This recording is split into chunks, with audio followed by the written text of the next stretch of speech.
Welcome to Worth, the heart of the Adrasia Empire. Inside the local adventurers guild, the receptionist is stunned as someone drags a massive trophy across the floor.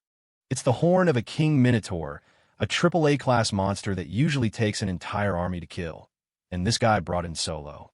She calls the hunter Silver and hands over a heavy bag of reward money. She can't help but gush over him, mentioning he's one of only 5 SS-class adventurers in the world. Silver just tosses a few gold coins back. He tells her to buy a round for everyone in the building, instantly turning the whole crowd into his biggest fans. His only request is that she keeps the most difficult jobs coming his way first. Silver walks out, thinking about how he has to bribe everyone just to keep the peace and avoid the drama of being a top-tier hunter. He heads deep into the Imperial Palace and slips into a private room. Off comes the mask, revealing Arnold Lakesadler. He uses the Silver identity as a cover to move around without a royal escort. He's the 7th Imperial Prince, and he knows it would be a total scandal if the public found out about his double life. His steward, Sebastian, is already waiting to nag him about his unannounced arrival. Arnold is clearly used to the lectures. The world sees Arnold and his twin brother Leonard very differently. Leonard is the talented, brave genius of the family. While Leonard is out being refined and winning over the nobility, Arnold has carefully cultivated a reputation for being useless. As a child, he just wanted to play, which led his tutors to write him off as a lost cause. Eventually, the entire empire gave him a nickname that stuck, the Insipid Prince. Everyone in the castle looks down on him, but Arnold couldn't care less about the rumors. Sebastian interrupts his relaxation with some serious news. General Dominic has passed away.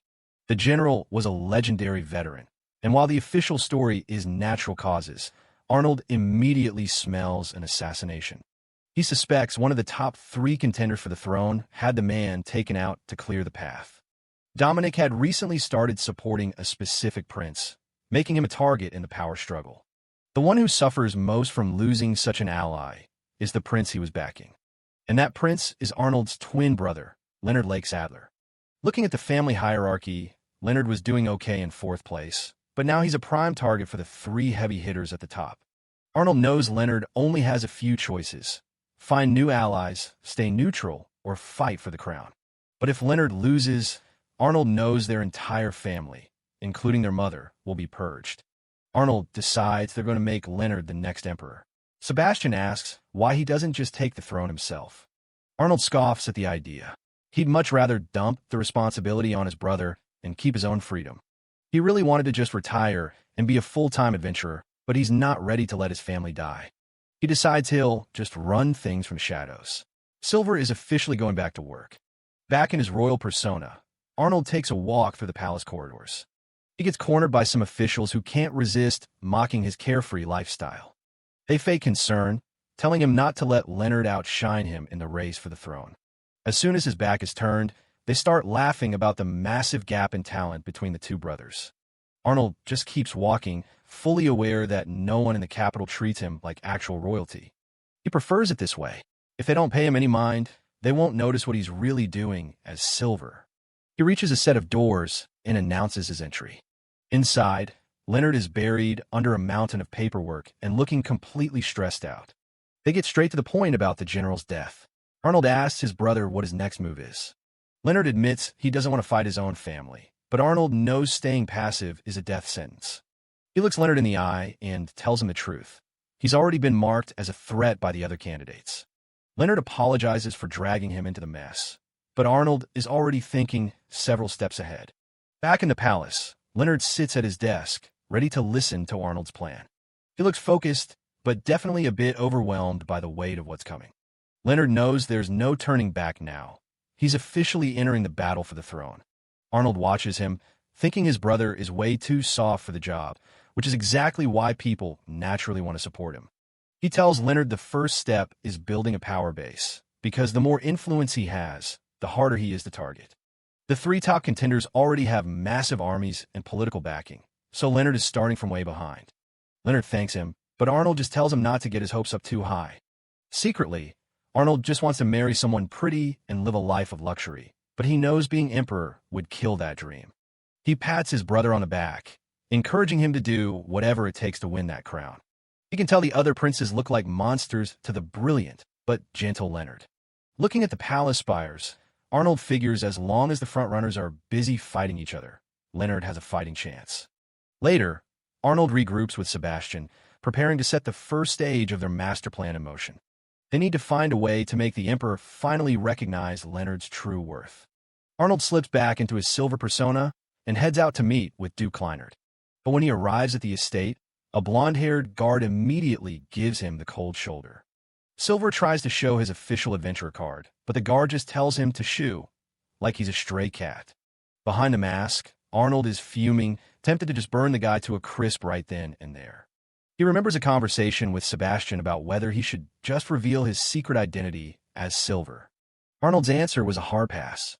He explains that ancient magic has been a taboo in the royal family ever since his great-grandfather went insane because of it. He's the only one left who can command that forbidden power, and he knows it would ruin Leonard's reputation if people knew his twin was a mad mage. Sebastian asks what the plan is then, and Arnold says he'll just keep playing the part of the useless prince. He asks Sebastian if there are any neutral dukes left who haven't picked a side in the succession war yet. Sebastian pours some tea and mentions the Kleinert family has managed to stay out of the conflict so far. Arnold knows the Kleinerts are a powerful bloodline, and most families would kill to have the future emperor in their debt. He wonders why they're staying so quiet, and suspects there's something bothering them behind the scenes. It turns out their lands are being overrun by high-level monsters that their local guilds can't handle. With a grin, Arnold decides he's going to solve that little problem for them. Sebastian warns that if Leonard is seen moving an SS-class adventurer, people will start getting suspicious. Arnold doesn't care. As long as no one connects Silver to the prince, Leonard will only look more powerful. He tells Sebastian to enjoy the snacks while he's gone and prepares to head out. Using transfer magic, he crosses the entire empire in seconds, arriving right at the Duke's front gate. He's still annoyed by the guard's attitude, thinking the guy is a total disgrace to the Kleinert name. The guard continues to bark at him to leave, completely oblivious that he's yelling at a legend. Silver thinks about how much a single request from him usually costs, and here he is being turned away for free. He looks up at the estate, feeling a bit bad for the Duke, but he knows he has to make things difficult to get what he wants. Suddenly, he spots a stunning girl looking out from one of the upper windows. He realizes she's not just a maid, but the Duke's daughter, Finn. He starts using transfer magic to slip away into the trees. Sebastian's warning echoes in his head. Don't get distracted by her beauty, even if she is the famous Blau Mao. The guard keeps yelling at him to leave, but Silver is focused on the plan. Even a beautiful girl won't distract him now. He finds a quiet spot in the woods to begin his next move. Arnold teleports back to the palace, materializing right behind Sebastian, who is still leisurely sipping his tea. When Sebastian notes his quick return, Arnold simply replies that he's already set things in motion, ready for the next phase of his scheme. Arnold sets the stage. He's heading for the Kleiner domain and needs everything ready. He knows the adventurer Silver already made a move, but this time, he's going as royalty. It's time for the Insipid Prince persona to take over. 5 days later, Arnold and Sebastian arrive at the estate on horseback. Duke Elmer von Kleinert greets them warmly, noting it's been years since they last met. Arnold keeps a straight face, remembering the Duke's reputation for being mild-mannered and trusted. There's no time for small talk, so the prince cuts right to the chase. He leans in, making it clear this isn't just a social call. The topic turns to the succession war and how Leonard has been dragged into the middle of it. Arnold drops the hook. If the Duke feels any gratitude, he needs to back his brother. Elmer is blindsided, having no idea what debt he's supposed to owe. Arnold doesn't miss a beat, accusing the Duke of trying to play dumb after Leonard supposedly moved on his behalf. The Duke starts sweating, insisting his family would never offend Prince Leonard. Arnold fires back, claiming Leonard went through the trouble of hiring the legendary adventurer Silver just for the Duke's sake. He doubles down on the lie, saying Leonard personally wrote a letter requesting Silver's help with the domain's monster problem. When the Duke looks horrified, Arnold gets offended, asking if he's being called a liar. Sebastian steps in to play peacekeeper, giving the Duke some time to look into the matter. The threat is clear. If the Duke is in the wrong, his land will be blacklisted by every adventurer in the Empire. Once they're alone, Arnold can't help but smirk at how well the plan is going. He didn't create this mess. He's just taking advantage of the fact that someone at the estate was rude enough to turn Silver away. Sebastian praises his master's tactical mind, though he notes that Leonard is far too kind for this kind of dirty work. Arnold laughs it off. He doesn't mind getting his hands dirty if it means securing his brother's reputation. Suddenly, shouting breaks out in the hall as the Duke discovers exactly who messed up. The prince settles back into his chair, waiting for the inevitable apology. Duke Elmer drags his son into the room, both of them bowing low in shame. The truth comes out. The son turned Silver away 5 days ago, without even checking his credentials.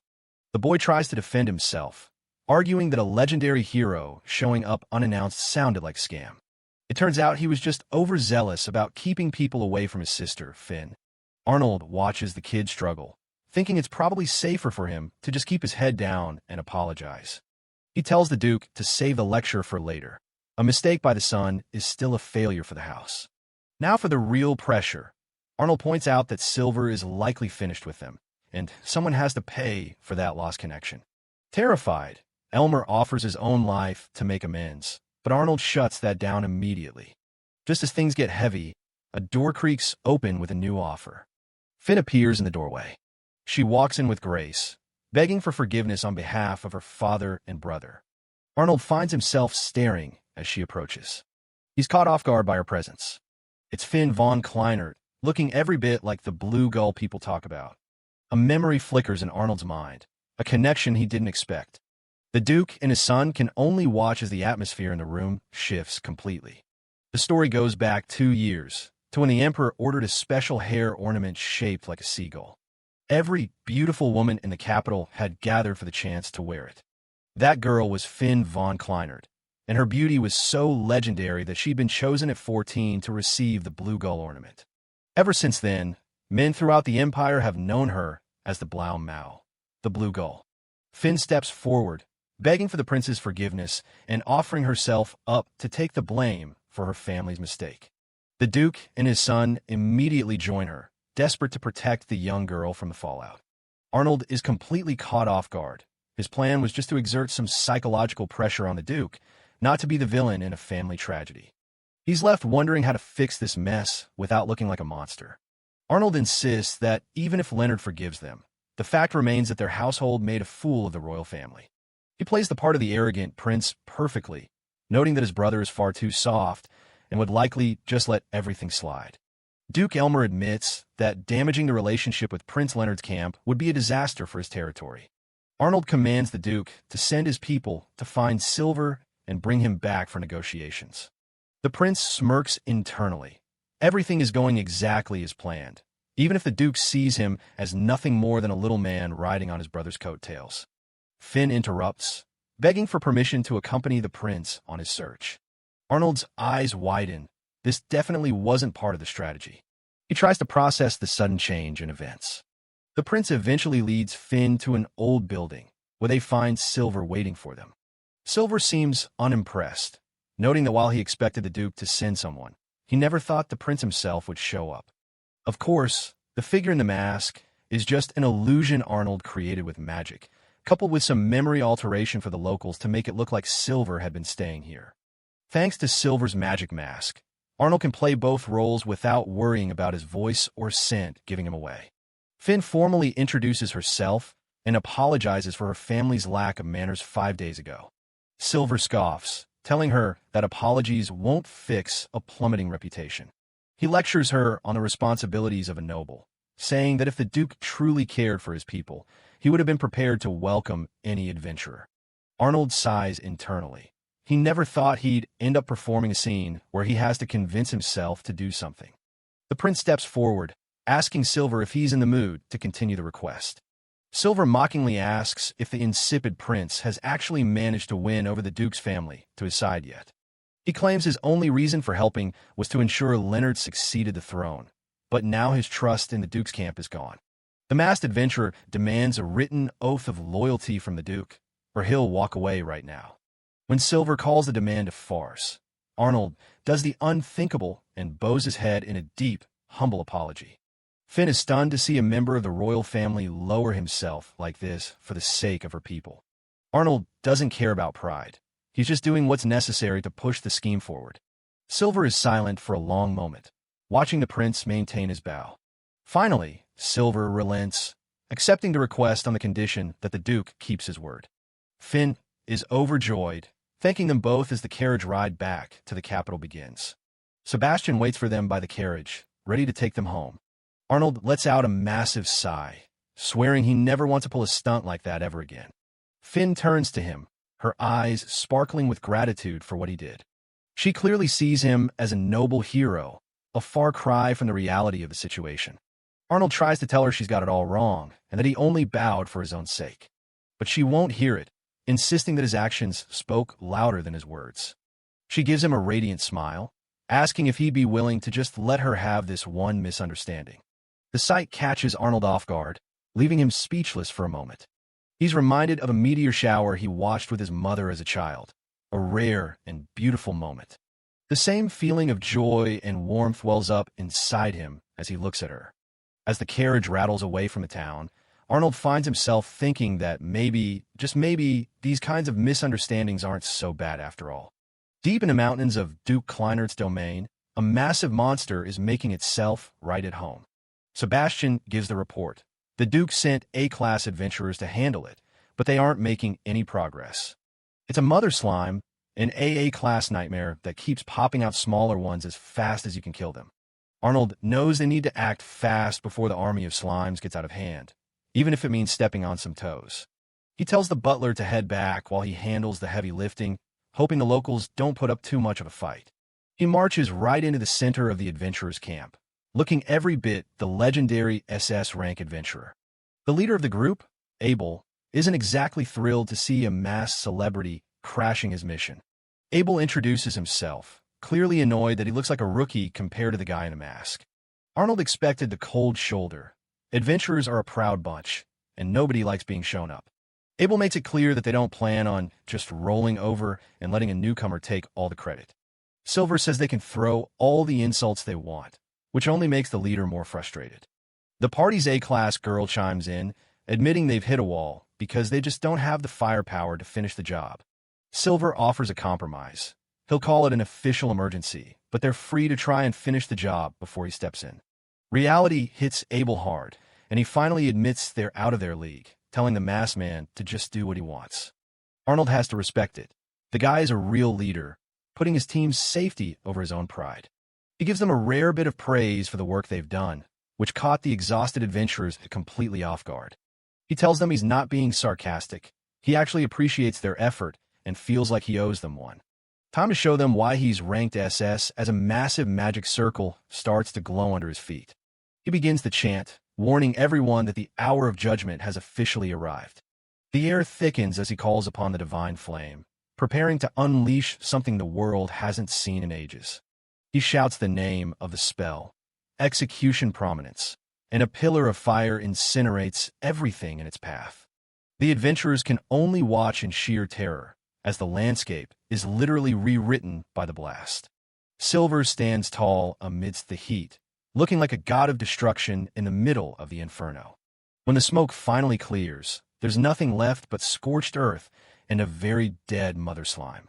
The girl is speechless. She just saw a man vaporize a mountain like it was nothing. Abel tries to thank the hero of the day, but Silver just brushes it off and says he's got other places to be. Without another word, he disappears into a pillar of light, leaving the survivors to process what they just witnessed. Back at the Duke's estate, the mask finally comes off as Arnold lets out a long, exhausted sigh. He figures he played it perfectly. The Duke will be grateful to Prince Leonard, and their political position will be solid.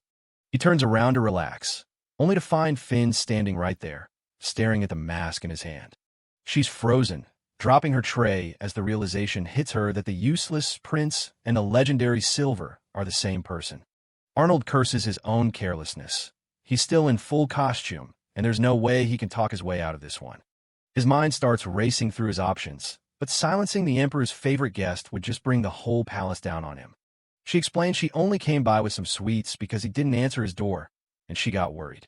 She panics and starts swearing that she won't tell a soul, which kind of defeats the purpose of keeping a secret. He pins her against the wall, dropping the act to warn her that help isn't coming and he's more than capable of being dangerous. Instead of being scared, she just accepts it, telling him that if he has to hurt her, she understands.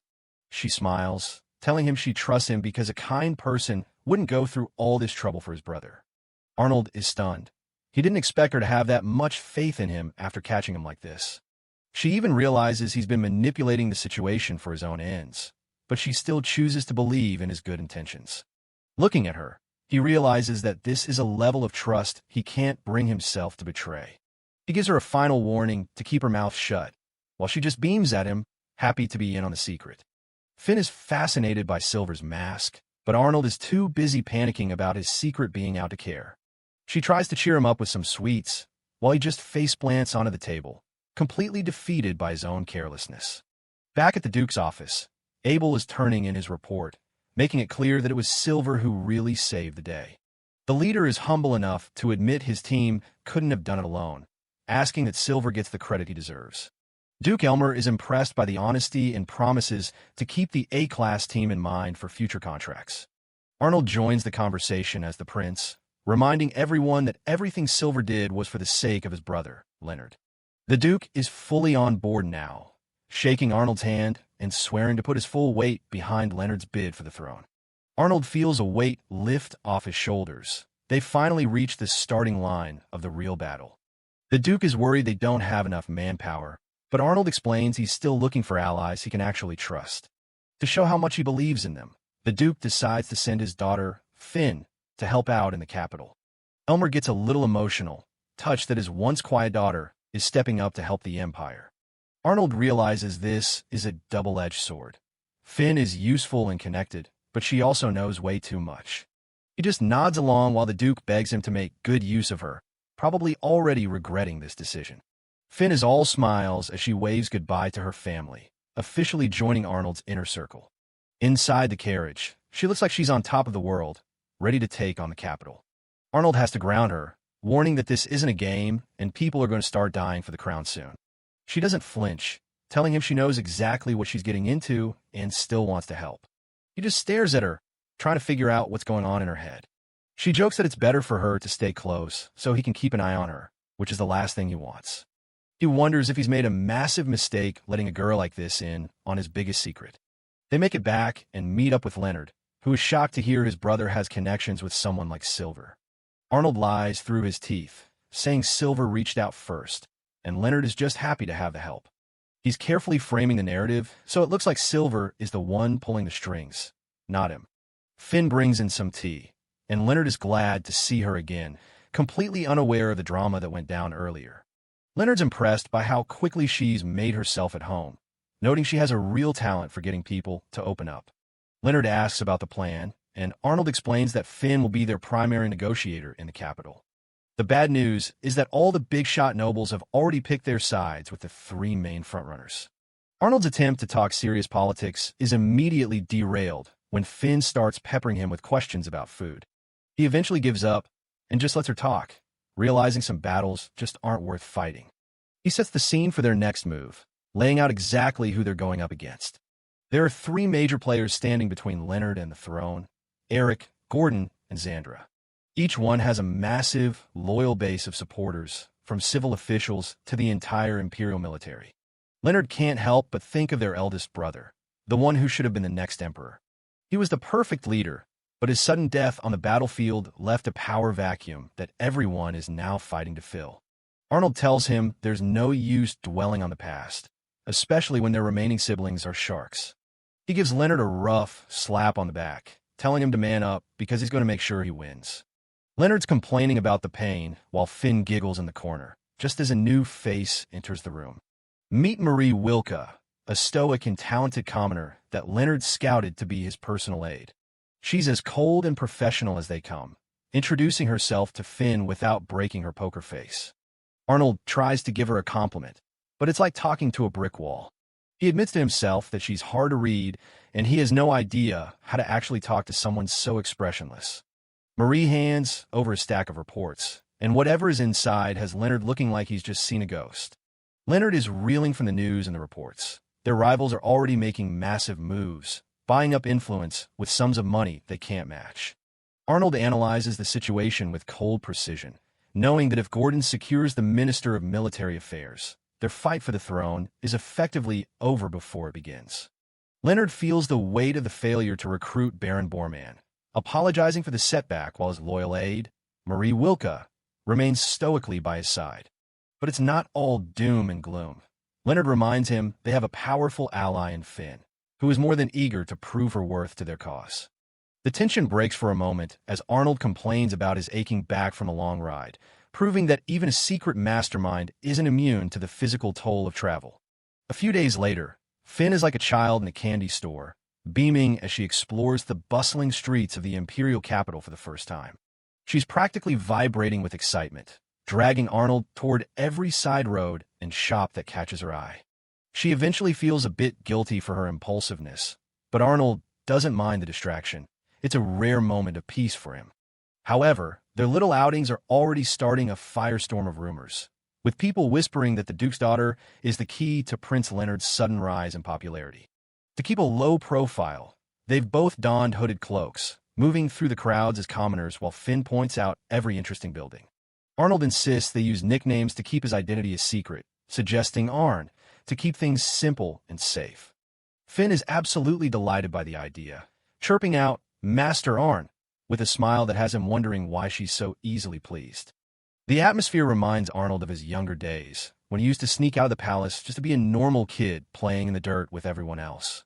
Finn admits she's always been lonely, and the idea of making real friends who don't care about her status is something she's only ever dreamed of. Their walk is cut short when a couple of kids playing nearby lose control of their water magic, sending a splash right toward them. Finn gets the brunt of it, letting out a surprised shriek as she's soaked, but she's quick to forgive the terrified children with a gentle laugh. Arnold grabs Finn and pulls her away from the fountain, telling her he's completely unharmed. He bluntly points out that her dress has become transparent from the water, leaving the poor girl mortified. Not wanting her to stay like that, Arnold offers to take her to a clothing shop owned by a friend of his. They meet the shopkeeper, who starts teasing them about being on a date, while Arnold tries to keep things strictly professional. Finn eventually comes out in a new, flowing dress and asks him how she looks.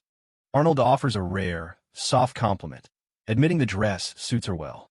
As they leave the shop, the shopkeeper's parting comment about their date sends Finn into a blushing panic.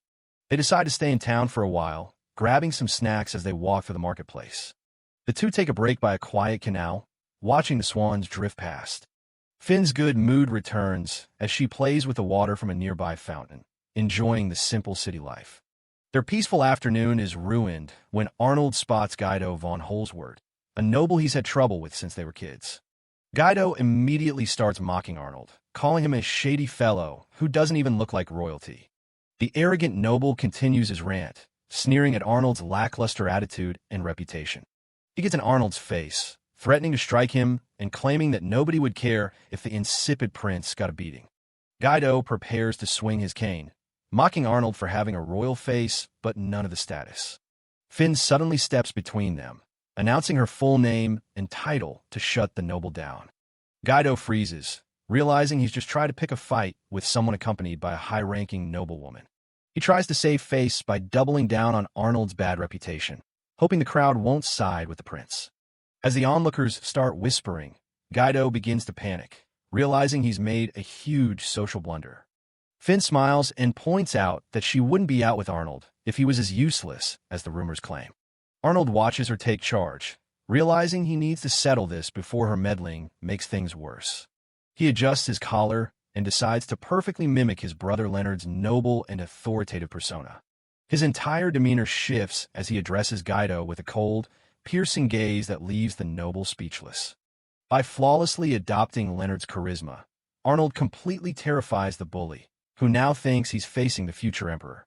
He demands that Guido leave at once, making it clear that further insults to the royal family won't be tolerated. Guido flees in a panic, and Arnold finally drops the act with a long, tired sigh.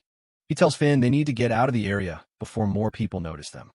Once they're safe, Arnold lectures her, explaining that her rash interference just made them more enemies than before. Finn's eyes start to well up with tears as she realizes she might have actually messed things up for him. Arnold sees her reaction and decides it's not worth scolding her anymore, telling her to just learn from the mistake. He softens his tone and thanks her for trying to look out for him, even if it was dangerous. Finn quickly regains her composure and swears to be more careful next time. She shyly asks if he'd ever consider showing her around the town again in the future.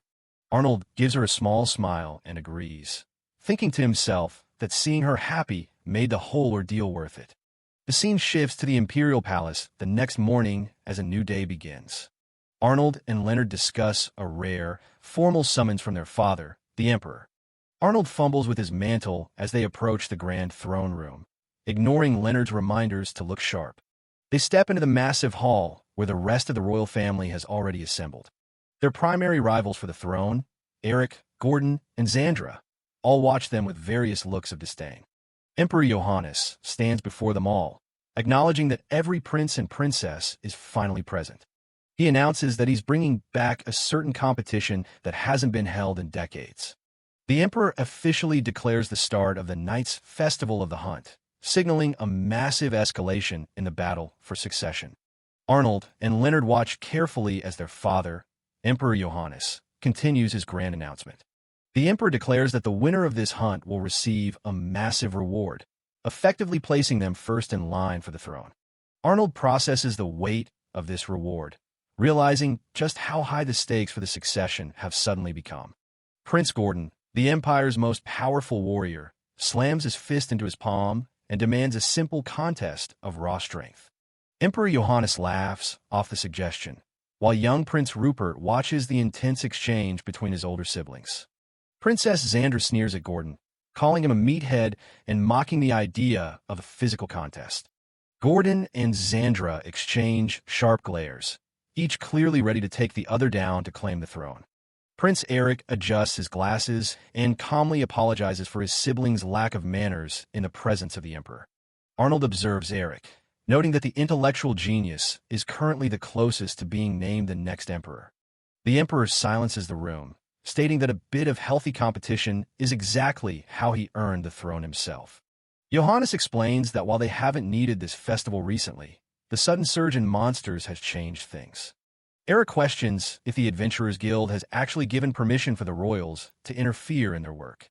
A messenger recalls the guild's desperate situation, where they were essentially forced to accept help to save the Empire's crops. The memory shows the guild administration relenting, realizing they couldn't possibly handle the monster swarms alone. Arnold realizes that using the elite Imperial Guard to hunt monsters is actually a clever way for his father to protect the people. The Emperor confirms he will divide the knights among the royals, challenging them to lead the charge. Gordon and Xandra listen intently as the Emperor prepares to reveal the final, most crucial details of the reward. Johannes announces that the victor will be officially appointed as the Empire's ambassador extraordinary. Arnold's eyes go wide as he realizes the sheer political power that title carries. Back at his residence, Arnold admits that they've found themselves in a real nightmare of a situation. Finn tries to stay positive, but Arnold just sighs, clearly exhausted by the turn of events. Arnold explains that if Leonard becomes the ambassador, they have a chance, but their rivals gaining the title would be a disaster. Finn panics as she learns the knights were only informed yesterday, meaning the whole thing was kept a total secret. Seabass looks over a map, confirming that pure luck will play a huge role in who encounters the rarest monsters first. Finn questions why the festival is being held in the east of all places. Arnold points out that despite the massive monster damage, no knights have been sent to that region yet. Seabass explains the general rules of the hunt, while Arnold realizes the Emperor himself will be the one judging the winner. Finn suddenly brightens up, proudly announcing that she's come up with a brilliant strategy. She suggests that the easiest way to win would be to just let Arnold use his true strength and win the whole thing. Arnold and Seabass exchange a long, flat look at the absurdity of the suggestion.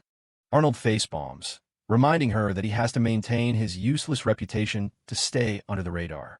He explains that a sudden victory would be suspicious and would only divide their support, making things harder for Leonard. Finn quickly apologizes, realizing that her brilliant plan was actually a terrible idea. Seabass chuckles, noting that in moments like this, her expressive nature really does resemble Prince Leonard's. Arnold looks out the window, realizing that any attempt to cheat would only bring more suffering to the people in the East. Finn is relieved to hear that Arnold would never do something so heartless, apologizing again for her suggestion. Seabass gently tells Finn that Arnold actually likes her just the way she is. The comment sends Finn into a complete, blushing meltdown as she tries to hide her face. Arnold immediately tries to backpedal, though he doesn't outright deny it, which only makes things more awkward. Leonard enters the room with his new aide, Marie, and asks if he's interrupting anything important. Leonard admits that Arnold would be much better suited for the title, even if he's the one who has to officially take it. Leonard looks down, admitting that the thought of fighting against his own family for the throne is genuinely depressing.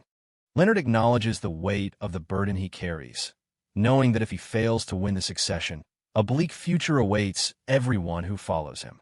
Arnold reflects on the ruthlessness of his elder siblings, Gordon, Xandra, and Eric, who have already proven they are willing to commit murder for the throne. Arnold worries that Leonard's idealism and emotional nature might be a fatal weakness in the cutthroat battle ahead. Determined to see his path through, Leonard officially asks Arnold, Finn, and Seabass to lend him their strength. Arnold gives a confident grin and readily agrees, joined by his companions in their pledge to support Leonard. The scene shifts to a desolate wasteland where a lone, caped figure stands before a massive, looming silhouette. Arnold, disguised as the legendary adventurer Silver, confronts a massive mutated monster that has been terrorizing the borderlands. A terrifying, three-headed Cerberus snarls at Silver, its presence alone marking it as a high-level AAA-class threat. The beast lets out a devastating roar as it attacks, but Silver remains unfazed by the creature's immense power. With a simple gesture, Silver unleashes a series of magical bursts that completely overwhelm and destroy the monster. Silver stands over the smoking remains, realizing the rumors of sudden surge and dangerous monsters are indeed true.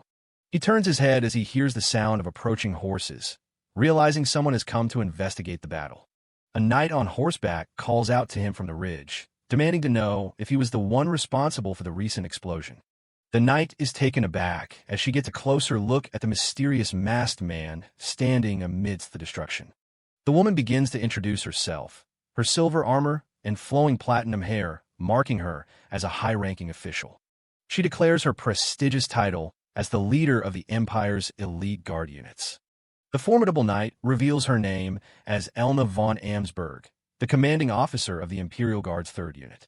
Arnold, hidden behind his silver mask, watches as Elna von Amsberg arrives on horseback. She mentions she's there because she heard a Cerberus appeared. She looks at him and asks if he's the one who defeated it. Arnold immediately recognizes her as an Amsberg, a name that makes surrounding countries shake with fear. That name comes from a hero 500 years ago who killed a demon king and turned down every title and reward offered to him. To keep him around, the emperor created the rank of Supreme Archduke just for his family, making them higher than even the princes. The woman standing in front of him now is the current heir to that legendary house, Elna von Amsberg. Arnold remembers her as his childhood tormentor. She used to call him a weakling and a crybaby during their brutal training sessions. He's sweating under the mask, but then he realizes he's in his silver persona. He doesn't have to be scared of her right now. He decides to get some petty revenge and tells her that for an archduke's daughter, her eyesight is surprisingly bad. Arnold panics internally, wondering if he just messed everything up by being too aggressive. Elna is silent for a moment before asking if he's the SS-class adventurer, Silver. She flashes a terrifying, angry smile and remarks that having a little bit of power has clearly given him a huge ego. Arnold realizes getting involved with her only brings bad news. He knows he needs to find a way to trick her and get out of there. He tries to play it cool, saying he doesn't care about titles and that the commoners just call him the protector of the capital. Elna takes this as a direct challenge to her family's honor. Elna asks if he's just obsessed with a nickname or if he really doesn't care about the Amsbergs at all. Silver clenches his fist. He decides that since a friendly relationship is impossible, he's just going to stay on the offensive. He laughs at her, saying it's small-minded that her family can't stand anyone else being praised. Elna is absolutely fuming. He adds that he only beat the monster because he accepted a request from the guild and calls her the insolent one. One of Elna's subordinates suggests they pull back since the guild is involved. She tells Silver he'd better remember this moment. She insists that the knights are the ones who protect the Empire, not some random adventurer. Silver just shrugs and says he'll probably forget. Elna glares at him one last time before turning to leave. The group of knights rides away, leaving Arnold alone in the wasteland.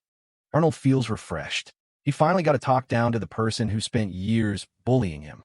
Then he realizes he just made an enemy of the most powerful knight in the Empire for no actual reason.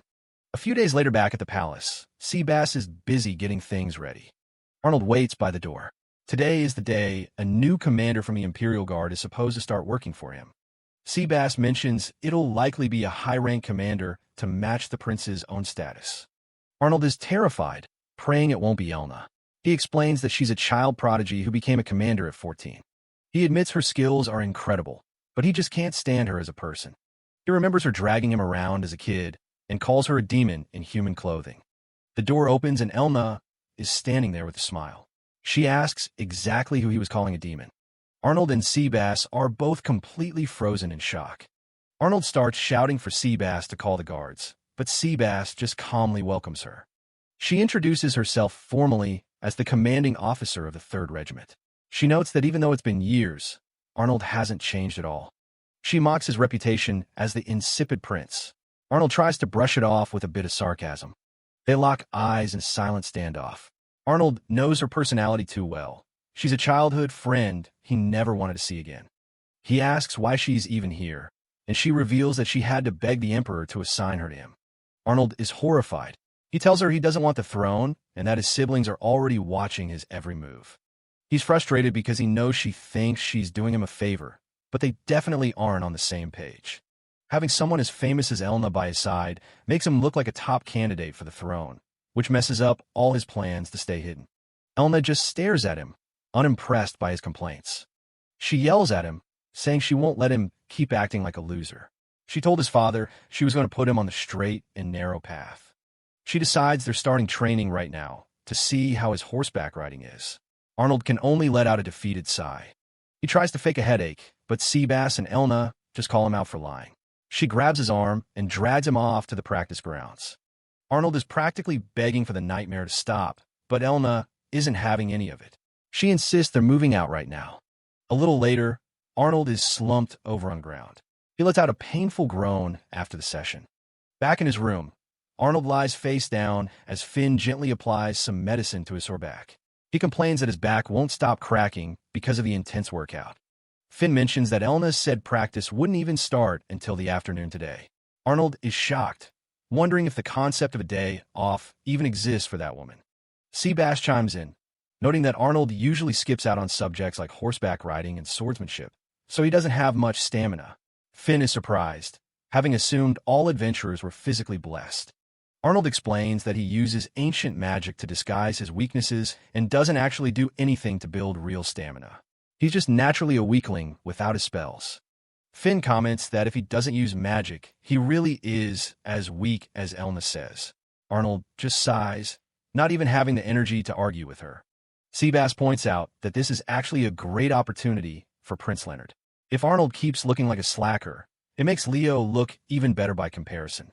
He explains that even if Arnold were to win, no one would believe he did it on his own because Elna is known as the strongest knight.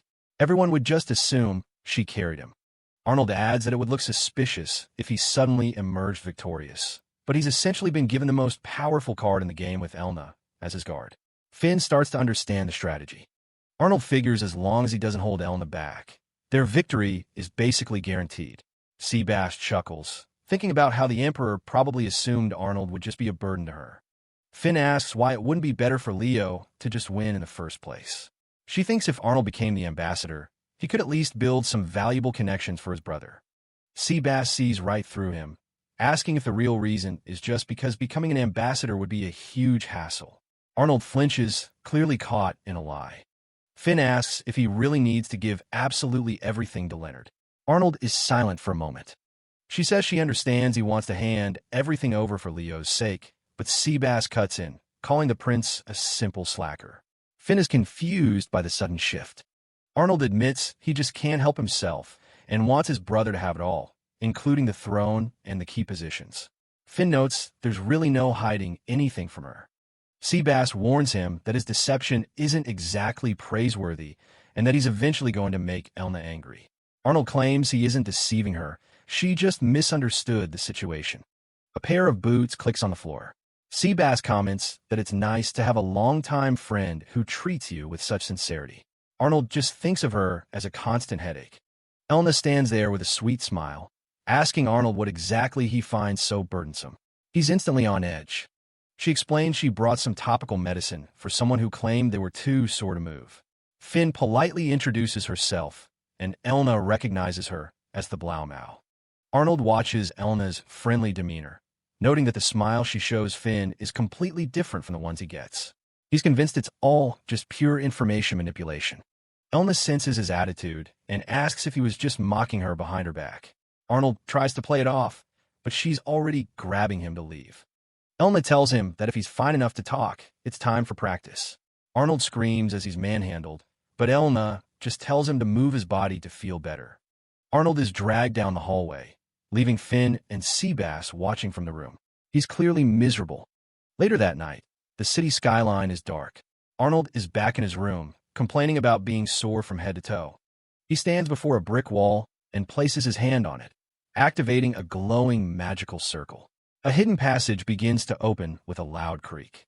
Arnold steps into the secret room and heads down a set of stone stairs. The door closes behind him with a final click. Inside, he finds himself in a massive library. A voice calls out, saying his continuous research into magic is always impressive. Arnold smiles at the compliment. He addresses the figure as great-grandfather. An image of an old man is glowing from the pages of a large, ancient book on the desk. This is Gustav Lakes Adler, the emperor from 2 generations ago. He comments that Arnold must be something special to stay holed up in here without getting bored. Gustav is the one who taught Arnold everything he knows about ancient magic. He mentions that no matter how much time passes, the mysteries of sorcery never really get solved. Arnold reminds him that he's known as the rebellious emperor. Gustav just laughs it off, saying his only real mistake was letting a demon steal his body. Arnold points out that Gustav is the reason he has to keep his use of ancient magic a secret. It's a taboo in the royal family because everyone thinks it leads to insanity. Gustav counters that if he weren't locked away like this, Arnold never would have learned it. He notes that the special silver mask must be helping him out quite a bit. Gustav grumbles about the lack of gratitude from the younger generation. He tells Arnold to just spit it out and say what he came here to discuss. Arnold looks serious, saying his younger brother has been dragged into the fight for the throne. Gustav just notes that exceptional people always get pulled in eventually. Arnold wonders if his brother's involvement was intentional. He remembers an old general who was assassinated early on, forcing everyone to make a choice. He suspects the real goal was to drag Leo into the fight, so they'd have an excuse to take him out. He asks Gustav what he would do if he were one of the other princes. Gustav simply says he'd assassinate the crown prince. Gustav points out that even though his father's investigation said the crown prince died on the battlefield, it's his brother's own fault for getting killed. Arnold hasn't even asked his main question yet. Arnold realizes that many people likely felt the same way. He suggests that someone very close to the emperor must have been involved in a conspiracy. Gustav agrees that battle history is full of such traces. Arnold concludes that if the old man is right, he should assume everything from now on is part of a larger plot. He's especially worried about the upcoming festival. He asks if there's a spell that can control monsters. Gustav is immediately excited by the topic, yelling that it's time to talk about real magic. Arnold looks a bit overwhelmed by the sudden energy. Arnold notes the unusual spike in monster activity across the Empire and voices his suspicion that someone is pulling the strings. He initially suspects the second Imperial Princess, Xandra Lakes Adler, but Gustav explains that no magic spell is capable of controlling such a vast range, though a specific tool could do the job. Gustav elaborates on an ancient magical tool that lures monsters by emitting a sound they find irresistible. Arnold is skeptical, wondering if such a powerful relic truly exists outside of legends. Gustav identifies the artifact as the Hamelin flute, a relic from a more magically advanced era. Arnold explains that the upcoming Knights Festival of the Hunt, where royals command knights to compete for the title of Ambassador Extraordinary, would be the perfect place for someone to use such a tool. Arnold worries that if an enemy has the flute, victory would be impossible, as they could summon monsters at will. Gustav agrees, noting that whoever holds the flute will likely win unless they make a grave error, while Arnold quietly resolves to ensure their victory. In the quiet of the library, Arnold and the old sage go over the throne candidates. It's a dangerous game, but none of the frontrunners would be stupid enough to risk the entire empire just to win. The sage suspects someone else is pulling the strings from the shadows, and Arnold has a feeling the old man is right on the money. Arnold lets out a heavy sigh. If he doesn't figure out who this mystery player is, the upcoming festival is going to be a disaster. The sage explains that stopping the Hamelin flute is nearly impossible, since it makes a sound that only monsters can hear. As Arnold gets ready to head out, the old man gives him one last warning to stay on high alert. But the trouble starts sooner than expected. Back at the palace, Arnold is suddenly cornered in a dark hallway. A cloaked assassin steps out, thinking he's caught the useless prince off guard. Arnold doesn't even look worried. The guy says he's just there to put him to sleep for a bit, but he clearly doesn't know who he's dealing with. A flash of magic later, and the tables are completely turned. The assassin is slammed into a cage of magical chains before he can even blink. Arnold calmly explains that he's always got a detection barrier up. Getting close to him is basically impossible. He gets right to the point and asks who sent the hit squad. Someone had to pull some serious strings to get an assassin into a guarded castle. The assassin tries to stay silent, but Arnold has already narrowed it down to the 3 main candidates for the throne. Just then, another threat tries to jump in, but a heavy footstep echoes down the corridor. It's Seabass. He reports that the other 3 members of the team have already been dealt with. The butler is disappointed that they underestimated his master, while Arnold prepares to crack the captive's resolve. Arnold casts a high-level fear spell, surrounding the assassin with terrifying ancient runes. The guy breaks instantly, screaming Princess Xandra's name in pure terror. Arnold realizes his sister is the one behind the hit. It's clear Xandra didn't hold back on the training for her agents, but there's still no match for Arnold's magic.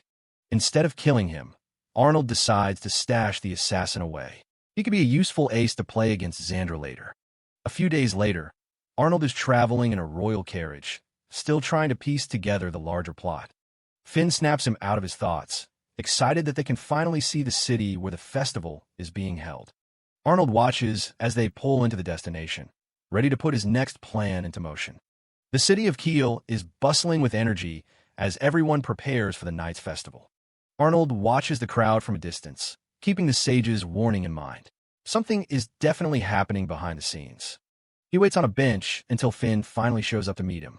She's wearing the magical glasses he gave her, which seem to be working perfectly as a disguise. He asks if she was recognized on the way, but she didn't have any trouble at all. The glasses carry a slight magic effect that makes a high-profile beauty like Finn look like just another average girl in the crowd. It won't fool a master mage, but it's more than enough for a casual stroll through town. Finn is thrilled. She's determined to enjoy the festival to the fullest now that she can walk around unnoticed. They head straight for the food stalls, and Finn is ready to conquer every single one of them. A little while later, she's already reached her limit and is clutching her stomach in defeat. Arnold hands her some water, amused that she actually tried to eat everything in sight. He suggests they take a break from the eating and just enjoy the sights for a while. As they're walking, they spot Arnold's brother, Prince Leonard, along with his attendant Marie. Leonard spots them and comes over to say hello, teasing them about being out on a date. Arnold tries to act casual, but Leonard and Marie seem pretty convinced they've walked in on a romantic moment. But Leonard isn't just here for fun. He explains that there's been a string of thievery reported in the city. He warns Finn to be extra careful, as the thieves are specifically targeting precious metals and jewelry. Finn instinctively touches her hair, making sure her precious bird ornament is still in place. Arnold suggests heading back early, but he suddenly feels a strange presence bypass his detection barrier. A small, white creature called a blet pops out from the shadows, and it looks like it's looking for its next target. Finn is absolutely smitten with the little white creature, but Arnold can't shake the feeling that something is very wrong. The creature is acting way too friendly, and Arnold realizes he's seen something like this before. It's too suspicious to be just a wild animal. Arnold racks his brain, trying to remember what these things are called, while Finn continues to play with it. It hits him. It's a blet, a small animal from the western part of the continent. They aren't supposed to be anywhere near the city. Suddenly, the bullet starts burrowing into Finn's clothes, tickling her as it scurries around. Finn panics as the creature starts jumping around under her dress, while Arnold realizes there's another one lurking nearby. It's absolute chaos. Marie and Finn are both struggling with the pests, and Arnold is left wondering how to help without getting his hands dirty. The little thieves finally make their getaway, leaving Finn and Marie completely exhausted from struggle. Finn realizes her precious hair ornament is gone. Arnold knows this wasn't just a random act. Someone has trained these creatures to steal. Prince Leonard and Marie head off to start a formal search, while Arnold decides to take a more direct approach. Finn is on the verge of tears, blaming herself for causing more trouble for Arnold. Arnold gently reassures her. He tells her not to worry and promises they'll find it before she knows it. He explains that while the animals are clever, they're still just animals. He's already figured out the trick they're using. He's not going to search for the blood itself. He's looking for whoever is calling it. Training animals like this takes a very specific setup. He points out that the crowd is too thick for a thief to risk being nearby. There has to be a safer way they're guiding the creatures. Arnold knows there's a trick to it, and he's already one step ahead of the thieves. He shows Finn a phonostone, an item often used to lure monsters by emitting specific sounds. The thieves must be using them like a trail of breadcrumbs. The male bullets are drawn toward the sound, carrying their stolen goods right back to a specific location. It's a clever setup, but not clever enough. Finn is fired up and ready to stop them, while Arnold tracks the sound through the city's narrow back alleys. The walls are closing in as they go deeper into the slums. Arnold tells her to stay close and keep moving. Finn spots another phonostone and rushes ahead, but she loses her footing on the uneven ground. Arnold catches her just in time. For a brief second, the two are flustered by how close they are in the cramped alleyway. They quickly regain their composure, while another bullet watches them from a distance. They eventually find a bullet that seems lost. Arnold promises the little creature they'll get its stolen treasure back soon. They've reached the end of the trail. The thieves' hideout is right in front of them. Arnold stares at the building with a sharp look in his eye. It's time to wrap this up. Arnold tightens his tie, ready to move in, but he knows exactly how to make this work in his favor. He calls out to Prince Leonard, who has just arrived with a squad of knights. He tells his brother that he's already located the base. Finn is a little annoyed that Arnold is giving all the credit to Leonard, even though he was the one who did all the hard work. Arnold explains his reasoning. If the knights thought the info came from him, they wouldn't take it seriously. But if Leonard leads the charge, his reputation will soar. Finn watches as the knights prepare to breach the hideout. She's starting to realize just how deep Arnold's strategy goes. The knights storm in, caught in a flurry of movement as they corner the thieves. "Nobody move," echoes through the hideout. The lead thief is shocked they found his base so quickly. He demands to know how they tracked them down. But Arnold and Finn just watch from the sidelines as the knights finish the job. The little bloods are safely back in their cages. Amidst all the stolen goods, Finn spots her hair ornament sitting on the table. It's a huge relief. Leonard returns the ornament to Finn, but he strictly warns her that she can't just take back stolen items. There's a process for this. Finn takes off her magical glasses, revealing her true identity to the stunned knights. Arnold just smiles, knowing what's coming next. Leonard introduces her as the Blau Mao, and the knights are immediately falling over themselves to apologize. Only those close to him know her true worth. Arnold steps in with a stern warning. If news got out that a gift from the Emperor was stolen under their watch, they'd be in serious trouble. The knights quickly agree to keep the whole incident a secret, grateful to avoid a massive scandal. Leonard and Arnold have them right where they want them. Later, Finn thanks Arnold for everything. He brushes it off as luck, but she knows he was the one who really saved the day. She tells him that even if the rest of the world doesn't see his good deeds, she always will. Arnold is left speechless as she expresses her unwavering support. Arnold is touched by Finn's sincerity as she promises to always remember the kindness he's shown her. With a light-hearted chuckle, Arnold tells her he'll be counting on that, and Finn beams with happiness as they continue their walk. As they stroll through the lively festival, Finn vows to one day write a book about everything Arnold has done. Arnold, however, would much prefer he stays out of the history books. The city is buzzing as the festival finally kicks into high gear. Arnold and Leonard are just chilling on a roof, watching the main event get started. Down in the streets, the commoners are having a blast thanks to the Emperor's idea of handing out cash beforehand. Elna shows up looking absolutely wiped, but Arnold just gives her a casual greeting. She's been busy dealing with festival chaos like pickpockets and brawls while the princes have been relaxing. Leonard explains that he's been out visiting villages hit by monsters to try and lift their spirits. Arnold isn't exactly impressed. He's way more interested in his grilled lizard on a stick. He's perfectly fine with everyone thinking he's a slacker, since it makes his hidden work a lot easier to pull off. He even made Leonard promise to keep quiet about who actually handled the recent thief incident. Since Elna isn't in on the secret, Arnold just offers her a bite of his food as a reward for her hard work. Before things can get too relaxed, Emperor Johannes takes the stage to address the massive crowd. Arnold and Finn are waiting behind the scenes, realizing they have to wait a bit longer before making their entrance. Suddenly, his little sister Krista appears, looking completely terrified and clutching her rabbit plushie. Arnold can tell right away that something's wrong and asks her what's on her mind. She's shaken up because she just saw a vision of the city being surrounded by monsters. See, Krista was born with a very rare and powerful form of innate magic. She has the power of precognition, seeing flashes of a future that hasn't happened yet. Arnold's always told her to keep it between them, so the other royals wouldn't try to use her for their own gain. He asks if she saw anyone specific die, but she tells him it was just the city itself in danger. He comforts her and tells her she's a good girl for coming to him first. Just then, Finn walks in with some snacks, totally oblivious to the heavy conversation. Arnold uses the chance to introduce her to Krista, hoping Finn can keep the kid distracted. Krista is immediately starstruck because Finn is known as the most beautiful lady in the Empire. Arnold leaves the two of them together, glad that his sister is in safe hands while he gets ready. He tells Krista not to be upset, explaining that they have to do this because of their royal duty. On his way out, he runs into Princess Xandra, who's always ready with an insult. She mocks him for playing nanny, but Arnold just hits back at her foul mood. That's when Prince Gordon steps in, and he's clearly looking to start some trouble. He tells Arnold to hand over his knight Elna, since a useless prince doesn't need someone so talented. Arnold just plays it off, saying he's too scared of their father to go against his orders and change knights. Gordon is visibly annoyed by the lack of backbone and promises to beat Arnold into submission. Leonard shows up to help Krista, promising that he'll come to her rescue if anything happens. That's all the little princess needed to hear to finally cheer up and feel better.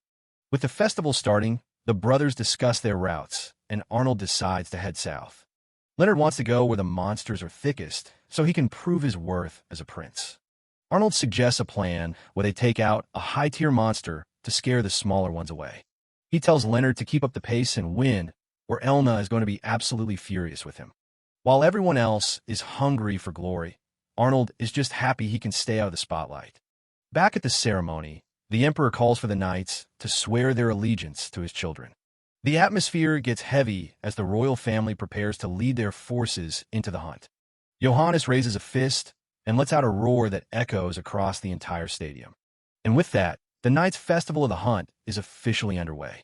Arnold knows there's a plot brewing in the shadows, but he couldn't care less right now. Elna asks if he's ready, and he's more than prepared. He gives her a confident look, confirming that of course he is. Meanwhile, Leonard is already on the move, leading his unit out with high spirits. Arnold's plan is simple, just outsmart everyone else. Elna doesn't hold back either, charging into battle with a war cry as she plunges her blade into a monster. The fighting is fast and brutal, but it's over before it really began.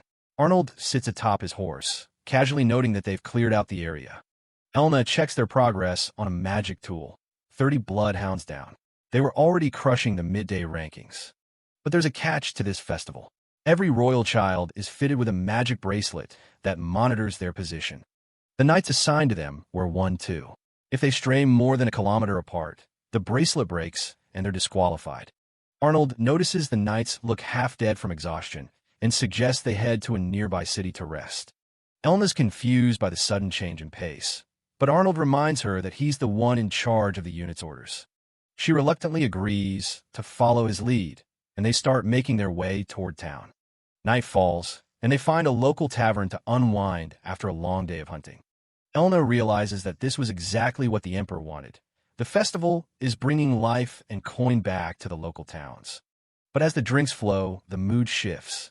Elna slams the table, demanding to know where Arnold really stands in all this. Arnold's more upset about his spilled wine than the political interrogation. He's definitely not acting like a typical royal. He makes a comment about how much of a refined lady she's grown into, which just earns him an insult about being a spoiled brat.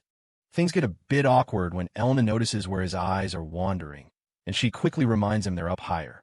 She gets flustered, claiming she's just a late bloomer and will be amazing before he even realizes it. Arnold makes a jab about her chances being low, which almost gets him a fist to the face. Elna is ready for some after-dinner exercise. After the chaos dies down, Elna sighs, realizing that Arnold really hasn't changed a bit over the years. Arnold just shrugs it off. He's perfectly content being known as the useless, insipid prince while Leonard takes the spotlight. But for Elna, seeing him act this way is just plain frustrating. She knows he's capable of so much more. She tells him straight up, it's his silence and lack of ambition that give the other nobles an excuse to mock him. Arnold leans back, curious about what she's actually hoping to achieve by pushing him so hard. Elna looks out the window, her voice serious as she tells him she thinks he should be the one gunning for the throne, not Leonard. Arnold's expression shifts. He recalls an assassination attempt from not too long ago that would have ended him if Seabass wasn't there. He knows his older siblings have become merciless. In their eyes, the only thing waiting for the loser of this succession war is death. That's exactly why he's pushing Leonard. If his brother doesn't become emperor, both of them are as good as dead. But there's another reason he stays distant. He knows the political sharks will eventually target Elna just to get to him. Elna apologizes for pushing, but Arnold just tells her to relax. He's going to do his best for the rest of the festival. By the time day 3 of the hunt rolls around, things have taken a weird turn. The group is riding through the plains, but there isn't a single monster in sight. Arnold figures the monsters have just sensed Elna's threatening aura and are staying as far away as possible. He knows Leonard and Gordon are right on their heels in the rankings, so the best-case scenario is still a win for Leo. Suddenly, a panicked soldier rushes over, begging Arnold to check the latest updates on the magic orb. Elna's jaw drops as she sees the results. Prince Carlos has somehow jumped into first place out of nowhere. It's impossible for someone with the skill to take down 2 AAA-class monsters that fast unless they're a legendary adventurer. Arnold realizes the truth instantly. Carlos is the one luring the monsters in to manufacture a win. He decides to drop the rankings game. Something much bigger is happening, and they need to move before time runs out. He remembers Krista's vision of the city being completely overrun by a monster horde. A curse slips under his breath as the gravity of the situation finally hits him. A massive rumbling shakes the ground beneath their horses, and Arnold looks back in horror as the vision starts to become a reality. The ground shakes with a terrifying rumble, and Arnold's unit is thrown into a panic. He realizes with a start that the threat he feared is actually happening. Elna looks back, her expression tightening with concern as she tries to make sense of the sudden chaos. Arnold explains that a massive herd of monsters is charging their way. It's not just a coincidence. He suspects Carlos is using some kind of flute to lead them. The monsters are headed straight for Kiel. If they reach the city, the local guards won't stand a chance, and the Imperial Knights are already spread too thin to help. The worst-case scenario isn't just a massacre, it's a full-on revolt. If the Emperor flees while the people are trampled, the resulting public fury could tear the Empire apart. Arnold clenches his fist in silent rage. Carlos's plan is beyond malicious. He's perfectly willing to let innocent people die just to secure his own victory. Arnold turns to Elna, his voice heavy with command as he asks if she can save Kiel. Elna doesn't hesitate, declaring that her duty is to protect both the people and the Emperor. The knights standing behind her echo her sentiment, swearing on their lives that they will defend the town until the bitter end. Arnold looks each of them in the eye. He demands they swear not just to fight, but to survive. He won't let a single one of them throw their lives away needlessly.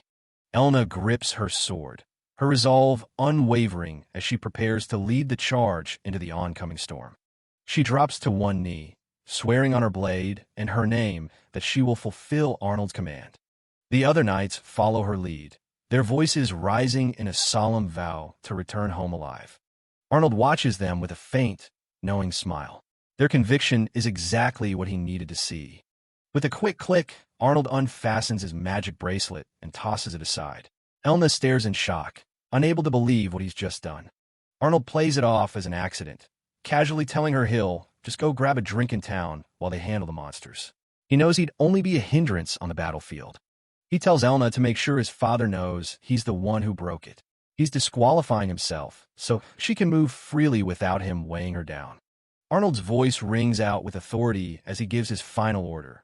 Prioritize saving lives, even if it means the city falls. He tells them to save the Emperor, but more importantly, save every last person in Kiel. He knows Krista and Finn are still there and in danger.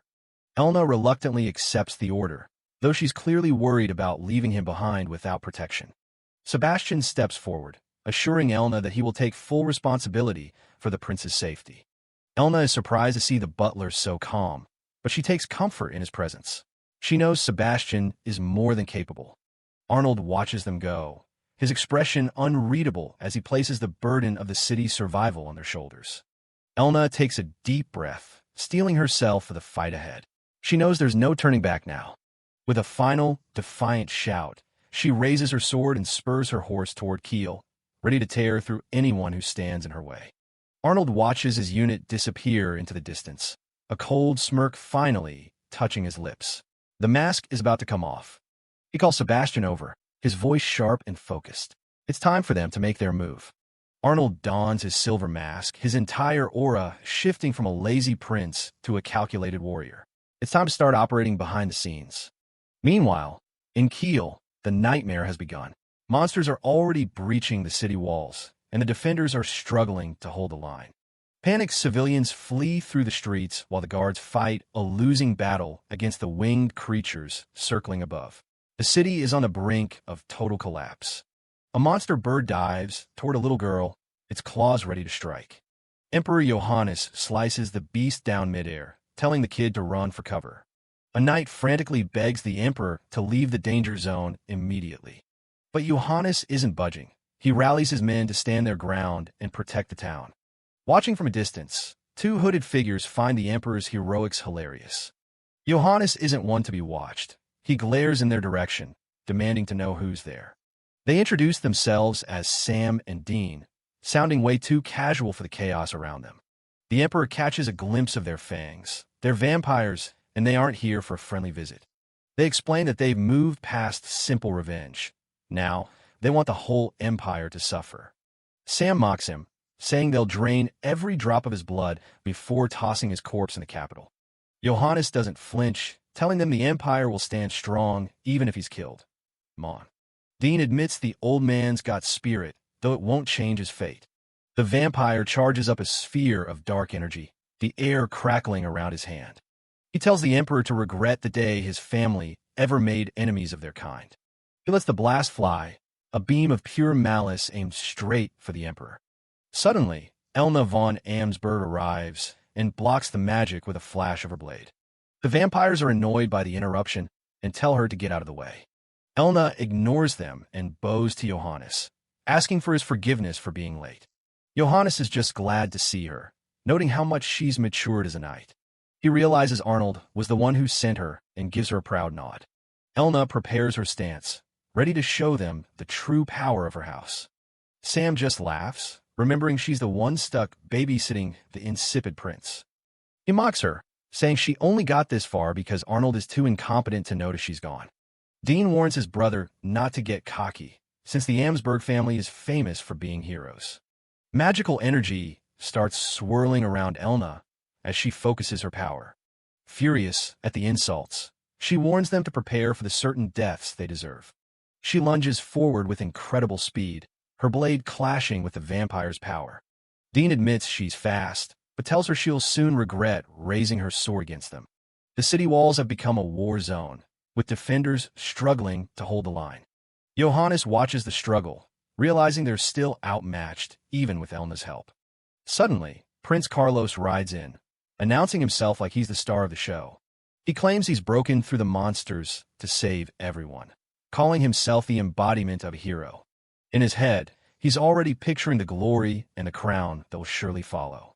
That fantasy lasts about 2 seconds before a massive dark blast hits him square in the chest. Carlos and his horse are sent flying as the explosion rocks the battlefield. Sam can't stop giggling at the idiot prince while Elma glares, her patience wearing thin. Johannes is stunned by the reckless display. Far away, another group is on the move. Prince Leonard urges his knights to ride faster, desperate to reach Kiel as soon as humanly possible. A masked figure suddenly drops from the sky, landing right in the middle of the path. Leonard barely manages to stop his horse, staring at the mysterious intruder in shock. He asks if the man before him is the legendary SS-class adventurer, Silver. The masked man introduces himself with a polite bow to Prince Leonard. Leonard tries to be polite, but Silver doesn't have time for pleasantries. He's got business to attend to. The masked adventurer bluntly tells the prince that charging in a keel at this rate is basically a suicide mission. Leonard is taken aback, asking exactly why he'd say such a thing. Silver explains that against a literal horde of monsters, Leonard's small group is just a drop in the bucket. But Leonard is determined. Even if he can only save one life, he's going.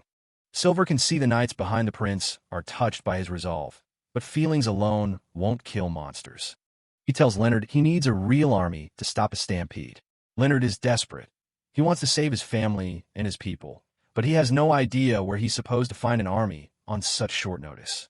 Silver clarifies that he's not saying they should give up. He just thinks they need to be smarter and gather more forces first. Leonard is confused. Is he supposed to call on the local lords? He knows the Imperial Knights won't just follow him blindly. Silver points out that there are plenty of knights in the eastern region nearby. Leonard worries that mobilizing them without proper orders would be a massive abuse of power and take too much time anyway. The adventurer says the how doesn't matter as much as the will. He warns Leonard that he might get a serious earful from the higher-ups once this is all over. Silver asks him straight up, how serious is he about saving everyone? Leonard doesn't hesitate. He doesn't care about his royal status or the consequences. He just wants to save them. He's ready for whatever Silver has planned. Impressed by the kid's guts, Silver explains the plan. He's going to use high-level transfer magic to open portals right near the action. The plan is for Leonard to give a speech through these magical gates, acting as a guide for the knights who are currently in the dark about the situation. Silver knows this is a huge gamble. If it fails, he's wasted his mana and their time. But if it works, Leonard becomes the hero who saved the city. Leonard smiles, thinking about his brother Arnold. He's sure the insipid prince would tell him to go for it. Silver scoffs at the idea of Arnold being that decisive, but Leonard stands by his brother's judgment. The adventurer tells him to prove it then. He clasps his hands together, and the air starts to hum with power. A massive, glowing magic circle erupts from the ground, looking like a gateway to another world. Without a second thought, Leonard spurs his horse forward and vanishes into the light.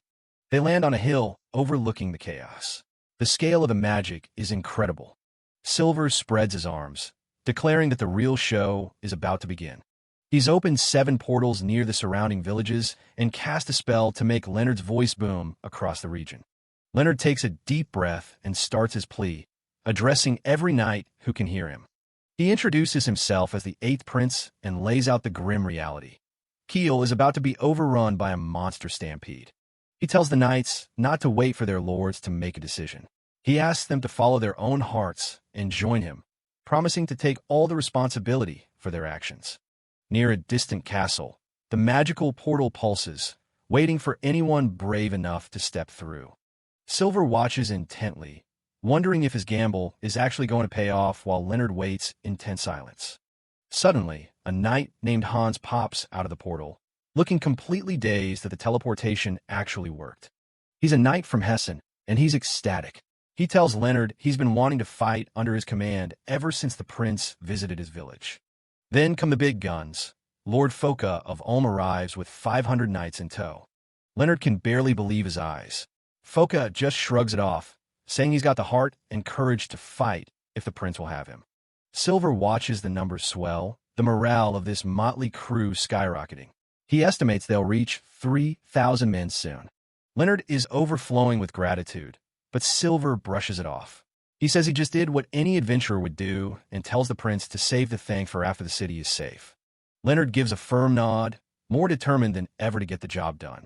With that, Silver bids him farewell and vanishes in a swirl of magical energy, heading off to his next task. Back at the Lord of Keel's manor, the situation is getting ugly as desperate refugees try to force their way inside.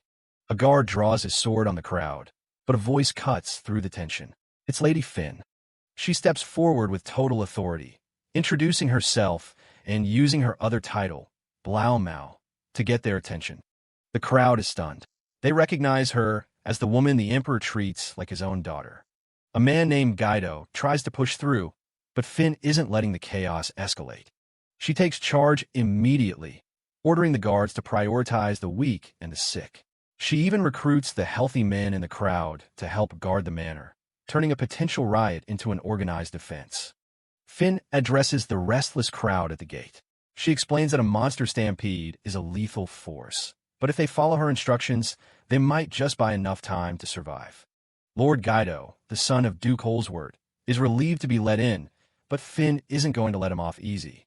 She glares at him, saying he should be utterly ashamed of himself for running away. Guido is furious, his face contorting as he demands to know who she thinks she is to insult a noble of his stand-in. Finn doesn't flinch.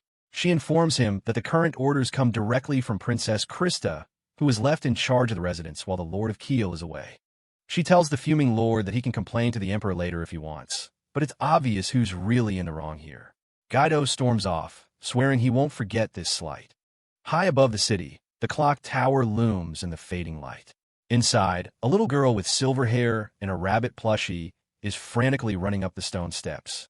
This is Princess Krista Lakes Adler, a small girl with silver-white waves and gray-blue eyes. She's clutching her rabbit plushie in a mess of tears and panic as she tells Finn that they absolutely have to get the flute. Krista is nearly hysterical, explaining that the flute is attracting a massive wave of monsters to the city. She desperately remembers being told to stay safe and take care of others, and she can't let them down. Seeing the child's distress, Finn pulls her into a comforting hug. She promises to retrieve the flute and asks Krista exactly where it is. Krista is terrified that Finn might die if she goes, but the older girl just gives her a reassuring smile. She says she's lucky and is certain that Prince Arnold will come to save her if things go wrong. Finn gently asks for the location one more time so she can put an end to this nightmare. Krista says she saw it fall from the clock tower. With a determined look, Finn heads off to find it, leaving the panting princess behind. Finn is exhausted as she nears the top, her heart racing. She thinks back to a conversation she overheard where Arnold spoke about the impending monster threat. She knows she isn't a warrior like Lady Elna, but she's determined to contribute however she can. She reaches the door leading out to the tower's summit.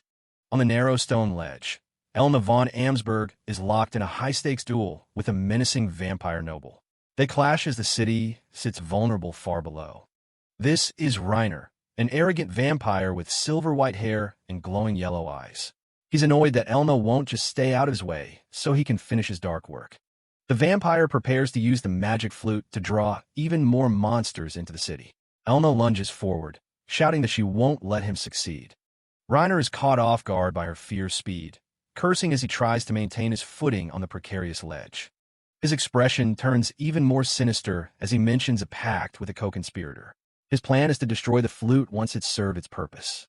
Just as he moves to act, Finn's hand darts out from a window and snatches the flute away.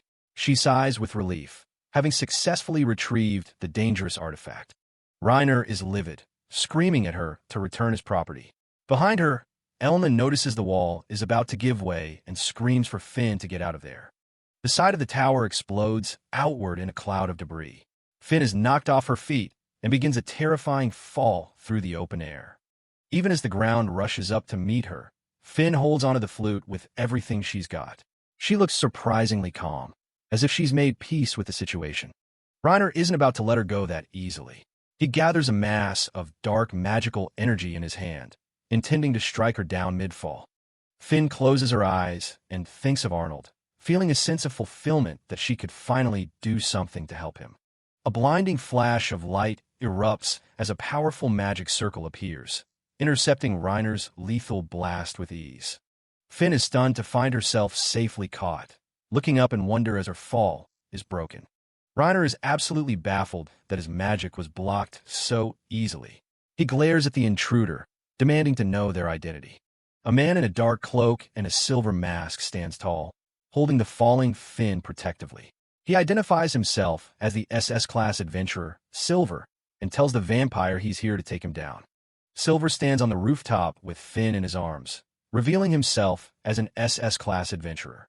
The female vampire is completely caught off guard, while Finn just looks relieved to be safe. Realizing they're outmatched, the female vampire tries to make a break for it. Elna isn't about to let her prey escape that easily and shouts for her to stay put. Elna blocks the path, ready for a fight. Behind her, Finn apologizes to Silver for acting on her own, knowing she put herself in a tight spot. Silver gives Finn a gentle pat on the head, telling her she did a great job. He tells her he'll handle everything from here, leaving her blushing as he takes charge. Silver directs Finn to head back to the safety of the manor. As she walks away, she can't take her eyes off the mysterious adventurer who just saved her life. Finn wishes him luck before she goes, and Silver gives her a confident nod. He's got this under control. Sam, the male vampire, is visibly annoyed. He can't believe another powerful fighter has shown up to mess with his brother's plans. Silver mocks the duo, asking if they weren't worried about an SS-class adventurer tracking them down. The female vampire snaps back, claiming they were just waiting for the right moment to strike. The masked adventurer points out that their window of opportunity is slammed shut now that he's been summoned. Sam isn't intimidated, believing that if they can just take down Silver and the hero, victory is still theirs. The vampires claim they haven't even shown their true power yet. Elna just smiles, more than happy to see what they've actually got. Elna swears to wipe them out, but Silver immediately interrupts her. He insists that he's the one who's going to finish this. The two starts bickering over who gets the kill. Silver jabs at her, suggesting she's lost her edge if she thinks she can steal his prey. Elna refuses to back down, citing her direct orders from the Emperor. Silver doesn't seem impressed, noting that the Emperor looks pretty vulnerable from where he's standing. Sam finds the whole thing hilarious. He laughs at how both a hero and a top-tier adventurer are dropping their guard to argue with each other. The vampire tries to goad them, pointing out that the Emperor might get killed while they're wasting time. Silver's response is cold. He says he couldn't care less about the royal family's fate. Silver explains that his job is to protect the people, not the upper class. He has zero interest in helping nobles who can't even fulfill their own duties. Sam is confused by this guy's logic. He doesn't understand what Silver means by refusing to take the nobles' work from them. Elna suggests they just split the targets and get it over with. Sam shouts for them to stay out of the way, frustrated by their casual attitude.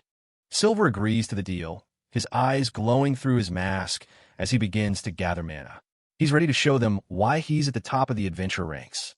Sam tells them to bring it on, confident that their vampire strength will be enough to hold out. Silver just charges up a dark orb, ready for impact. The battle kicks off with explosions rocking the area. Finn stops for a moment as she runs, her thoughts turning to Arnold back at the manor. Silver lunges forward with a shout, his speed leaving streaks of light behind him.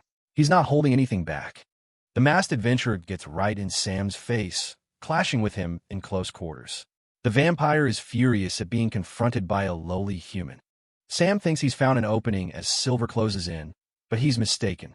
Silver is already preparing his next move. Silver lands a massive blow, sending Sam reeling. The vampire can't believe how much faster the human is compared to before. Elna is confused by the fight, yelling at Silver for not being more effective. She doesn't think the vampire should be this hard to take down. Silver takes a hit and ends up on the ground, seemingly frustrated. He mutters about how being an adventurer is starting to feel like a total chore. Seeing Silver on the ground, Sam starts laughing. He mocks them for being so afraid of a mortal who can't even hold his own.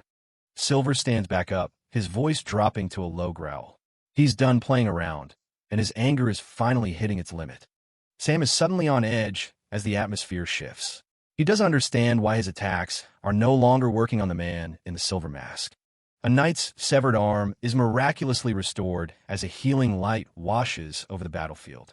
The soldiers are stunned by the sudden recovery. Sam realizes that while they were fighting, Silver was actually setting up a massive healing barrier for the troops. The vampire is speechless at the sheer amount of mana required for such a stunt. A huge magic circle expands across the entire city, signaling the completion of Silver's plan. The whole area is glowing with his power. Suddenly, black chains burst from the ground, binding both Sam and the female vampire. They're caught completely off guard by the sudden trap. The vampires struggle to break free, but Silver tells them it's useless. He asks if they're finally ready for what's coming. The image of Arnold's face appears behind the mask as he declares it's time for their punishment. The lazy prince persona is completely gone. The ancient magic curse chain barrier is now fully active. These chains don't just bind, they actively curse and weaken anyone caught in them. Silver explains that while vampires are physically strong, their true power is magical. By sealing their mana with these chains, he's effectively turned them into weaklings. More chains lash out, this time targeting Elna as she's running. She's annoyed, wondering why the hell she's getting caught up in his magic too. Silver jokingly explains that the chains only target those who see him as an enemy. He tells Elna that the fact she's bound means she secretly has a grudge against him. Elna is fuming, insisting she was only worried about him getting himself killed. Silver just laughs it off, saying her way of worrying is pretty rough on the people around her. Chibi Arnold in the corner seems to be having the time of his life. Elna is left shouting in rage as Silver continues to tease her. The battle might be won, but the bickering between these two is far from over. Silver mocks them, saying vampires are nothing once their magic is sealed. Sam vows to break free and kill them all. Silver charges a dark orb, telling them their time is up and asking for last words. Desperate, the vampires offer rewards for their release. Silver isn't interested in a bribe. Sam asks why he's doing this. Silver explains he's not here for a guild request, just fulfilling his responsibility as an adventurer. The female vampire screams they aren't monsters, but Silver doesn't care. He says the guild labeled them as monsters, and their actions prove it. Silver asks if they have anything else to say while they struggle in his chains. Elna draws her blade, threatening to kill them if they don't talk. The vampires refuse to yield to humans. Silver says he's ready. Elna realizes he's planning something massive and warns him not to blow up the city. Elna declares she's a von Amsberg, and her duty is to wipe out the Empire's enemies. She reaches up, calling for the legendary Sword of the Stars to appear. A massive pillar of light shoots into the sky. Narrative explains this blade defeated the Demon King 5 centuries ago. The blinding light catches the vampires off guard as Elna prepares her strike. It's a sword made from a meteor that can cut through existence. Silver is impressed by the power. Elna claims the prey as hers. Silver sighs and lets her have that one, though they're still bickering. Silver starts his own move, calling himself the Usurper and drawing power from the underworld. He unleashes infinity darkness, a void that starts swallowing the area. Silver tells the monsters he's sending them to oblivion and warns everyone to run. Up on the walls, the Emperor and his men see the massive light from the combined attack. Johannes orders everyone to pull back to the castle walls. Leonard watches, stunned. Silver and Elna tell the vampires to repent as their attacks collide. The vampires scream in terror. A huge explosion wipes out the monster horde outside the city. The blast is so intense, it clears the entire battlefield in seconds. A massive shockwave and light cover the plains where the monsters were. Johannes and Leonard look out at the now empty battlefield. Every monster has been purged. Silver and Elna land as the light fades away. Johannes breathes a sigh of relief. Silver thinks they might have overdone it with that blast. Silver formally takes his leave, asking the Emperor not to blame the guild for his personal choices. Johannes thanks him for the help. As Silver walks off, Elna has a lot to say, but decides to keep it to herself for once. She thanks him for saving Finn, her childhood friend. Silver apologizes for mocking the insipid prince earlier, but adds that the guy must have a hard life with a friend like her. Elna is left shouting in rage as Silver disappears into thin air. At a local inn, the stable hand notices a royal-looking horse. People inside wonder if a member of the royal family is actually staying there. Arnold is back in his room, unmasked and exhausted. Sebastian has tea ready and praises his work. Arnold admits he used way too much mana.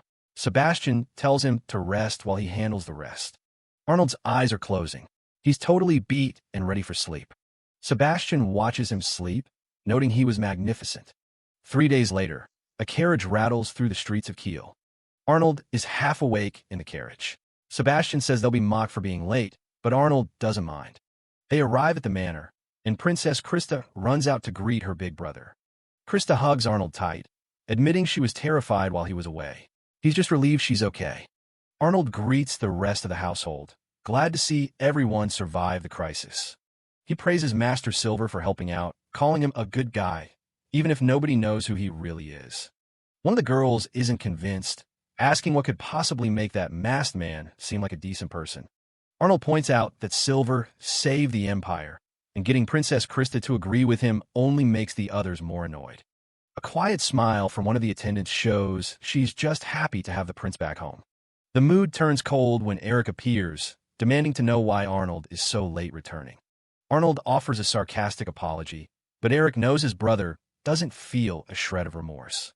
Eric scolds him for his attitude, but Arnold maintains his carefree mask, insisting he isn't trying to cause any drama. Eric commends him for sending Elna ahead, but warns him to stay in line. Arnold notes that Eric is already talking like he's the emperor. Eric doubles down, declaring that neither Gordon, Xandra, nor anyone else can stop him from taking the throne. He gives Arnold a final warning not to get cocky, and Arnold casually promises to keep that in mind. Krista is still shaken up by the vision she had earlier. Arnold pats her on the head, telling her she's safe now and nothing bad is going to happen to her. Once Krista and the fluffy Blet head off, Arnold pulls Leonard aside. He's got something important to discuss before they meet with their father.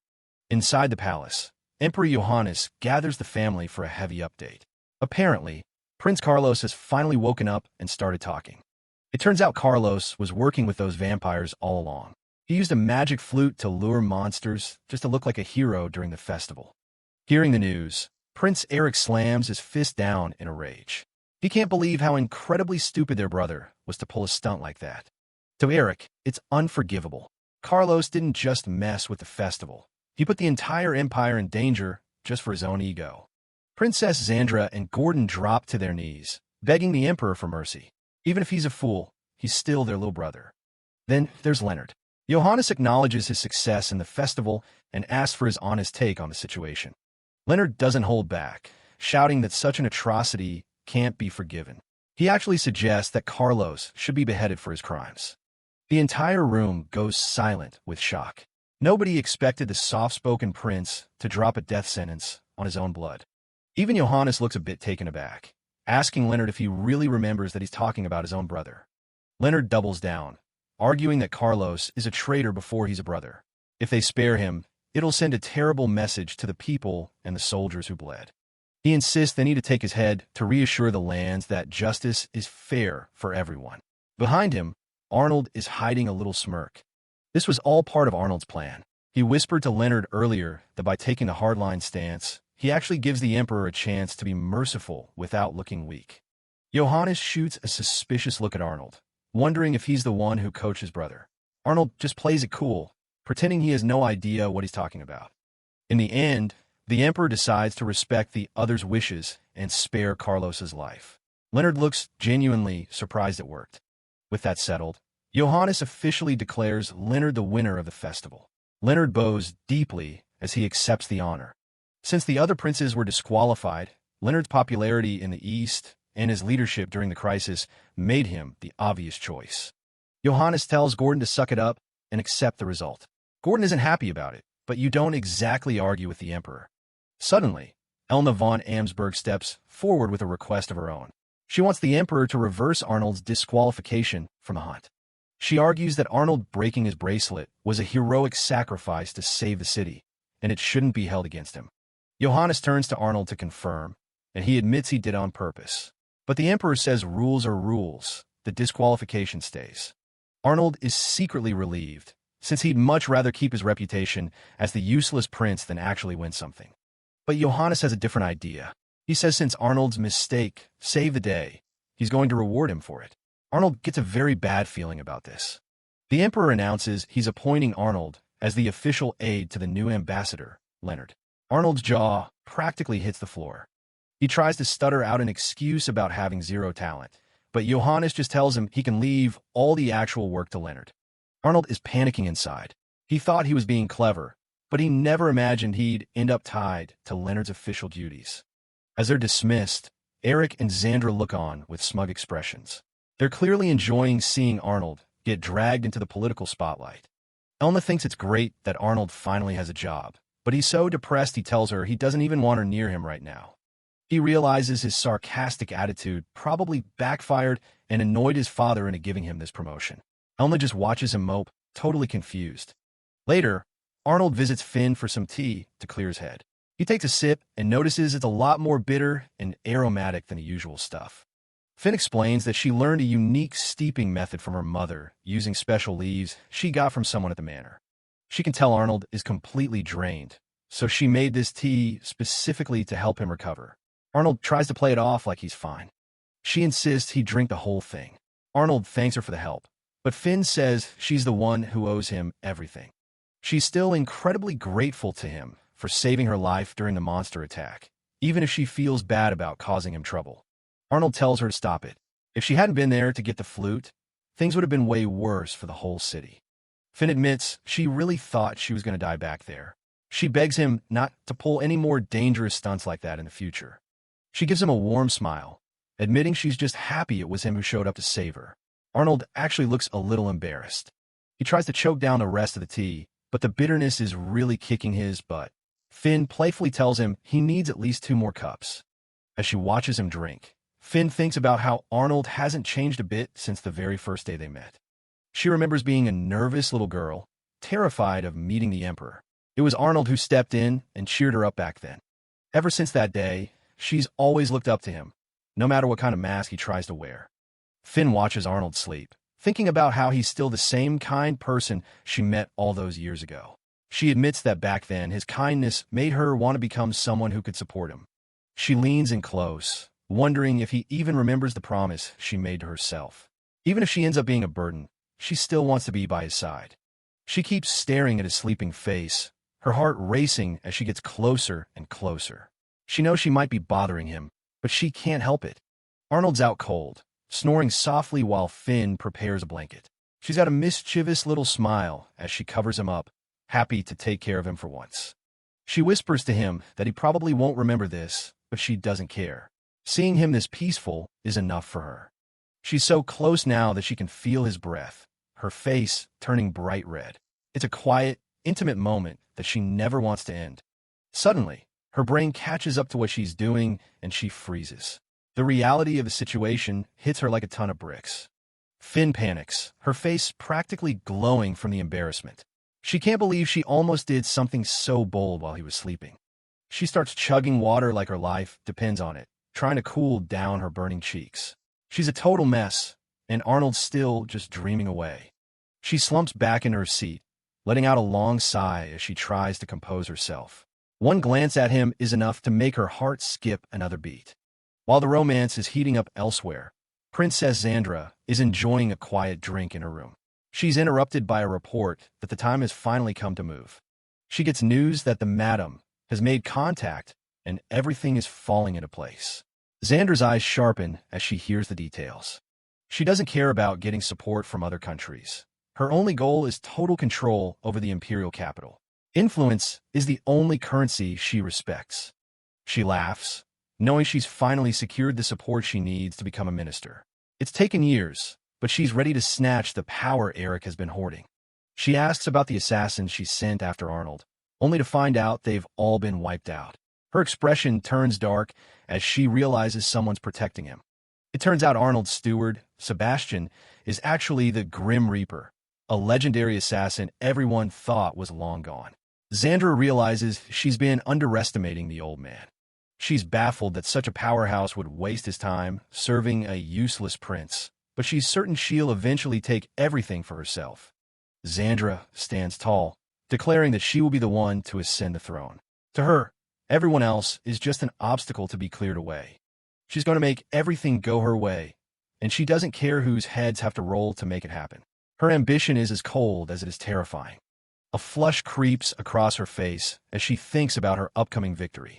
She simply cannot wait to stand above all her detestable rivals. Later, Arnold and Leonard head deeper into the palace to visit their mother. They come to give her a proper greeting and catch up. Their mother, Mitsuba, welcomes them with a warm smile. She's just finished baking some sweets and insists they help themselves. She teases Arnold about how long it's been since his last visit. She wonders if he's been having too much fun or if he's finally found a lover. Mitsuba was once a legendary dancer from the Far East, and it said the Emperor fell for her beauty instantly. You can tell where the twins got their good looks. Arnold gives a bland response, which just makes his mother sigh. She'd much rather hear an interesting story about what he's been up to. Leonard takes over, reporting that he's been appointed as ambassador and Arnold will be his aide. They're likely going to be leaving the kingdom soon. Arnold's busy eating, but he's still thinking about the internal palace politics. He knows his mother is right in the crosshairs of the battle for influence. Leonard asks if she's concerned about any of this, but Mitsuba just laughs it off.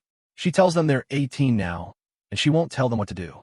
She has total faith in the Emperor's decision, believing both her sons are more than capable of handling the task. Her confidence is unwavering. Leonard promises to do his best, but Arnold just says he'll do things as he pleases. He gets a knock on the head from his brother for being so casual. Mitsuba mentions that Elna came by to apologize for what happened to Arnold. She asks him what he thinks she meant by that. Arnold grumbles that Elna's meddling is exactly why he got stuck with this nightmare of a job. His little sister, Krista, just pokes him and calls him a slacker. The room is full of laughter as they tease Arnold. Even his mother seems to be enjoying seeing him squirm a bit. Then Mitsuba drops a bombshell. She asks which one of them is going to take Finn as a consort. The suggestion comes out of nowhere. Arnold spits out his tea in shock, and even Leonard is caught off guard. They try to explain that they don't see Finn in that light at all. Arnold's certain Leonard is the one in the lead, but his brother just looks betrayed by the sudden accusation. The sibling rivalry is real. Krista chimes in, saying that Finn and Arnold actually make a wonderful match. Arnold's face tells you everything you need to know about that ambush. He insists there's nothing going on between them, and she's just a friend. But his mother points out that Finn is still the most beautiful girl in the Empire. Krista thinks her mother is the prettiest, which gets her a big hug. Mitsuba happily agrees, telling her she thinks Krista is the prettiest too. Arnold just smirks at the wholesome scene. It's a rare moment of peace for the family before things get messy again. Leonard tries to get them to stay a bit longer, but Arnold says they've been there long enough and have other plans. He's already headed for the door. Mitsuba tells them to take care of themselves, noting that Arnold always pushes himself too hard. He just gives her a warm smile and says goodbye. Arnold maintains his lazy persona until the very end, claiming he's never pushed himself a day in his life. Mitsuba just smiles knowingly, giving him her blessing to do his best in his own way. As he steps away from the peaceful garden and out of his family's sight, Arnold takes a deep, steadying breath.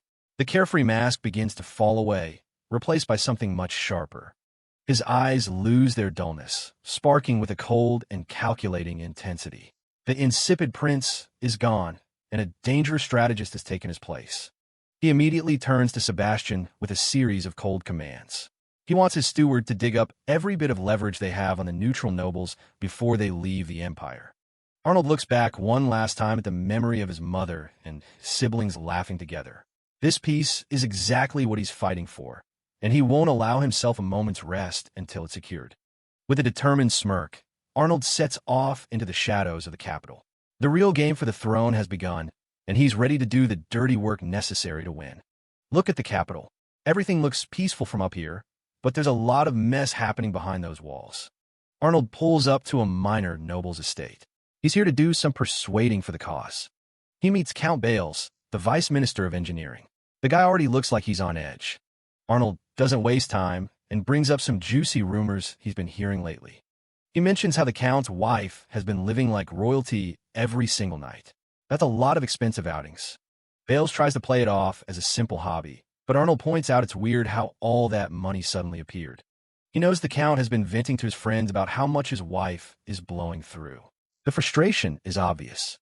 Then Arnold leans in for the kill. He's heard another rumor that's much more serious.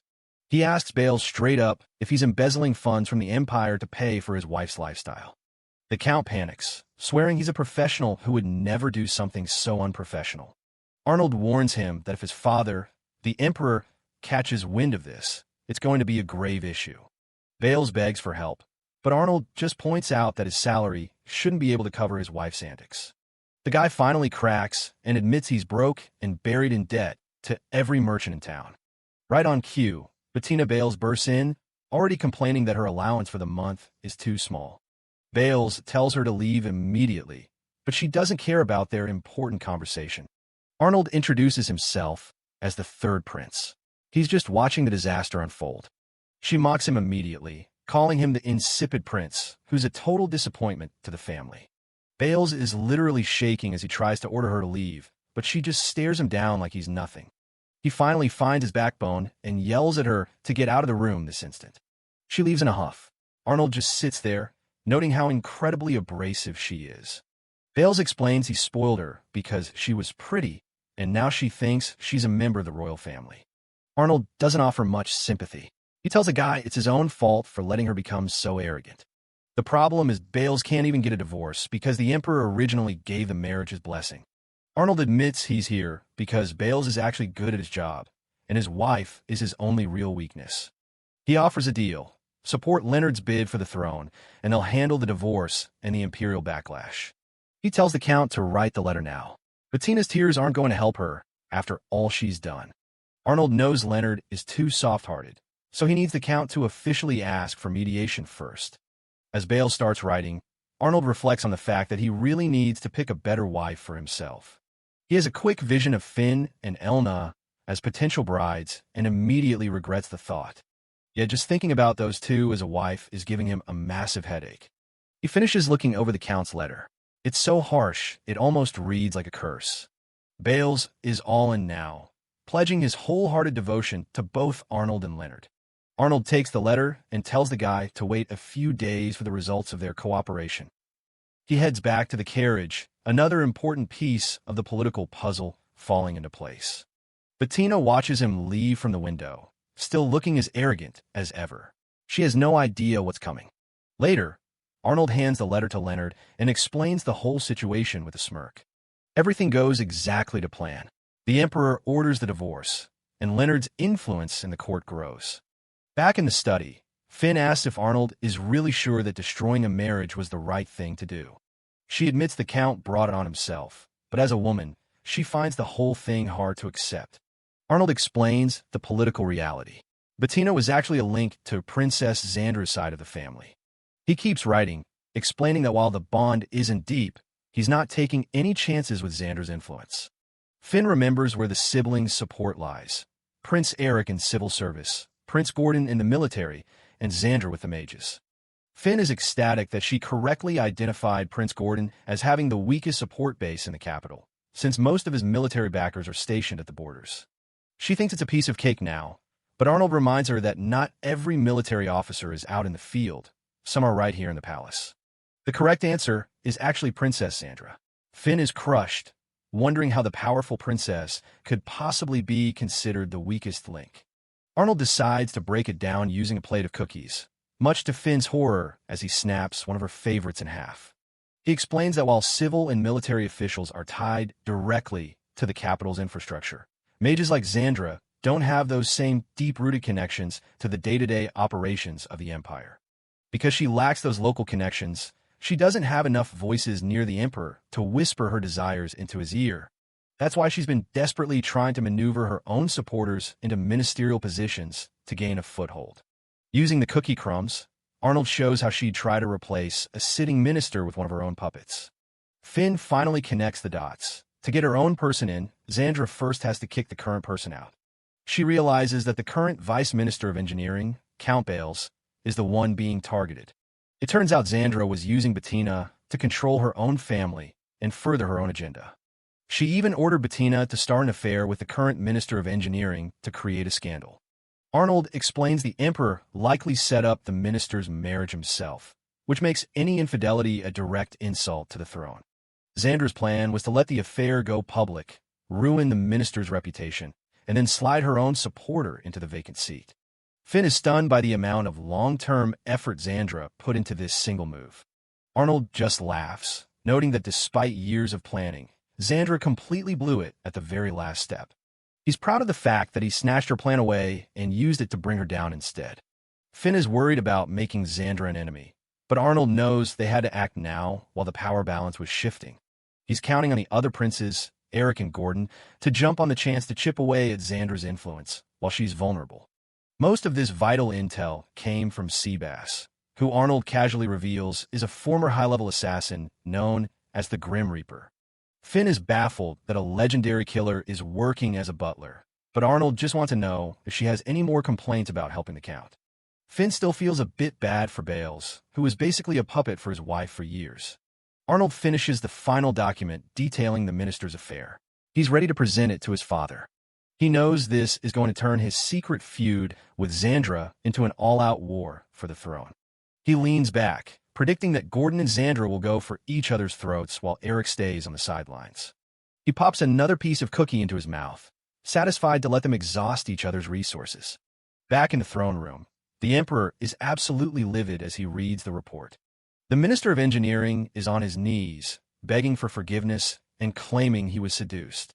Johannes isn't buying it. He's disgusted that one of his ministers would lay hands on another man's wife. He asks the guy if he'd try to seduce one of the Emperor's own wives if they tempted him. The silence is deafening. He fires the minister on the spot and orders him to stay confined to his home until his punishment is decided. Then, Johannes calls Count Bales forward. The Count is terrified, taking the blame for failing to watch his wife. But the Emperor surprises everyone by telling Bales he's no longer responsible for Bettina, as the marriage is officially dissolved. Instead of a punishment, Johannes offers him the position of Minister of Engineering, having seen his dedication to his work. Count Bales is overwhelmed with gratitude, swearing on his family name to serve the Empire faithfully. The Imperial Chancellor, Franz Seebeck, watches the scene and notes that the battle for the throne is finally heating up. Franz wonders if installing Bales was the right call, while the Emperor just stares off, indifferent to the strings being pulled in the dark.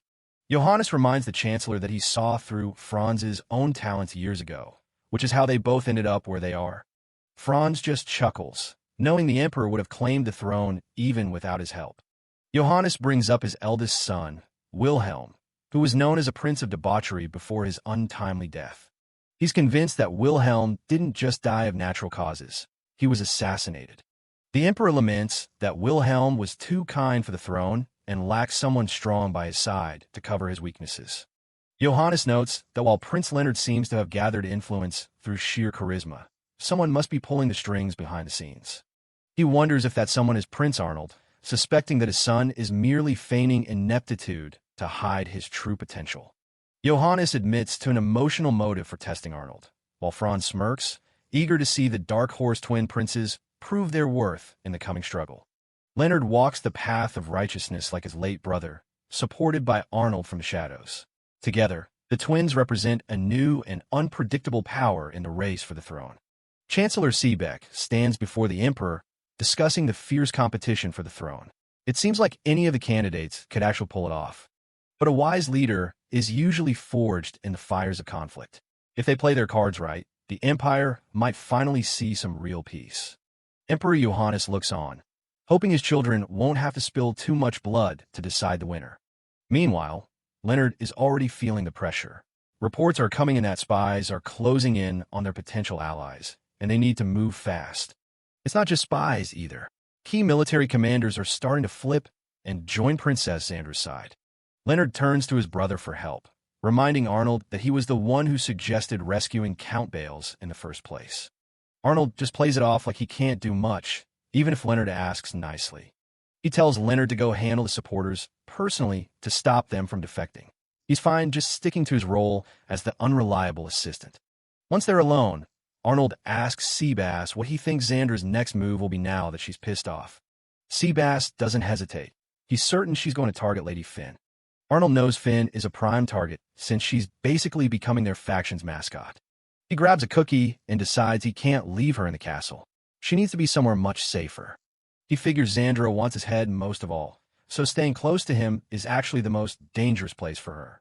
Seabass wonders if their recent political gains were worth the risk. Arnold points out that Finn is a duke's daughter. If anything happened to her, the political fallout would be irrecoverable. He's choosing a solid defense over a counterattack for once. Arnold tries to act like it's purely a tactical move, but Seabass is giving him a very skeptical look. The butler wonders if there's a bit more to his master's concern than just cold politics. Arnold just sighs and prepares to head out. Seabass mentions that Arnold's mother, Mitsuba, would probably be happy to see him actually caring about someone. Seabass suggests Arnold should tell Finn he was worried about her, which immediately gets him a sharp retort. Seabass asks where he's planning to hide her. Arnold says it's a place with the Empire's strongest warrior. a spot Seabass knows all too well. They arrive at the massive residence of Supreme Archduke Amsberg. Arnold is confident that no one will dare come after her here. The guards recognize him and welcome the prince back. That's when Anna von Amsberg, Elna's mother, appears with a warm smile for Arn. It's been a while since they last saw each other, and Anna notes that Arnold has certainly grown up. She mentions her husband is out, then drops a casual bombshell. Elna and Finn are in the middle of a bath and asks if he wants to join them. Arnold politely declines. Anna laughs it off, remembering how they used to bathe together as kids. Arnold hasn't forgotten the time Elna almost drowned him. Apparently, they both used to come home crying, Arnold from the training and Elna from frustration that he wasn't getting any better. Arnold thinks the whole story is absurd. He realizes Anna is basically his natural enemy. She tells him to wait in the guest room at the end of the hall while Seabass helps with the tea. Arnold walks down the hall, stops at a door, and figures this must be the place. He opens the door without a second thought and walks right in on Elna, who's currently in her underwear trying on clothes.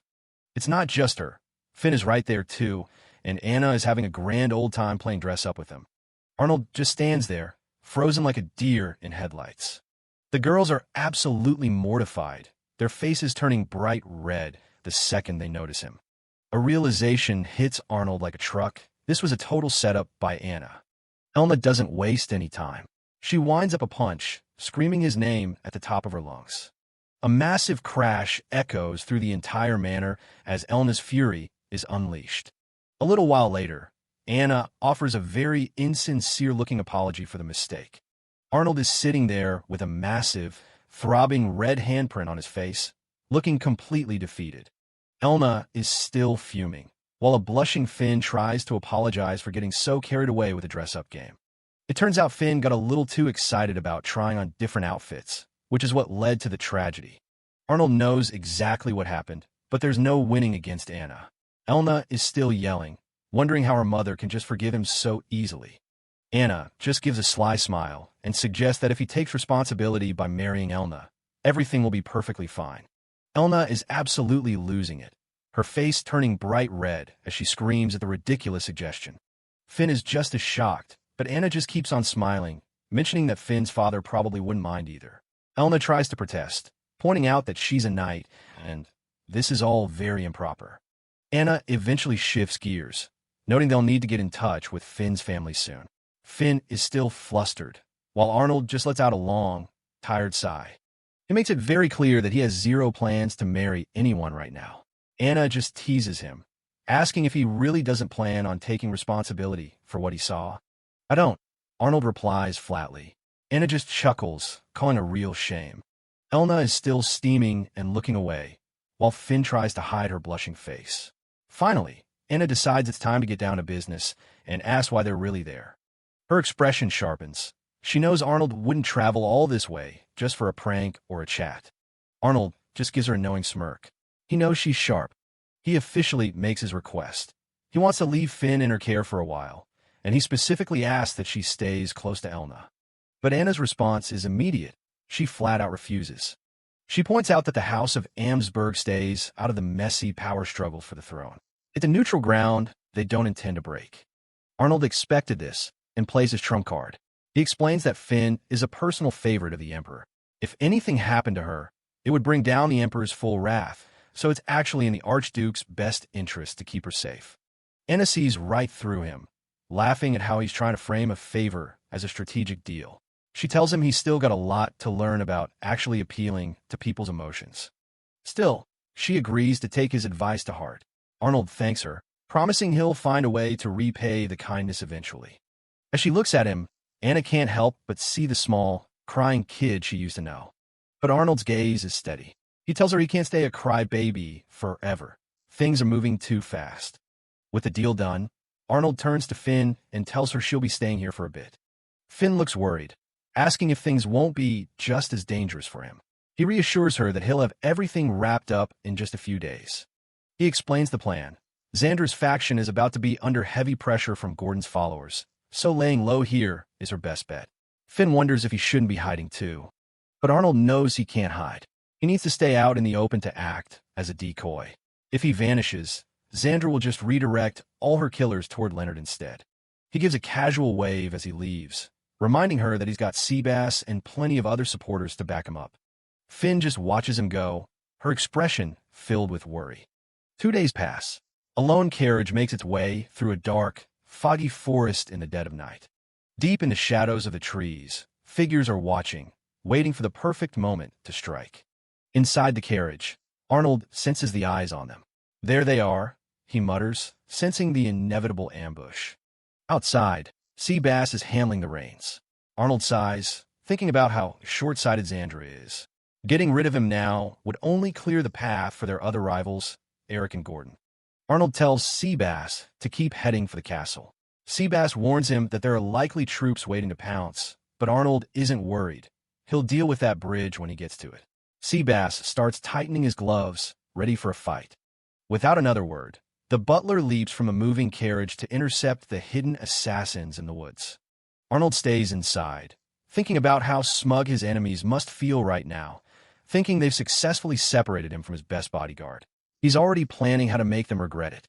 Suddenly, his eyes sharpen. He knows it's starting. The coachman sees a dark figure blocking the road ahead and panics, pulling the horses to a sudden, frantic stop. Arnold tells him to just ignore it and keep driving. But the terrified man has seen enough. He bails out of the carriage and runs for his life, leaving Arnold alone. Arnold actually finds this more convenient. The assassin stands in the middle of the road, telling Arnold he doesn't want to have to drag him out by force. The masked killer mocks him, saying it's pathetic that even his own servant would abandon him like this. Arnold steps out into the night, looking bored. He notes that being unpopular isn't exactly a new experience for him. He quickly sizes up the guy, judging him to be around an A-class adventurer's level of strength. The assassin is surprised by the prince's calm demeanor. Arnold just casually tells him that Seabass will be back to finish him off shortly. The masked man just laughs. He's convinced Seabass is too busy dealing with a dozen other assassins to come back in time. He clenches his fist, and suddenly his clawed hand erupts into a mass of dark, flickering flames. He tells Arnold that while he has orders to assassinate him, he's decided to just knock him out and deliver him to Xandra instead. Arnold scoffs, not at all interested in meeting his torture-obsessed sister. The assassin lunges forward, aiming that flaming claw right at Arnold's chest. Arnold doesn't even flinch as the dark flames close in on him. Suddenly, a loud metallic clang rings out. A mysterious adventurer drops out of nowhere, parrying the lethal strike with a simple dagger. Arnold's eyes widen in genuine surprise as he stares at the unexpected protector who just appeared out of thin air. The assassin recoils, his eyes filled with shock and rage as he demands to know who just dared to interfere with his mission. The mysterious girl casually adjusts the brim of her cap, keeping her gaze steady and unfazed by the killer's presence. She simply identifies herself as a passing adventurer, standing her ground with a cool confidence that even Arnold finds impressive. Arnold looks at the girl who just stepped in. Something about her feels very familiar. It clicks. She's that A-class adventurer he ran into before. The hooded assassin isn't happy about the interference, telling her this isn't her fight. She doesn't seem to care who Arnold is, but she draws her dagger anyway. Standing her ground, she says she just can't stand by and watch someone get murdered. The guy warns her she's making a powerful enemy, but she'd rather have no regrets. He doesn't wait for a second warning and goes for the kill. Arnold realizes if she dodges the attack, he's the one taking the hit. Suddenly, there's a blinding flash from her weapon. In an instant, that little dagger transforms into a solid shield. Arnold's surprised to see such specialized gear in action. She doesn't stop there, shifting the shield into a massive spear. She releases a sound wave, claiming even the strongest monsters would fall asleep to this frequency. The assassin can barely keep it together as Arnold just gives a casual wave. Seabass finally shows up to see what all the noise is about. Arnold officially introduces himself as the 7th Prince of the Empire. The name hits her hard, and she realizes exactly who she just saved. Lynthia immediately drops to one knee and begs the prince to hear her out. They move to a more private spot where she explains she's from a village on the Empire's southern border. Arnold listens as he puts the pieces together. She's a refugee from the border wars. It's one of those countless villages the Empire doesn't even bother to acknowledge. She explains that the women and children in her village are being targeted for abduction. Arnold asks the obvious question, why them specifically? She looks him dead in the eye and tells him it's because of their heterochromia. Having different colored eyes makes them rare and highly prized for their magical potential. Arnold asks why she didn't go to a local lord, but her clenched fist tells the story. No one would help her, so she came looking for the legendary adventurer Silver. Arnold weighs his options. If powerful people are involved, this could get complicated. Seabass chimes in, reminding them that the prince is about to head out on a long mission. She admits they just don't have the money to keep paying for protection. Arnold thinks it over, realizing she's been carrying this whole burden herself. He offers a deal. He'll provide all the support they need once he returns. On top of that, he'll personally cover the cost of the adventurers. She can hardly believe he's actually willing to do that much. She warns him that taking this on might put a target on his back for even more attacks. She slides her weapon back into its sheath. If he's willing to protect her village, she swears she'll protect him in return. Arnold asks if her people will be okay, and she's confident A-class adventurers can handle it. He decides to push her a little just to see where her head is at. He asks her straight up what she'd do if he just decided to break his promise. Without missing a beat, she says she'd take everything she knows to another faction.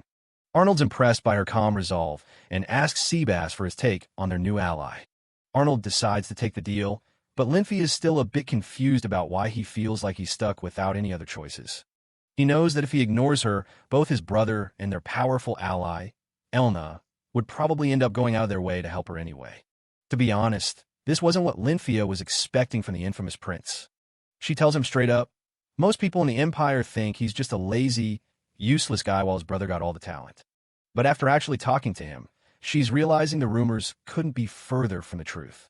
She starts wondering if she's actually talking to Prince Leonard instead, while Arnold tries to play off his sudden moment of competence. With the deal struck, Arnold reaches out his hand, ready to start their formal agreement. They shake on it, sealing their new partnership. Later, Arnold meets up with Elna von Amsberg, who's surprised he's not busy with his upcoming travel plans. He admits he's just letting Leonard handle all the boring logistics, then asks Elna if she's free to hang out. Elna immediately gets flustered, wondering if he's actually trying to ask her out on a date. She's completely caught off guard by the suggestion. As they walk through the capital, Elna wears a magical beret to hide her identity, though she's still lecturing him about neglecting his duties. She claims she's perfectly fine, but she's clearly still thinking about how misleading he can be.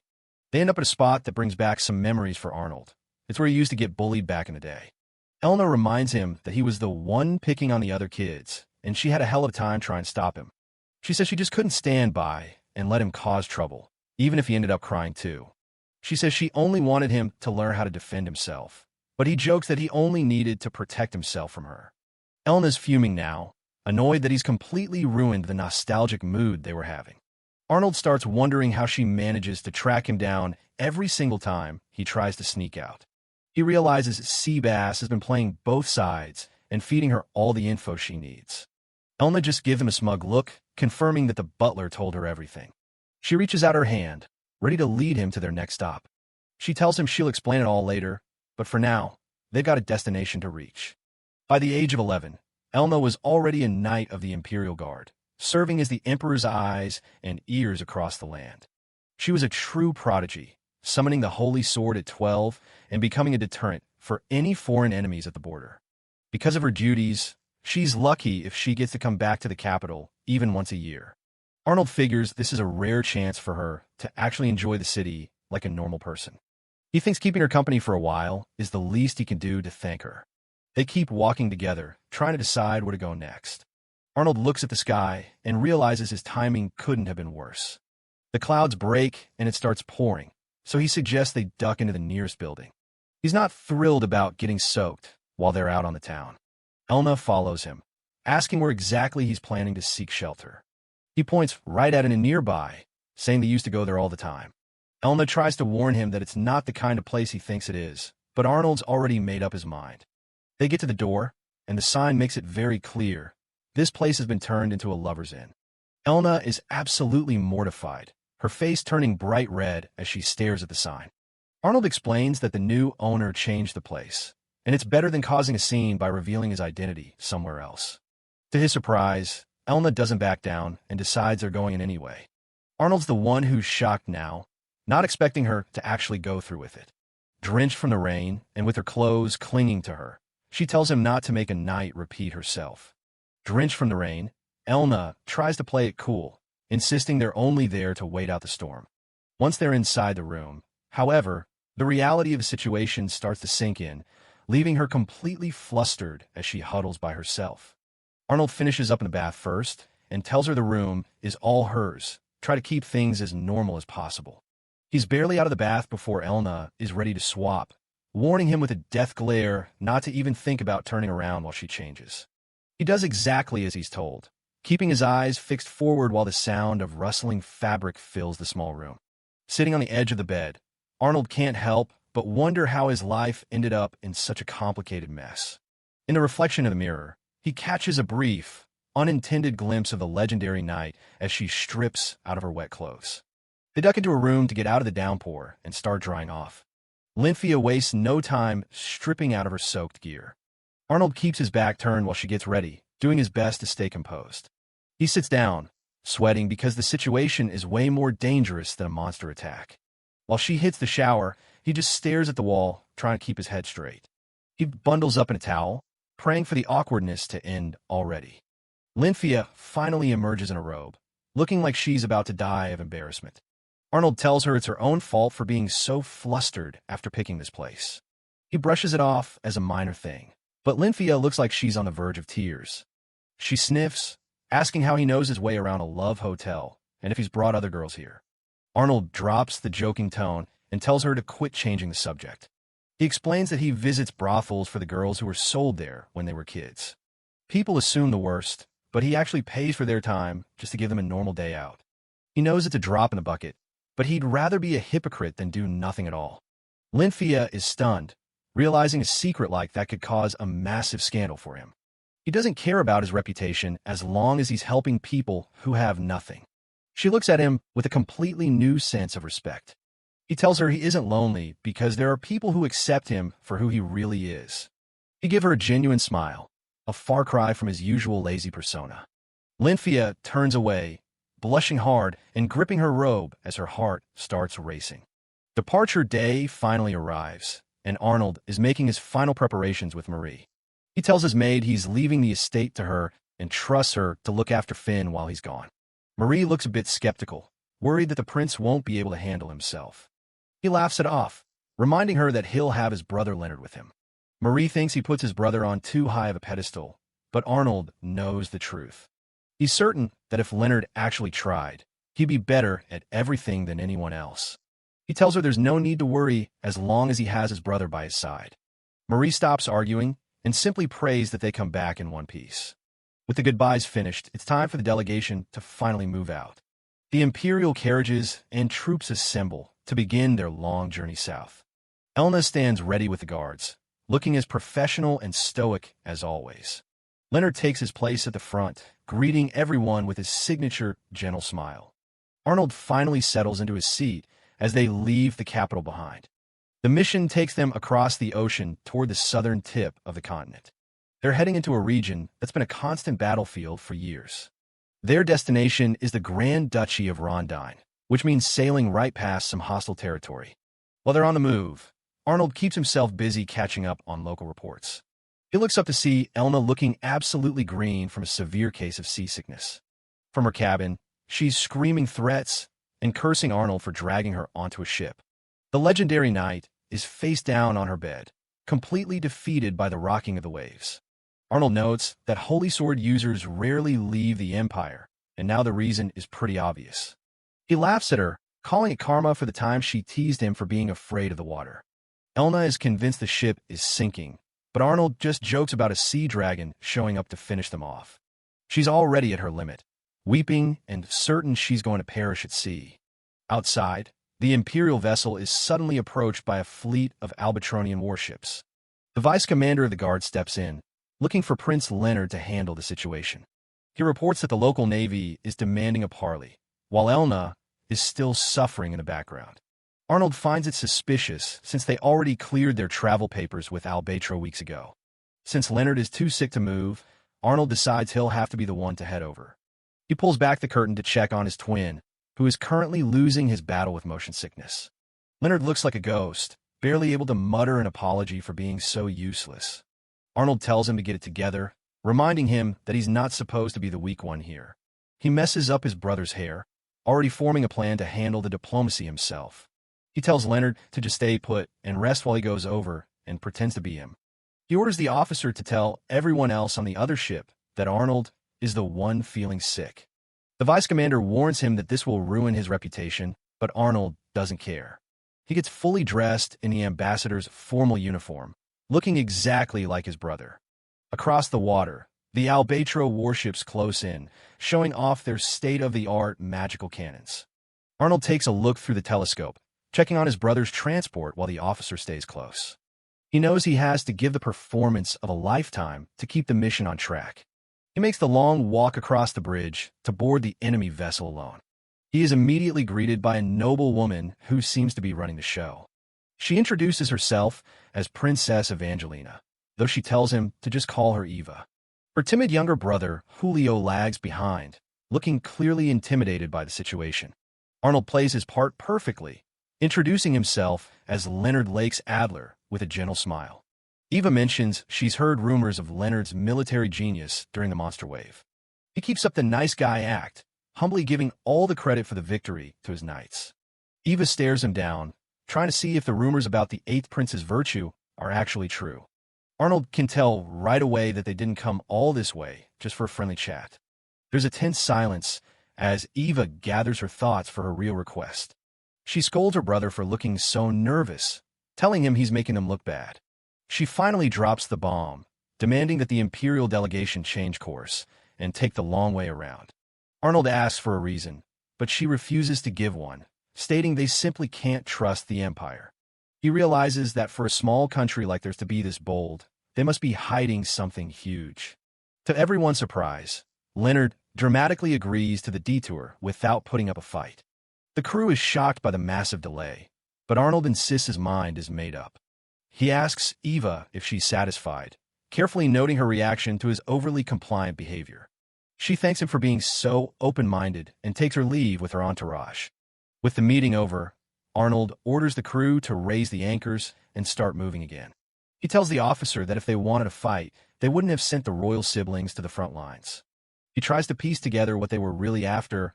Maybe it was just a test of the prince's character. Suddenly, the entire ship lurches violently to the side, nearly knocking them off their feet. A massive sound echoes through the hull, and the officer draws his sword in a panic. A guard comes running with news that a freak storm has erupted out of nowhere. Arnold is stunned by the sudden change in weather, noting that the ocean was perfectly calm only a few moments ago. The captain struggles with the wheel, shouting that they're being pulled away from the other ship and could capsize at any second. Arnold realizes that this isn't just bad weather. There is definitely a sea monster behind this massive storm. He starts to suspect that the Albatro siblings knew about the sea dragon in these waters and came out to warn him. He understands why they kept it secret, as news of a monster would completely destroy their country's vital sea trade. Using his magic, he senses that the epicenter is deep within Albatro territory and is dragging their fleet toward the center. He grit his teeth, refusing to spend the rest of his trip stuck out here fighting a legendary beast. With a defiant shout, he prepares to take action as the ship is swallowed by the torrential rain and crashing waves. The Imperial flag fluttered at the masthead. The ship was plowing through violently rough seas. Arnold, now playing Leonard, asked the captain where they were. The captain reported that the strange storm had pushed them far off course, into the territorial waters of the Grand Duchy of Albatro. Arnold listened alongside Sir Seabass and Mark Tiber. The captain broke into a sweat as he spoke of the legend of the fire dragon. It was the mightiest sea monster, ruler of these waters, and to those who saw it, death was almost certain. Arnold considered the political implications. If the fire dragon truly prowled here, Albatro's trade would be halted, and that would be bad for everyone. Arnold suggested departing immediately for Rondine because he worried about his brother. Suddenly, a loud cry demanded everyone's attention. Ahead lay the wreckage of an Albatro ship. Sir Seabass sighed with regret, while Mark Tiber reminded him that someone like Leonard would never abandon those in distress. Mark Tiber stressed that Arnold must continue to play his role properly, because Leonard represented the Empire. If the swap were exposed, it would be a catastrophe. Arnold thought to himself that the crew's panic meant likely no one would notice his slip-ups. Mark Tiber continued arguing that a rescue now was too risky, especially since Albatro was not a friendly nation. Arnold stared down at the sea. He worried about keeping his identity secret. Even if the real Leonard had arrived, he still had to play the useless prince to divert attention. Enough when Alim Esbeuk stood nearby, plainly anxious. Arnold hesitated. Would Albatro let a prince who knew their secrets depart so easily? He told himself he couldn't take the risk. His gaze hardened, full of calculation. But at that moment, a sailor shouted that survivors were clinging to the wreckage. Sir Seabass asked Arnold if he intended to leave them. Immediately in character, Arnold ordered lines to be thrown and the people rescued as quickly as possible. He cursed inwardly. Why did trouble always seem to find him? The crew hurriedly hauled the first survivors onto the deck. Mark Tiber leaned in and told Arnold to endure it, because this would boost Leonard's reputation. Arnold looked thoroughly fed up with the moral performance. Mark added that Rondine would surely appreciate this chivalrous act. Mark reminded them of the enmity between Rondine and Albatro. Arnold fell silent, watching as the victims were moved to safety. Arnold rubbed his temples wearily. Mark Tiber told him to harden himself for what lay ahead. He sighed in exasperation. He knew full well the real Leonard would save people without a second thought. Arnold turned and ordered the captain to commence a wide-area search. The captain, surprised, asked for confirmation, since this area held many monsters besides the fire dragon. Arnold affirmed it was an official order. They would do everything to rescue any survivors. The captain looked at Arnold with respect. He promised not to leave a single person behind. Arnold thought that although the captain seemed to dislike the order because of the danger, he complied for the sake of the benevolent prince's image. He knew it was a foolish, risky action, but that was exactly Leonard's style. From above, the little ship threaded its way among drifting debris on the sea. Beneath the cold water, Eva was trying to encourage the others not to give up. A rescue boat approached. A sailor urged Eva to go first, but she refused, saying she could still hold on and letting others go ahead. Eva looked up at the ship, her face showing exhaustion, but her eyes still resolute. At last she was brought aboard, huddled among the other survivors. Eva glanced at the sister beside her, worried about her condition. The two clasped each other's hands tightly. Eva said they needed to use magic to check whether the fire dragon had awakened. Eva and her companions stood in the center of the magic circle, preparing to perform the ritual. A powerful beam of light radiated from the magic circle, enveloping the ship amid the night sea. Deep on the seabed, a huge dark shape moved among the rising bubbles. Suddenly, an immense pressure wave generated a violent swell. Everyone on board was terrified by this strange phenomenon.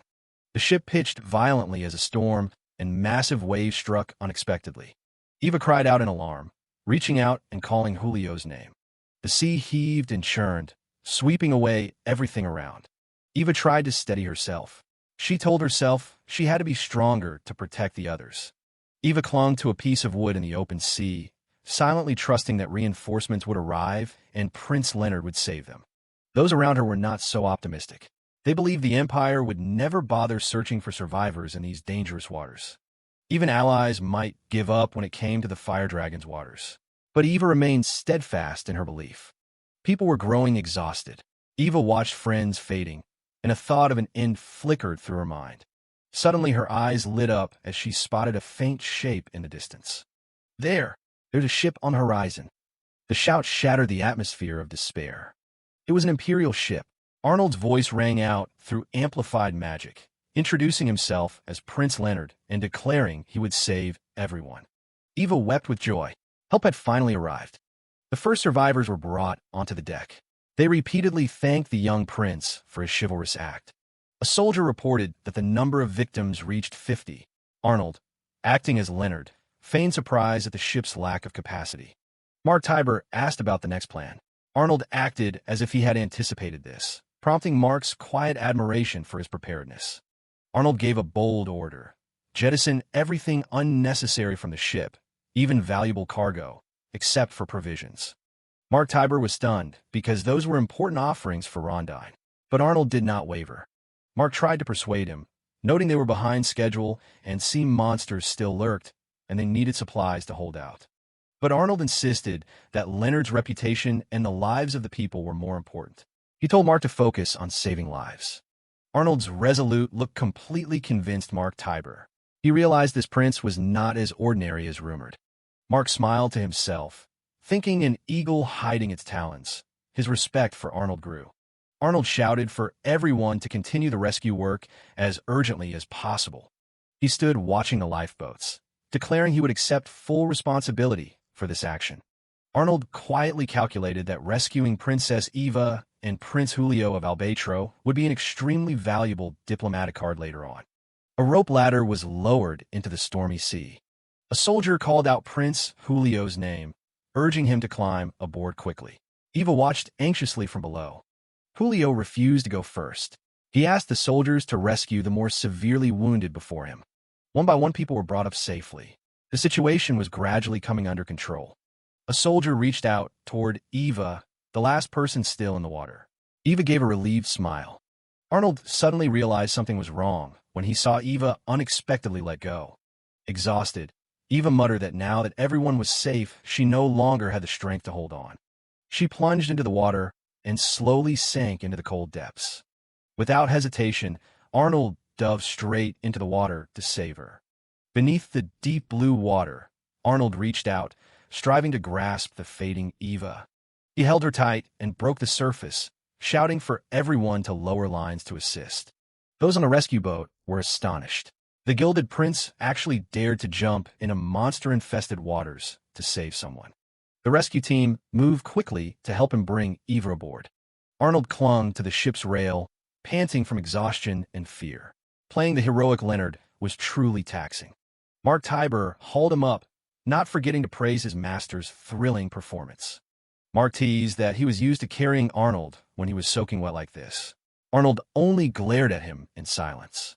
As Arnold wrung water from his clothes, Mark Tiber mentioned that he'd passed out earlier. He then recounted an old memory, pulling Arnold out of a bathtub when he nearly drowned. Arnold's face went blank. Elna von Amsberg stood to one side with a triumphant look. Mark added he never expected his life to involve rescuing the prince again. Arnold snapped back that the first time was an accident, and this time he was busy saving others. Mark could only chuckle. Seeing that this man seemed to know too much about him, Arnold asked his name. He knelt and introduced himself as Mark Tiber, deputy commander of the 3rd Guard. Arnold smiled, feigning great satisfaction. Eva and the other survivors slept soundly after a horrific night. They had rescued 80 people before heading for Rondine. Mark Tiber addressed Arnold as Prince, then reported that the captain was asking whether they should search for Leonard's ship. Arnold stood by the window looking out and ordered them to continue on, saying Leonard would surely manage on his own. Mark obeyed and stepped outside. Arnold then groaned, holding his head, saying he didn't feel well at all. He irritably told Mark Tiber not to come in later with pointless questions. What a burden. Elna von Amsberg sat on the bed, saying Arnold usually left things to the captain and never took care of them himself. Arnold could only sigh in exasperation. Arnold worried about being exposed and wondered how his younger brother was doing. Elna von Amsberg laughed, saying the problem was Arnold himself. Just don't do anything Arnold-like. He curiously asked what she meant. Arnold looked at Elna von Amsberg with a skeptical expression. Elna sat with her knees up on the bed, too comfortable. Arnold told her not to sit like that, but she said his tone was nothing like Leonard's. Elna teased that Arnold would really tell her she forgot to wear protective shorts or insist on checking the color of her underwear. Arnold was left speechless. Elna's expression suddenly sobered. She found it strange that the two brothers, both princes, grew up so differently. Leonard had been free-spirited. As a child, he'd run off to play and then come home crying, leaving Elna von Amsberg to run after him and help. Arnold smiled, thinking that Leonard was actually very trusting and always wanted to rely on Elna von Amsberg.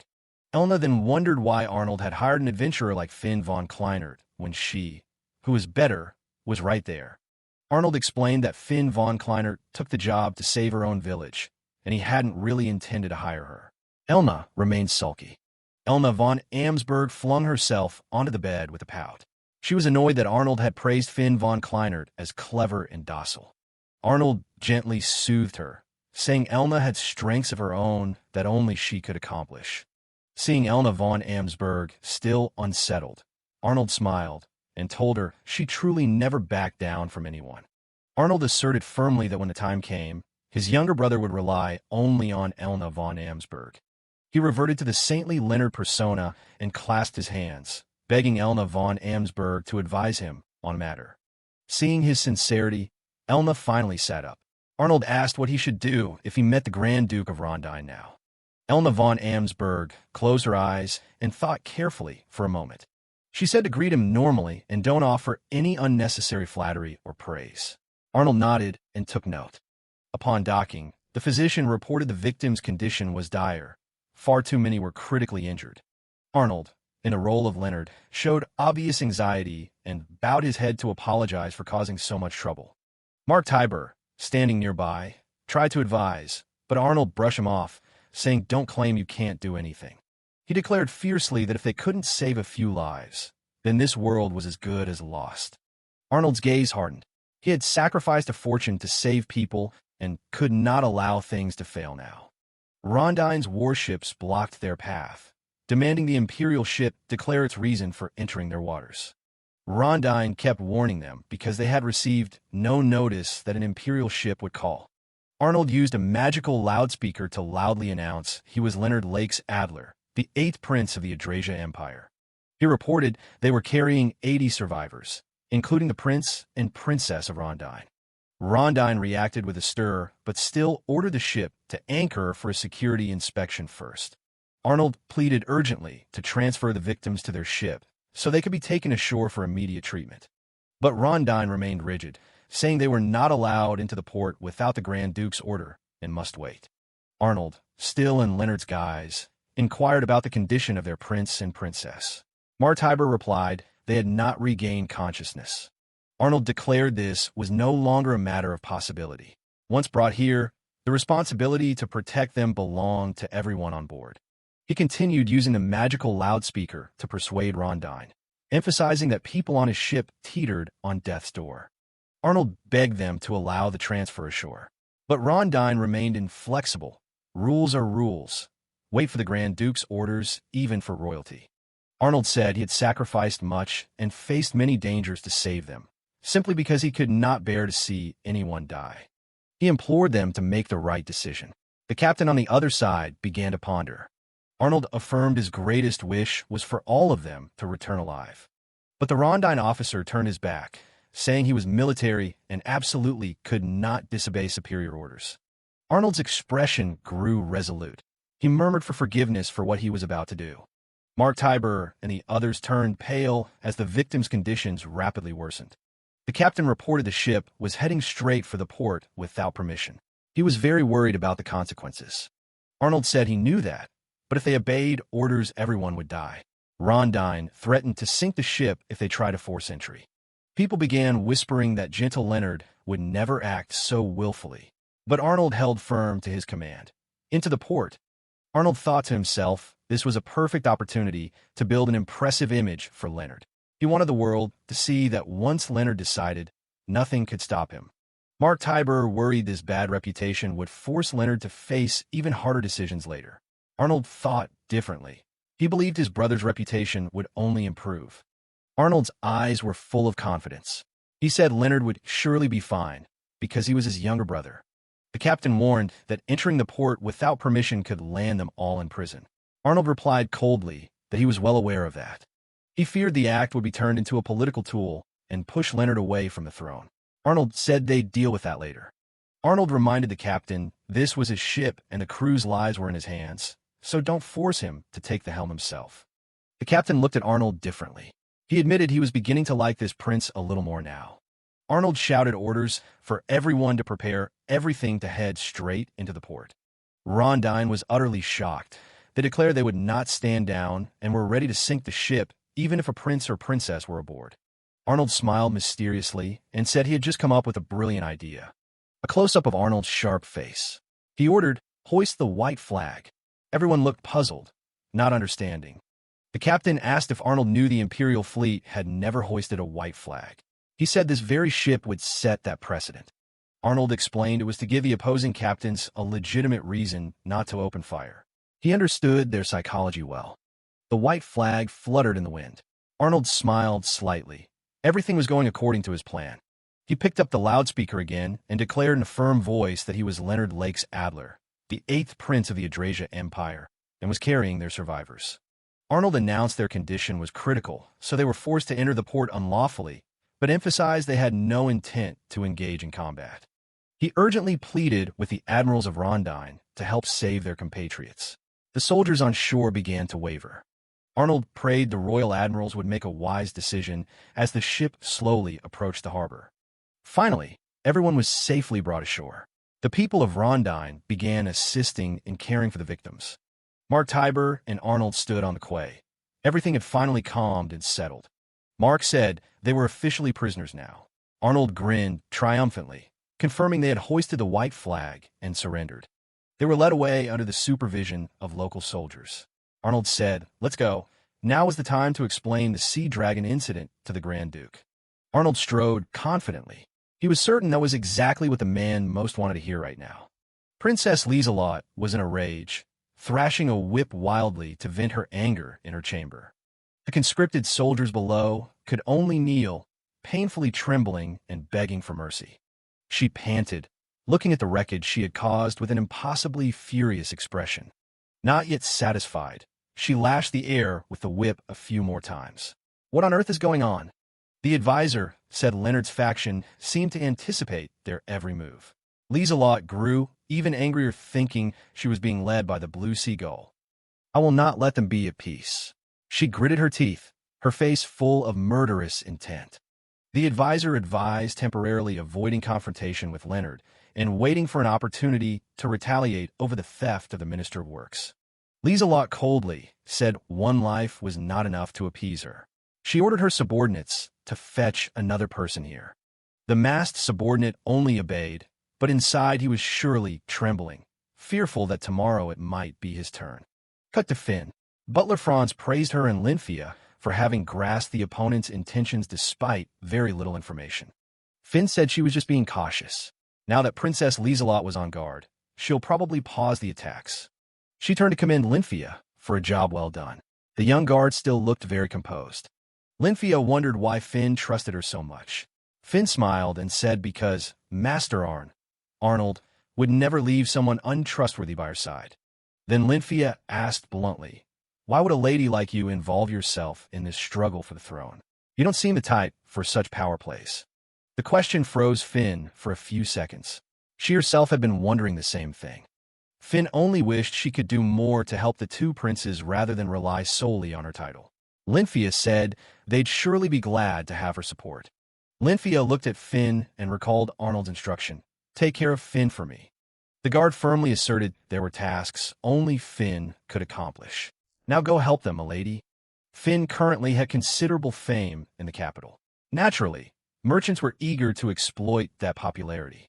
Franz said many trade guilds wanted Finn to endorse them, but they were also courting other candidates behind the scenes. Lynthia came up with the idea to target a different guild, Demi-Humans Incorporated.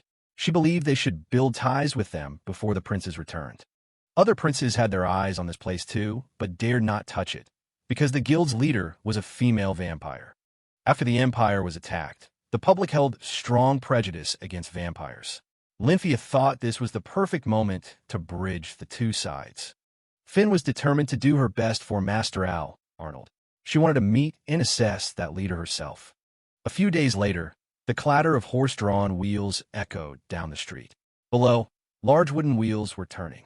They arrived at the headquarters of Demi-Humans Incorporated. It was a massive guild run by demi-human races.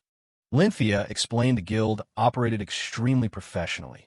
Every position was filled by the most suitable person.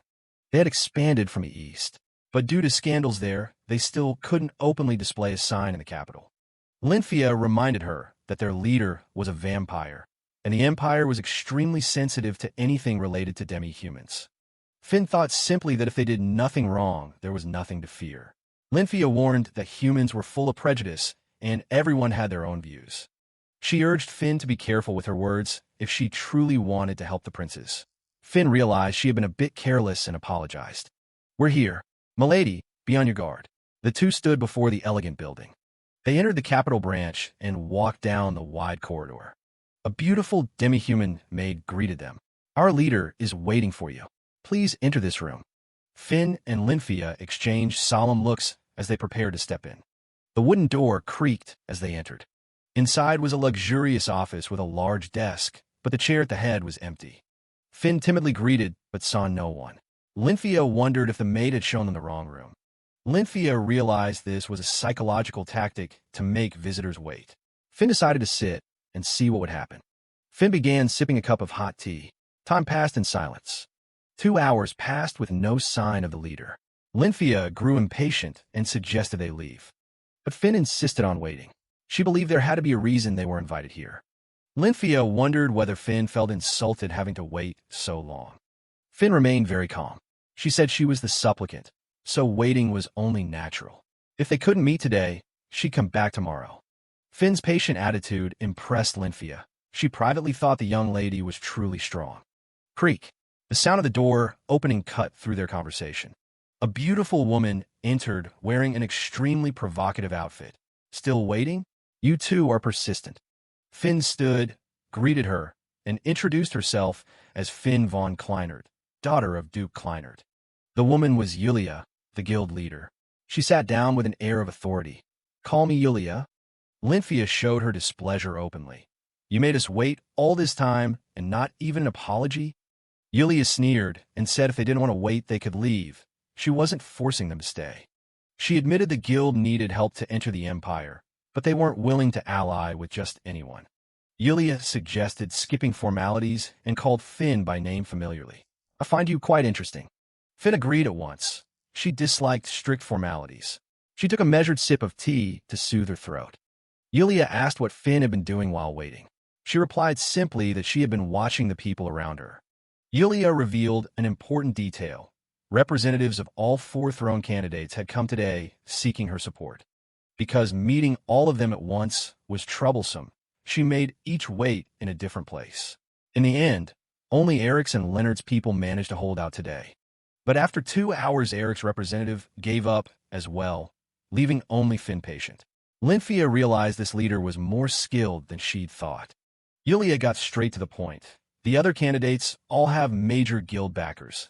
Leonard certainly couldn't when relying on his current finances alone. So, if we support your faction, what benefits will the guild gain from this? Finn fell silent to think for a moment. She knew she needed to make a truly weighty offer. She declared boldly, I am the collateral. I will give you the right to use me in any way you wish in exchange for the guild's power. Yulia warned, even if that would damage the honor of a duke's daughter? Finn nodded without hesitation. Yulia asked further, is Prince Leonard truly worthy of such a sacrifice from you? Lynfia anxiously watched her young lady. Finn affirmed firmly, I will help him ascend the throne, even if it costs my life. Yulia's expression subtly changed. She was seeing through the immense determination of the young woman before her. Yulia sighed and admitted she had been defeated by Finn's relentless resolve. You win. Tell me what you want. The condition she offered was that they would use Finn's name and image for the guild's commercial purposes, in exchange for providing abundant funding. Yulia praised Finn's courage. You are truly a remarkable woman, Finn. She even joked that she almost wanted to keep Finn as her lover. The young woman's charisma was too captivating. Finn smiled and declined gracefully. She said belonging to someone would diminish her value, and she couldn't allow that to happen. For Finn, supporting the person loved by the people and by herself was her foremost duty. Yulia asked curiously, I hear the prince is a twin. Who do you care for more? Finn put a finger to her lips and winked mischievously. That's a secret. When Finn left, Yulia remained impressed. She thought to herself that Finn needed to appreciate her own worth more. Lynfia vowed to fully support Finn. Yulia also promised she would not betray that trust. Farewell, Yulia. The two left the guild after a negotiation that exceeded expectations. Yulia looked at her sweaty hands. She was genuinely overwhelmed by the little girl's aura. She wondered which man could have made such a cute girl become so resolute. Yulia immediately ordered preparations to open a shop and focused all resources on supporting Prince Leonard's faction. She also mused that if that man proved interesting enough, she might even want to steal him from Finn. The scene shifted to Albatro Castle. Arnold, disguised as Leonard, was walking with his retinue. Arnold judged from the courteous reception that the Grand Duke bore them no ill will. A guide soldier bowed and said, "This way, please." Arnold followed with a pensive expression. Donato di Albatro, Grand Duke of Albatro, knelt before Arnold in greeting. "It is an honor to meet you, Prince Leonard." Arnold was stunned to see a nation's leader kneel before a foreign prince. Donato also apologized for his country's negligence that had entangled Leonard's party. Mark Tiber and the other knights also knelt, expressing boundless gratitude for Leonard saving the Duke's children and the survivors. Arnold looked down thoughtfully, as if feeling the heavy weight of their gratitude toward him. Arnold hurriedly reached out to help the Grand Duke to his feet. His humble gesture surprised Donato for a moment. "My name is Leonard Lake Sadler, the 8th Prince of the Empire. Pleased to meet you." Arnold also politely apologized for the unfortunate incident at the harbor. Arnold felt thanks were unnecessary. He had simply helped as a matter of course. His sincere eyes genuinely moved and earned Donato's respect. Leonard requested provisions and fresh water to replenish his ship. He also mentioned asking for a few treasures as a reward. Donato agreed immediately without hesitation.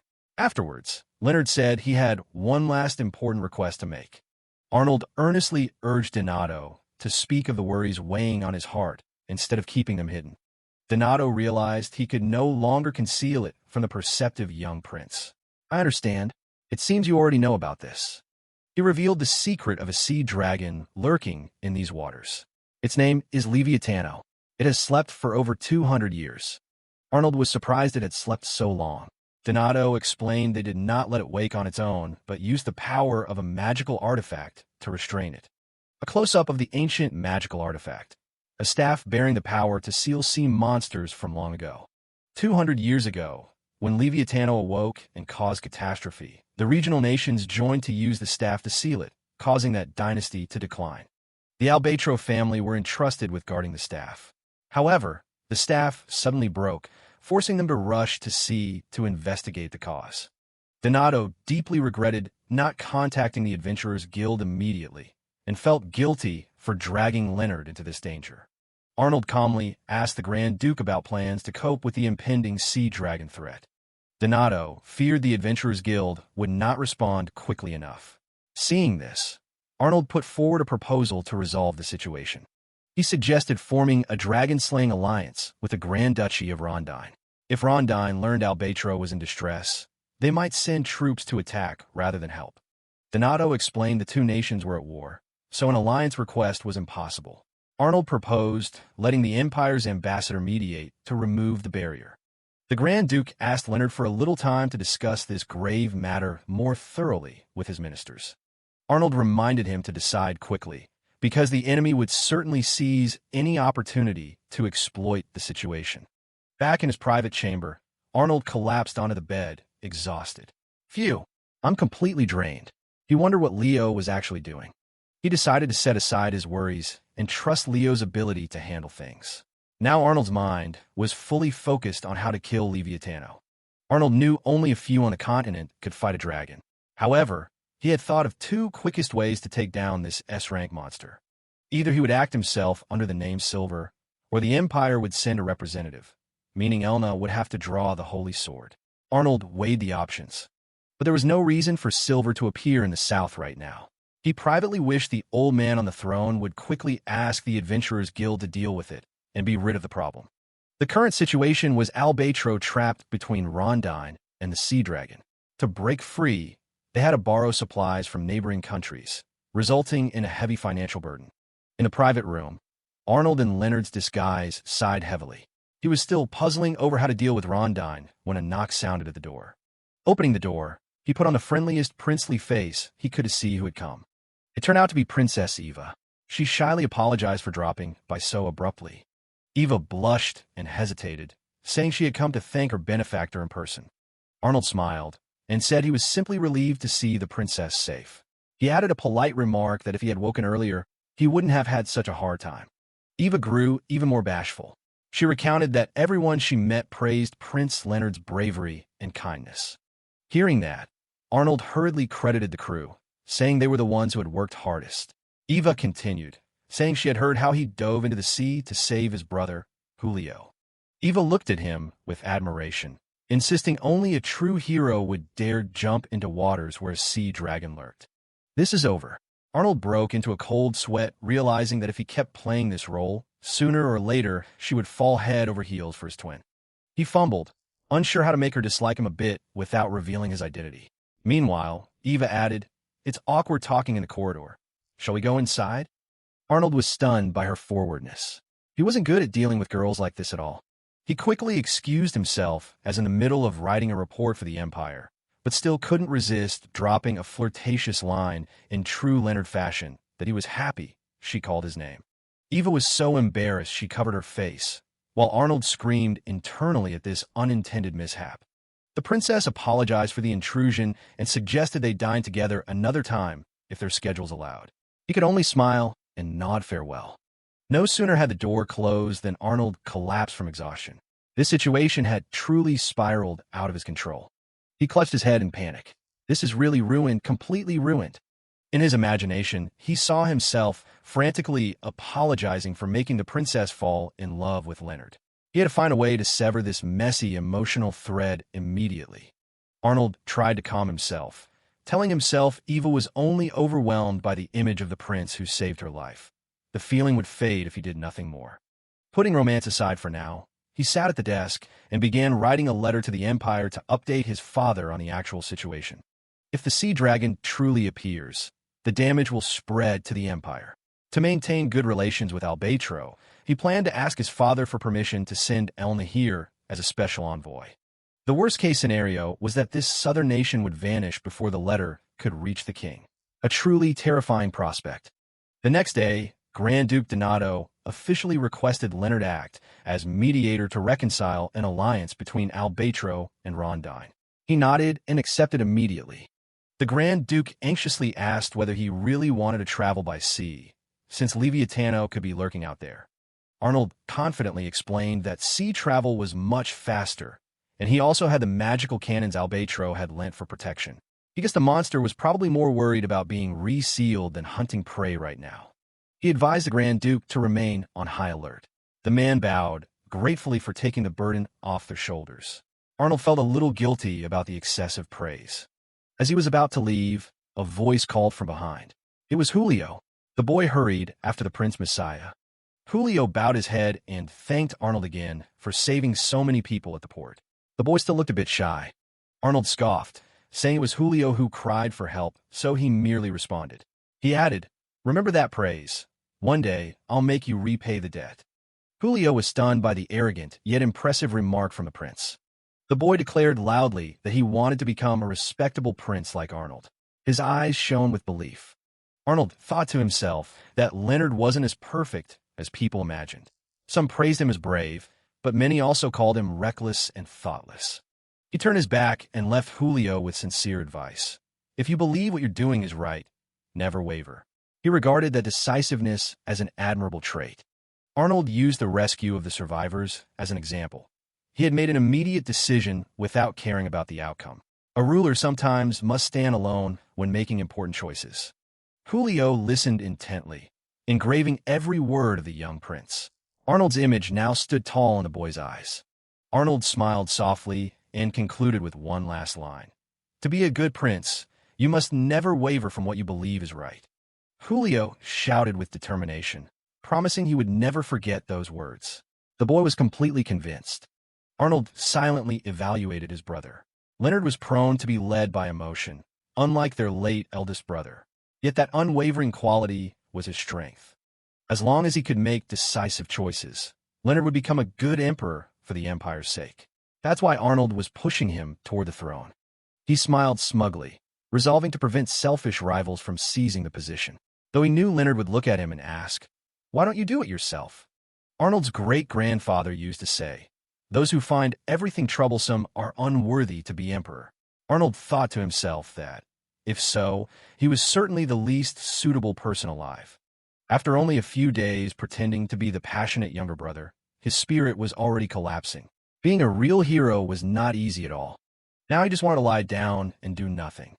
But the harsh truth was he still had to stand on the deck and continue his charade. the ship bearing the Empire's eagle emblem proudly cut through the waves. Arnold told himself he'd endure a little longer for Leonard's future. Arnold's expression turned serious for a moment. He took a deep breath to prepare for the next step of his plan. The order to weigh anchor was given. Their next destination was the powerful Duchy of Rondine.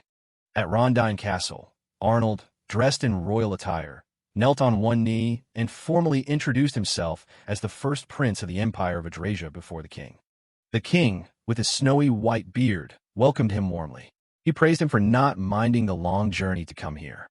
The king shared that he had heard Arnold's ship was caught in a storm and had been praying for their safety. Arnold calmly accepted the inquiry on his brother's behalf. With Leonard absent, Arnold naturally became the highest-ranking representative of the diplomatic delegation. He nodded to confirm that obvious fact to the king. Getting straight to the point, the king wanted to hear the emperor's answer regarding their request for military assistance. Arnold signaled for Elna to step forward to present the details. Elna von Amsberg boldly introduced herself as the commanding officer of the 3rd Royal Cavalry Regiment. Her imposing presence commanded the hall's attention. The King of Rondine was surprised to meet the prodigy of the Amsberg line, wielder of the legendary Holy Sword Aurora. Elna quickly clarified that she could not use that sword outside the Empire's territory. Elna calmly replied that her presence itself was the Emperor's answer. Her gaze was sharp, unmoved by the king's authority. She explained that the Empire's army was too powerful. If they intervened deeply on one side, rival nations would immediately support the other, leading to the region's exhaustion.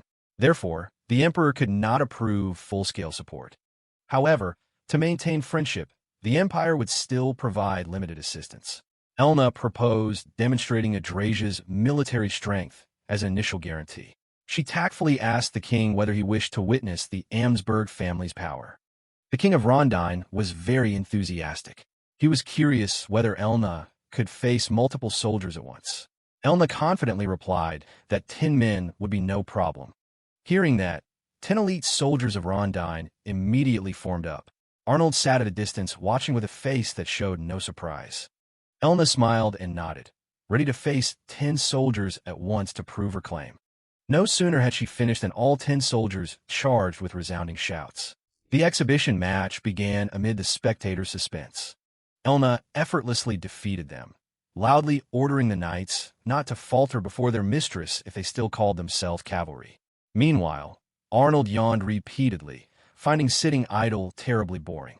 He privately wondered whether his brother was suffering the same way. Being idle left Arnold feeling oddly uncomfortable. A few days later, Arnold's ship entered Rondine's waters. He sighed, only wishing the swap with Leonard would be completed quickly. Suddenly, the whole ship trembled violently, accompanied by strange noises from beneath the sea. The commander panicked, not understanding what was happening. "Is the sea crying?" he exclaimed fearfully. Arnold immediately ordered all soldiers to prepare for combat.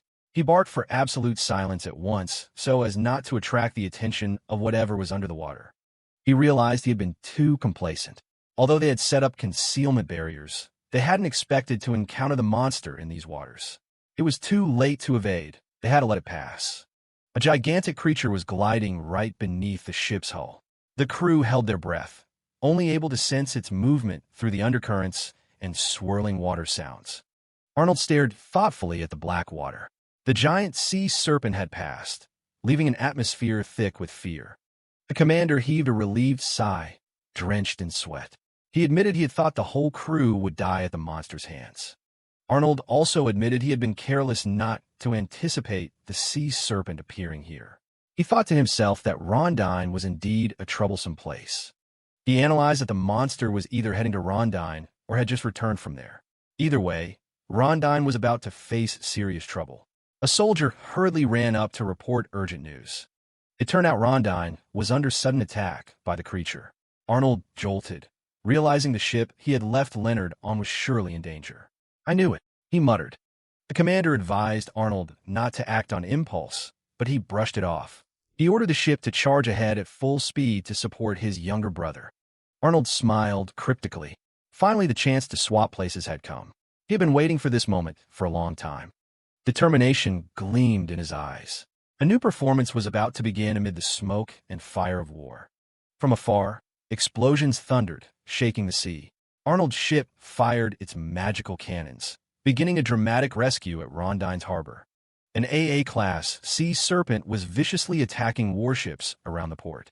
Chaos reigned as sea monsters appeared everywhere. Arnold watched the battle with a cold gaze. He instructed Leonard's ship captain not to force a direct fight with it, but to distract it so it wouldn't reach land. The captain protested, calling it impossible. "If you're scared, go hide in your cabin." Arnold snapped. On his own ship, Arnold ordered the helmsman to turn left around the Sea Serpent. Despite objections about the risk, he remained firm. "Do it." The eagle-emblazoned sails billowed amid the blasts.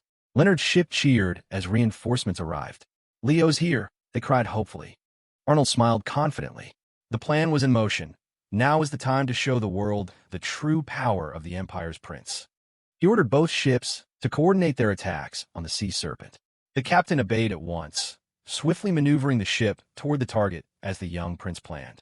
Arnold ordered all the starboard gun ports opened. "We'll make that beast taste magical cannon fire," he growled with authority. "Fire!" Arnold's roar drowned out the waves. Beams of magical light erupted from the barrels, tearing through the air. The magical projectiles struck the water, producing horrific explosions right beside the giant sea serpent. The creature howled in pain. Its ear-piercing scream echoed across Rondine's waters, signaling a turning point in the battle. Seeing the monster hit, Arnold ordered Captain Mark Tiber to bring his ship alongside Leonard's.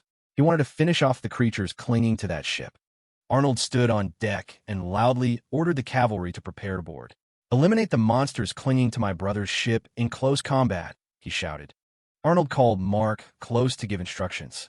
He needed the captain's absolute coordination to execute the final step of the plan. "I'll go help my brother. Please support me here," Arnold whispered. Mark froze for a moment, then smiled and nodded, understanding the implication. Mark replied with trust. "Your Highness, leave everything to me."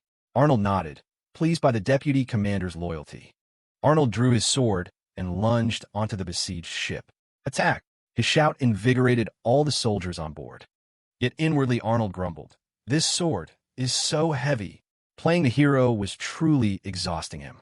Amid the melee, he searched frantically for Leo's figure. Time was running out for the identity swap. "If we want to switch places, it's now or never," Arnold told himself as the situation stabilized. He needed to find Leonard immediately. "Now!" Arnold called out when he finally spotted his brother among the monsters. A decisive moment was about to occur. He swung his sword to fend off a monster attacking from behind. Arnold's reflexes remained razor-sharp despite his constant grumbling about the trouble. Arnold leapt into the air and unleashed a powerful slash to clear a path. His gaze was intensely focused on the target. "Grah!" Arnold screamed as he delivered the finishing blow, drawing all soldiers' attention to himself and giving Leonard room to move. After dropping into a secluded corner of the deck, the two brothers finally met. Leonard scolded Arnold for being late, while Arnold could only sigh at being dragged into this mess. Leonard said that playing the role of the incompetent Arnold was no less tiring than Arnold going into battle. Both brothers felt exhausted from their parts. Arnold asked if Leo had done anything odd while pretending to be him. Leonard proudly said he had performed the role of a heroic Prince Leonard on the ship to perfection. "If you felt tired playing me, then you definitely overdid it," Arnold teased his brother as they both gave wry smiles. Leonard nodded in agreement. He said he had truly been worn out forcing himself to act like Arnold's lazy persona. "I'll give everything back to you," he said. Arnold stretched with relief. "All right, I'll leave the rest to you." "I'm going to protect the harbor," Leonard said, then hurried off to carry out his task. Arnold smiled as he watched his brother's figure. He knew Elma would handle things on land, so he left the sea matters to Leonard. As for him, it was time to return to being himself. Arnold nonchalantly told Captain Mark that everything was in his hands and that he was going to take a nap. Mark gaped in astonishment at this 180-degree change. Ignoring everyone's shock, Arnold calmly shut the door. "Do whatever you want. After all, Leo will sort it out in the end," he muttered irresponsibly. Mark sighed in disappointment when he saw Arnold sprawled on the bed. He had hoped the prince would change without Leonard by his side, but old habits died hard. He was still the same lazy, incompetent prince as ever. The magical cannons finally go quiet. Arnold notes that the battle has finally come to an end. The captain lets out a sigh of relief, while Arnold yawns, wanting nothing more than to get back to the castle and sleep. The ships set sail, leaving the port behind as they head for home. Walking through the town, Arnold notices that the damage from the attack isn't as bad as he expected. Even the monsters that managed to reach the shore were kept at bay. He spots Elna on a roof and gives her a lazy shout-out for her hard work. She looks down at him, but the prince is already physically and mentally drained. Elna tells him that his lazy prince act won't work on her anymore. He catches her off guard by pointing out that her clothes are actually torn. He jokes that her pastel-colored panties are definitely going to be visible through the rip. She freezes up, her face turning a deep shade of red. As she panics and checks for the tear, he admits he was just messing with her. She screams at him to mind his own business while he walks away. Back at the palace, the Grand Duke is in a total panic over his sunken warships. Arnold's hope for a nap is ruined since he's forced to pose as his brother, Leonard, for another high-stakes meeting. Acting as Leonard, he formally requests an alliance to deal with the dragon emergency. The King of Rondine is hesitant, wondering if his lands are truly in danger. Arnold doubles down on a lie, claiming he saw the dragon heading this way on his journey. He explains that the monsters appearing on land are just a sign the dragon has moved into their waters. He shows them a map, explaining how their trade routes will be completely cut off. He warns that if the sea is blocked, the Empire won't be able to send any aid to save them. He drops the polite tone and tells the king they're finished if they refuse the deal. Terrified of being abandoned, the king folds immediately and agrees to the alliance. Arnold smirks. Now that the politics are handled, he can use the guild for the actual work. The following morning, a joint armada sets sail for the Grand Duchy of Albatro. Leonard and Elna head off to lead the charge, leaving the lazy prince behind. Arnold waves them goodbye, figuring that Albatro's peace is all that matters for now. He keeps up his act, trembling and pretending he's too scared to fight if he had to. Once the ships are out of sight, he drops the facade and hopes they wrap things up quickly. He slips away into an alley and activates a teleportation spell. He reappears at the Rondine branch of the Adventurers Guild. The guild receptionist opens the door to check on the lobby. She's confused to find every single person in the room has suddenly passed out. She freezes when she notices a dark, masked figure standing in the middle of the room. It's Silver, ready to start the real operation behind the scenes. He introduces himself as the SS-class adventurer and apologizes for knocking everyone out. The girl's eyes light up when she realizes the legendary mage is right in front of her. He ignores her excitement and asks to use their long-distance communication chamber. Sitting at the crystal, he demands that they put him through to the vice president. Clyde's face appears on the screen, looking incredibly annoyed by the unexpected call. Silver claims he's just visiting a friend, but Clyde has heard some rumors he wants to confirm. Clyde mentions that an official request to defeat the Sea Dragon has come in from the Grand Duchy of Albatro. He explains that things are a mess at the head office, as this is an ultra-high-level quest only a few top-tier adventurers can handle. Silver says he doesn't want to drag others into this, but he has to head back to the Empire immediately for personal business.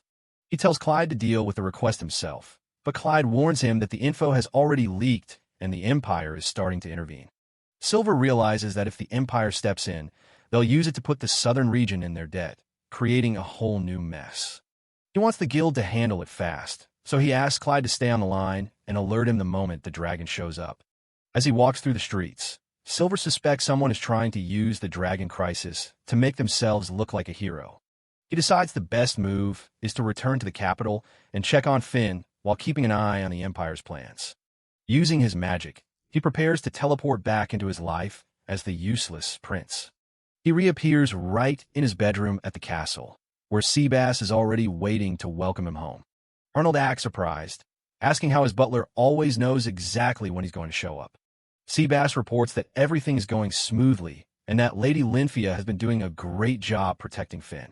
He fills Arnold in on Finn's recent visit to Demi-Humans Incorporated, mentioning that she practically offered herself as part of the negotiation.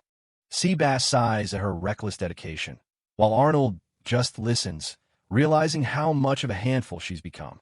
The old man Arnold calls Gramps points out that Arnold and Finn are actually very similar in how they handle things. Arnold defends his bad reputation, saying it gives him the freedom to do whatever he wants without people noticing. Gramps laments that children are forced to grow up so fast in this power struggle for the throne. Arnold wishes things could have been different, but the lack of a strong ruler has turned the succession into a battlefield.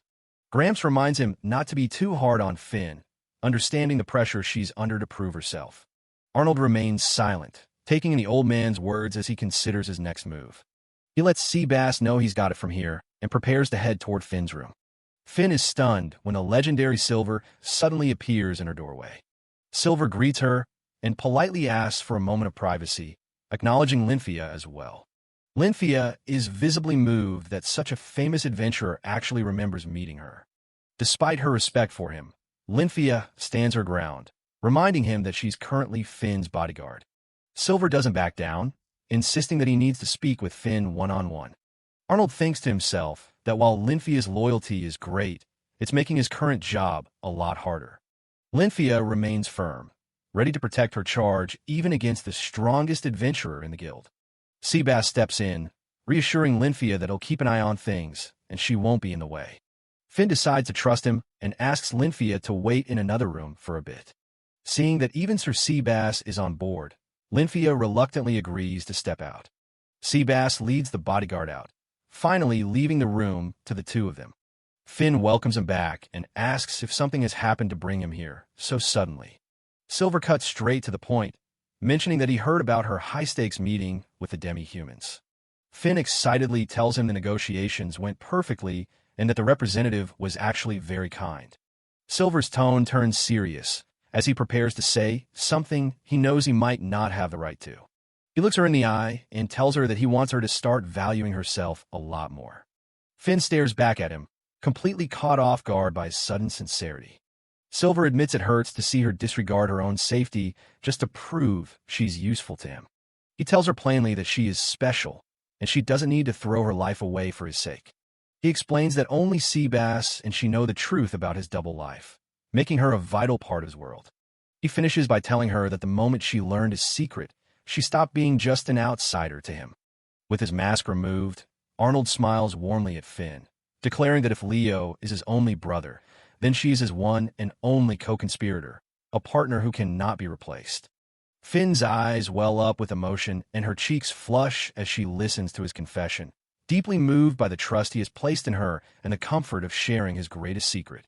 Arnold and Finn are finally alone, but she's struggling with the weight of his secret. She starts comparing herself to the princes, feeling like she's just not special enough to be standing by his side. Tears start streaming down her face as she breaks down. Even if she isn't remarkable, she's determined to do whatever it takes to be useful to him. Arnold reaches out and gently pets her head, telling her he already knows how much she does. He thanks her, his voice sounding a bit softer than usual. He wipes a tear from her cheek, apologizing for taking so long to show his appreciation. Finn just looks up at him, hoping he can truly forgive her for feeling like a burden. Arnold gives her a small smile, saying they're both in the wrong here. He's not about to let her take all the blame for their messy situation. He reflects on how Finn was just a girl who'd never even left her father's land. Now, he's the one who's dragged her into the capital and exposed her to the deadly game for the throne. Finn takes a breath and pulls herself together, telling him she's fine now. She isn't going to let a few tears stop her. She looks at him with a determined smile, asking for the full rundown on what's happening in the south so she can start helping. Arnold watches her, realizing her resolve is the real deal. He doesn't need to baby her anymore. He takes her hands and tells her he's officially counting on her. The partnership is locked in. Switching back to his silver persona, Arnold meets up with Finn and her bodyguard, Lynn. Lynn looks pretty startled to see the legendary adventurer just sitting there. Lynn notices right away that Finn's eyes are red and puffy from her earlier crying session. Silver cuts straight to the chase. A sea dragon has appeared in the south, and the situation is getting critical. The news hits Lynn like a ton of bricks. A legendary monster like that is the last thing anyone wanted to hear about. Silver explains that he can't just jump in and fix things without a formal request from the Adventurers Guild. Everything has to be by the book. He breaks down the political mess, explaining that if he intervenes personally right now, it'll only complicate the alliance forming between the southern nations. Lynn isn't totally convinced and asks what his real goal is in coming all this way to tell them. Silver reveals that the bearer of the Holy Sword is already in the south. If the Emperor sends a proxy to grant permission, she can handle the beast on her own. He mentions that someone inside the guild has been leaking info to the Empire. He knows more than he should. The guild is already on high alert because they know the Empire is looking for any excuse to get involved in the south. The real problem is that the Empire is about to send a royal family member along with a massive army, which is exactly what Silver wants to avoid. He wants those forces out of the equation entirely. Lin asks what kind of trick he's planning to pull to stop an entire army. Silver explains his plan. He wants a capable royal proxy sent with just a small unit of elite guards. That way, he can teleport them in instantly. Lin realizes that Finn's job is to persuade a royal family member who isn't one of the top 3 contenders for the throne. Silver wants someone completely disconnected from the succession struggle, so they won't try to claim the victory for political points. He identifies the 4th prince, Troggett, as the perfect candidate. The guy has absolutely zero interest in the crown. Finn is all for it, smiling as she says she'll be the one to convince the bookish prince. They head over to meet him, but Troggett gives him a flat-out no. He's not interested in leaving his room. He's sitting at his desk, claiming he's in the middle of writing his masterpiece and can't be bothered with politics. Finn is caught off guard by his refusal, while Silver just stands there, knowing his brother actually has zero talent for writing. Troggett is well aware of his reputation. He knows he's the member of the royal family everyone looks down on and makes jokes about. He turns to Silver and asks if bringing Finn along was all part of a plan to manipulate him into helping. Silver ignores the jab and explains that the Sea Dragon situation is a nightmare that requires a royal proxy from the Empire immediately. Finn begs him to think about the people of the South, but Troggett plays it cold, saying he has no obligation to help anyone outside his room. He shrugs it off, saying Arnold and Leonard are adults who can handle their own problems. Finn stops writing, her expression suddenly sharpening. Troggett looks at her over his glasses, asking if she's really planning to try and threaten him using his younger siblings. Finn doesn't blink. She tells him straight up that she doesn't care what it takes to get him to accept the request. She starts talking about how much of a shining gem Lady Krista is, knowing Troggett is incredibly protective of her. He starts to panic, realizing his no could put her in danger. Troggett slumps at his desk, totally unsure of what to do now that his favorite siblings are part of the equation. Finn switches gears, telling him that the greatest writers were the ones who went on epic adventures themselves. It's the perfect way to finish his book. Troggett stops and asks why she's willing to go this far. Is it just for the throne, or is there another reason? Finn just gives him a bright, honest smile and asks if you really need a reason to help the people you care about. Troggett pushes up his glasses, suddenly feeling a surge of poetic inspiration. He declares that he couldn't possibly ignore Finn's beautiful, honest words without shaming the very name of literature. Finn's eyes light up with surprise. Against all odds, her appeal to his ego as a writer actually worked. Troggett tells her that her heartfelt words are more than enough reward for him. He's totally sold on being the hero of this story. He wastes no time, marching down the palace halls with a newfound and very uncharacteristic sense of purpose. He bursts right into the audience chamber, shouting for his father. He's usually the last person anyone would expect to see making a formal request. Emperor Johannes isn't exactly pleased. He roars at his son for interrupting a high-level meeting like an insolent brat. Silver steps forward to keep the momentum going, introducing himself formally to the emperor. Johannes narrows his eyes. He reminds Silver that trespassing into the throne room is usually a one-way trip to the executioner's block. Silver offers a polite apology, explaining that the emergency left him no time for protocol. He asks the emperor to consider an old debt from the Kiel incident as paid in full if he listens. That gets the emperor's attention. He agrees to hear them out, asking if this is about the looming crisis in the south. Silver explains the tension with the Adventurers Guild, mentioning that they're worried about the Empire overstepping its bounds and making a mess of things. He turns the floor over to Finn and Troggett. Johannes notes that Finn seems to be in surprisingly high spirits today. Troggett is sweating bullets, but he manages to choke out his request to be appointed as the Emperor's proxy for the Southern mission. Princess Xandra doesn't miss a beat, calling him a pig and telling him to go back to sleep. She even threatens to turn him into pet food if he doesn't shut up. Finn stands her ground, admitting she was the one who convinced Troggett to step up. Troggett just cowers behind her, terrified of his sister's wrath. Finn lays out the hard truth. The Imperial army is way too slow. By the time they march south, the Sea Dragon would have already leveled everything. She explains that this isn't a battle they can win with raw numbers. They need precision and high-quality fighters.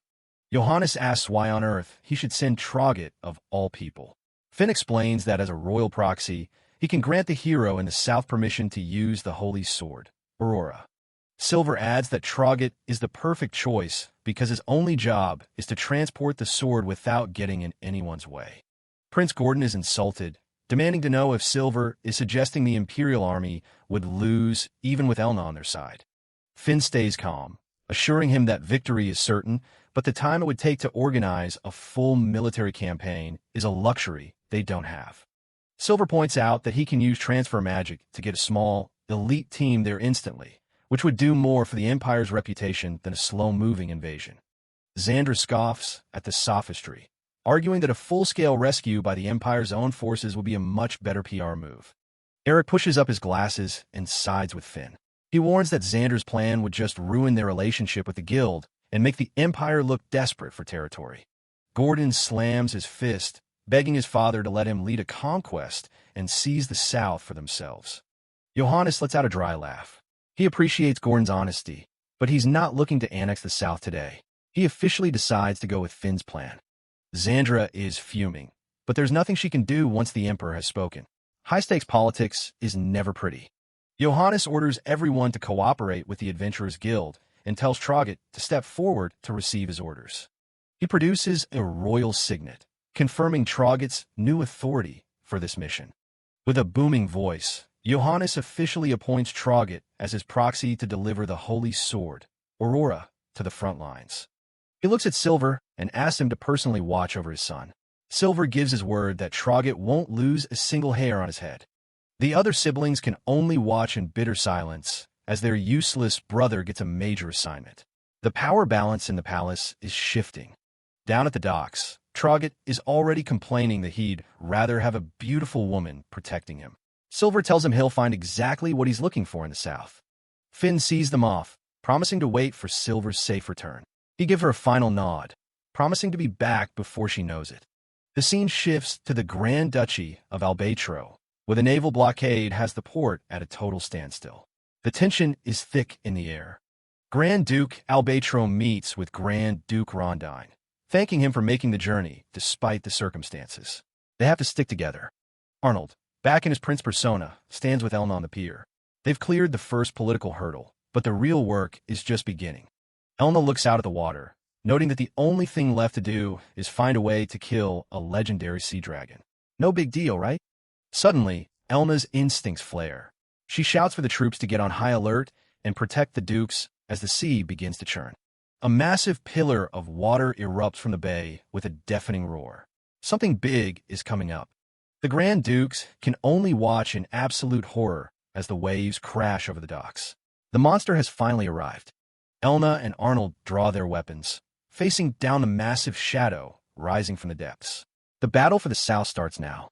Water streams off massive, jagged fangs as a monstrous maw opens wide, letting out a spray of mist that blankets the entire dock. Emerging from the depths in all its terrifying glory, the legendary sea dragon, Leviatano, finally reveals itself. The real nightmare has only just begun. A massive black maelstrom rips open the sky right above the duchy. The ancient sea dragon, Leviatano, descends through the whirlpool to lay waste to the port. The beast starts charging a massive blast, and Elna von Amsberg realizes the city is in serious trouble. She screams for the people to run while she prepares to take the hit. A beam of raw energy slams into the coast, triggering a massive explosion. The town erupts in chaos as buildings burn and citizens panic for their lives. Leonard Lakes Adler tells Elna to handle the ground while he boards a ship to fight on the water. She calls him reckless, but Leonard is determined to draw the dragon's fire away from the town. The surrounding fleets are in a complete panic and on the verge of turning on each other. Leonard refuses to sit by and let the alliance his brother built fall apart. Another lethal blast is fired directly at the fleeing civilians. The knight leaps forward, putting herself between the blast and the town. She manages to block the attack, but the sheer force nearly knocks her back. She yells at the stragglers to get out of the area before the next one hits. Her arm is already numb from just one blow, and she knows she can't stop everything. She desperately wishes she could unlock the true power of her sword, Aurora. Facing the godlike monster alone, the warrior begins to wonder how much longer she can hold out. On the deck of a ship, Leonard orders the captain to fire the cannons. The captain thinks it's a suicide mission, but the prince says they have to try. Leonard grabs a magic broadcaster and announces himself as the 8th prince to the entire fleet. He rallies any ships that aren't afraid of the depths to follow his lead. They just need to create enough of a distraction to pull the dragon away from the port. For a moment, there's only silence as Leonard waits to see if anyone will step up. Suddenly, the Albatro and Rondine ships signal their support, joining the assault. The crew recognizes the mysterious ship that helped them out during the previous battle. Leonard is surprised they're so eager to help, since Arnold didn't mention this in his plan. He's consistently amazed by how far ahead his brother was actually thinking. He thanks the brave crews and prepares for the clash of a lifetime. The order is given to begin firing and draw the dragon's focus. Over at the Adventurers Guild, the staff is scrambling to coordinate an evacuation. Chaos breaks out at the city gate as everyone tries to escape at once. Eva is running through the streets, searching for anyone who can help. She slams open the guild doors, begging for someone to save her people. She doesn't care who accepts the request. She just needs a hero for Albatro. The adventurers realize the request is basically a death sentence for most of them. A few guys start arguing over whether it's even possible to fight a sea dragon. The receptionist tries to calm things down, but Eva is on her knees, crying for help. Suddenly, a voice from the shadows tells her to just wait. A figure in a dark cloak and silver mask manifests in a swirl of magic. Arnold, in his silver persona, introduces himself as the SS-class adventurer. He stands over the sobbing girl and tells her he's accepting her request. He tells her she did well to make it this far, promising he'll handle the rest. Arnold, in his silver persona, tells the young woman to get to safety while he handles the monster. Traugott Lakes Adler marvels at the speed of transfer magic, officially stepping on his southern soil. Arnold tells Traugott to stop geeking out and issue the royal permission for Elna to use her sword's full power. Before he can do that, they need to get somewhere where they can draw the dragon's attention away from the port. Looking at the massive beast from the docks, Traugott starts to have some serious doubts about Elna winning this alone. Leviatano charges up a blast that would wipe Albatro off the map in a single hit. Arnold uses a magic amplifier to call out the dragon, acting as a massive target. He's got to protect the people, no matter how much mana it takes.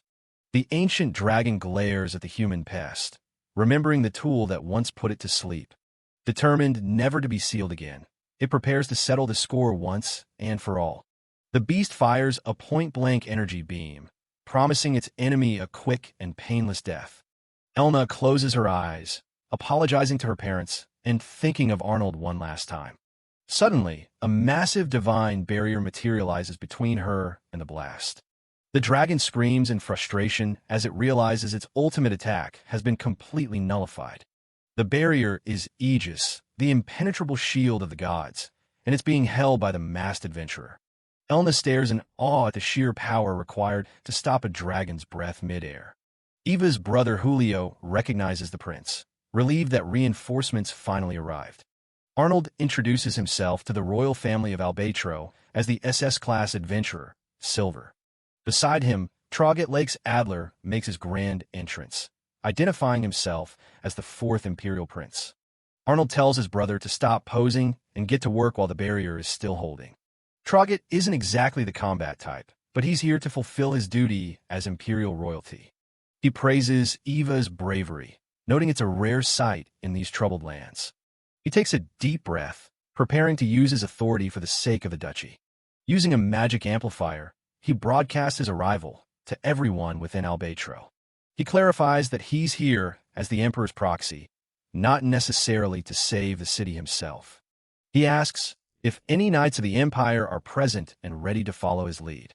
If such a knight exists, he demands they step forward and state their name immediately. He promises to give that person the eternal honor of being the savior of the South. Elna von Amsberg doesn't hesitate for a second, stepping out into the open. She pledges her service to the prince, ready to carry out whatever command he has. She stands tall, a true imperial knight wishing to follow her orders to the end. Traugott demands she speak her name clearly for everyone to hear. She shouts her identity to the docks, officially accepting the burden of the battle. The prince is pleased, flashing a royal ring that grants her imperial authority. He commands his brave hero to take up the holy sword and end the dragon's rampage. Silver summons the legendary blade, handing it over to the knight with a simple nod. Elna is grateful, but Traugott brushes it off, saying he's just doing his job as a royal. He's actually more interested in using their battle as research for his next creative project. Arnold confirms with the royals of Albatro that he has their full permission to intervene. He checks one more time to make sure they're okay with him taking down their ancient guardian. They've already lost so much that they tell him to handle the dragon however he sees fit. With the formalities out of the way, Arnold and Elna prepare to engage the beast together. Elna von Amsberg, clutching her weapon, tells the masked adventurer that there's no way she's letting him hold her back in this fight. Arnold, as Silver, fires back with a smirk under his mask, telling her that he was about to say the exact same thing to her. High above the harbor, the ancient dragon Leviatano lets out a deafening roar, its massive form casting a shadow over the panicked citizens below. Arnold realizes that the first priority isn't the dragon, but the safety of the people still trapped on the docks.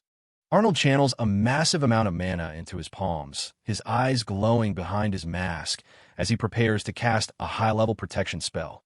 The air around him crackles with energy, vibrating with the sheer force of his magical output. A colossal, shimmering grid of light erupts from the docks, forming an impenetrable barrier that stretches across the entire coastline. This is Aegis, a divine shield designed to protect the Grand Duchy from the dragon's destructive breath. Arnold watches the citizens calm down, noting that Traugott's speech actually worked. If only his brother's personality wasn't such a mess, he'd be perfect for the throne. Elna snaps him out of his thoughts, demanding to know if he has a plan or if they're just going to wing it. Silver tells Elna he does have something in mind, but first, he wants her to show him what she's truly capable of. He asks her to draw the dragon's attention and keep it busy while he prepares his blade to finish the job. Silver realizes he's basically being used as bait in this fight. Leviatano is genuinely impressed that a mere human could withstand its water barrage. The dragon rants about its pride, claiming it needs to crush them to regain its lost honor. Silver doesn't buy the tough talk, asking if its ego is really worth more than its life. The beast's eye glows with a dangerous light as it prepares to unleash its true power. It summons dozens of water orbs, ready to saturate the entire area with magic. Silver stands firm, warning the dragon once more not to underestimate humanity. A massive array of magic circles flares up to intercept the incoming barrage. Under the mask, Arnold lets out a confident smirk. He unleashes a volley of magical energy that intercepts the dragon's water orbs mid-air. Bright flashes light up the sky over the city as the two powers collide. Enraged, the dragon gathers a massive amount of mana for a point-blank strike. Silver's hexagonal shield takes a heavy hit and starts to crack under the force. He's caught off guard by the sheer raw power behind the dragon's beam. The impact sends him skidding backward through the air. Arnold realizes the beast is mimicking the power of the Holy Sword. It's like a monstrous version of Aurora. Elna grips her blade, waiting for the perfect opening to strike. Silver urges her to stop stalling and just finish the job already. The massive dragon looms over the tiny warriors, casting a long shadow across the waves. Elna lunges forward with a war cry, her sword slicing through the air. The strike connects, drawing a pained scream from the ancient beast. Silver shouts for her to keep the pressure on while the monster is reeling. Elna hesitates for a second as she looks down at the churning sea. Her trauma kicks in, and she comes to a dead stop, hovering uselessly above the water. Arnold watches her struggle, wondering why she's suddenly freezing up in the middle of the fight. Silver suggests they swap roles, but Elna's pride makes her snap back at the idea. She glares at him, clearly frustrated by her own weakness. Silver lets a tease slip, mocking her for being helpless near the ocean. Elna freezes. Nobody but her closest friends should know about her phobia. Arnold's heart hammers against his ribs as he realizes he just made a massive mistake. He tells himself to stay calm and maintain his persona as the mysterious Silver. He dismisses her suspicion, claiming he has no obligation to explain his sources. Elna is furious, demanding to know where he heard that secret. The dragon begins to recover and move again, putting an end to their argument. Arnold realizes he's actually more terrified of Elna's temper right now than the giant beast. Leviatano sneers at them, finally feeling the weight of the wounds it's taken. The dragon looks at Elna and sees the shadow of the hero who once defeated the Demon King. It refuses to back down, declaring that a dragon will never retreat from humans. It vows to make them both pay for the insult of drawing its blood. Silver pulls Elna close, telling her he has a plan that requires her to trust him. He dodges a series of water blasts as the dragon tries to pick them off. Elna notes that since the dragon is focused on them, they won't be able to catch it off guard again. Silver leans in and tells Elna he has a plan to deal with the water once and for all. Elna is skeptical, wondering exactly what kind of scheme the masked adventurer is plotting. He casually announces that he's going to part the entire sea with a barrier so she can fight on solid ground. Elna's jaw nearly hits the floor as she tries to process the idea of creating a giant box of air on the ocean floor. She asks the obvious question, what happens to the person inside when the barrier is removed? Silver's blunt answer that the space will just fill with water again doesn't exactly put her at ease. Elna flatly refuses, pointing out that he could just drop the barrier the moment the monster is dead and drown her. Silver argues that it's a mutually beneficial proposal, and they don't have time to keep arguing while the city is being destroyed. He drops the bombshell that he knows she's terrified of water, so this is the only way she can actually fight. Elna is stunned and demands to know who told him about her secret phobia.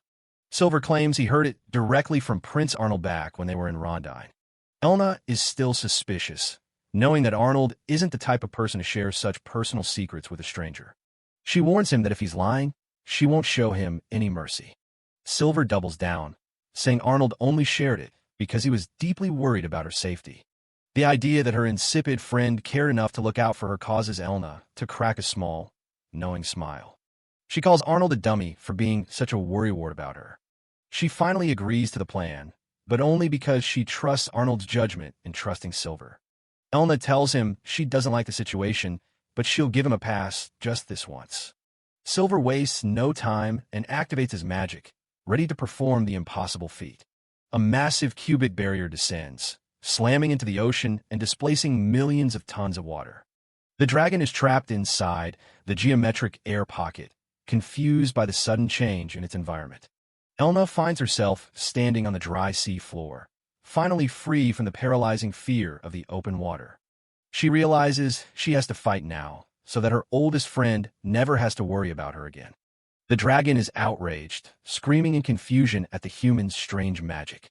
Elna calls upon the holy sword of the stars, ordering it to unleash its full power. The dragon lunges, shouting for the human not to think so highly of herself. With a powerful war cry, Elna swings her glowing blade.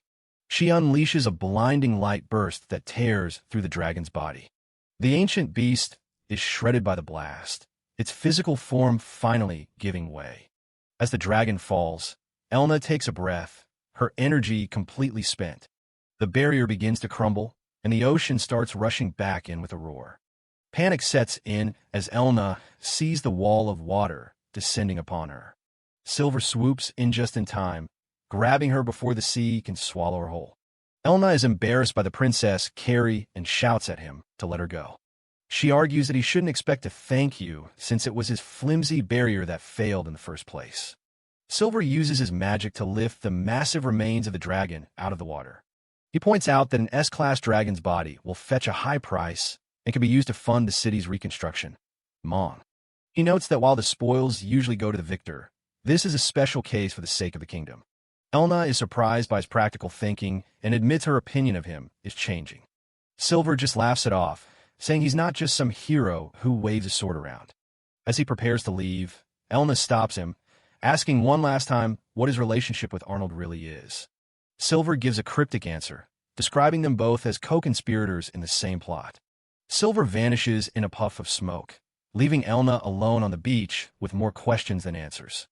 Back at Albatro Castle, Silver transforms and lets out a long, exhausted sigh, glad that the ordeal is finally over. Arnold reflects on how close he came to being caught and decides that a very long nap is his top priority. However, he remembers he still needs to collect Troggett before he can officially call it a day. He finds Troggett in the middle of a creepy request, asking Eva to pretend he's her older brother for the sake of his creations. Watching the awkward scene, Arnold deadpans that they should probably just leave him there and go home without him. A few days after the showdown with the Leviathan, news hits that the beast is finally down and the fleet has left Rondine. Arnold's on the ship when a guard lets him know they're almost at Albatro. He plays it cool, but inside he's totally panicking. He just realized he screwed up big time. He completely forgot to tell his brother, Leo, that Princess Eva fell for him while he was pretending to be his twin. He's picturing Eva's face and realizing he's left Leo walking straight into a trap of his own making. He wants to believe Leo can handle a lovesick duke's daughter, but this isn't exactly his brother's strong suit. One wrong move, and the whole thing becomes a massive mess. He knows Eva. Given her personality, she's definitely going to make a move the second they dock. They finally arrive at Albatro, and even Arnold is impressed by how successful their sea trade has made the port. But then he spots someone waiting at the dock, and his heart drops. There she is. Eva is beaming at Leo, looking like she just won the lottery. Leo is standing there looking completely confused. Arnold's over here, wondering if Leo thinks it's just normal for women to start radiating hearts at him. He wonders if Leo thinks he's just some kind of natural-born ladykiller now. Eva introduces herself properly, telling them her father was too busy to come himself. She even tells them to just call her Eva. Leo tries to be a gentleman, asking if she'd rather rest after their long journey, but he looks like he's barely holding it together. She tells them to head to the castle in the carriage while they finish up some business at the port. Arnold's just happy to escape the awkwardness. Mark comes over to lead them away, and Arnold's putting on a show of being heartbroken over his brother losing his innocence. But Mark drops some truth. Eva has been asking every night in sight about Leo's favorite things. The guy's reputation as a womanizer is officially public knowledge. Arnold's actually stoked. He's thrilled that Mark already talked to Leo about it, so he didn't have to. He sighs in relief, thinking that one problem is solved. Of course, Mark reminds him that there's always something else to worry about. Arnold looks at him, wondering what could possibly be worse than the Eva situation. The carriage door clicks shut, and the real trouble starts. Elna is sitting right there, and she looks like she's about to commit a crime. She's giving him a glare so sharp it could cut through stone. Arnold starts shaking like a leaf. He tells Mark, who's safely outside, that his life is legitimately on the line right now.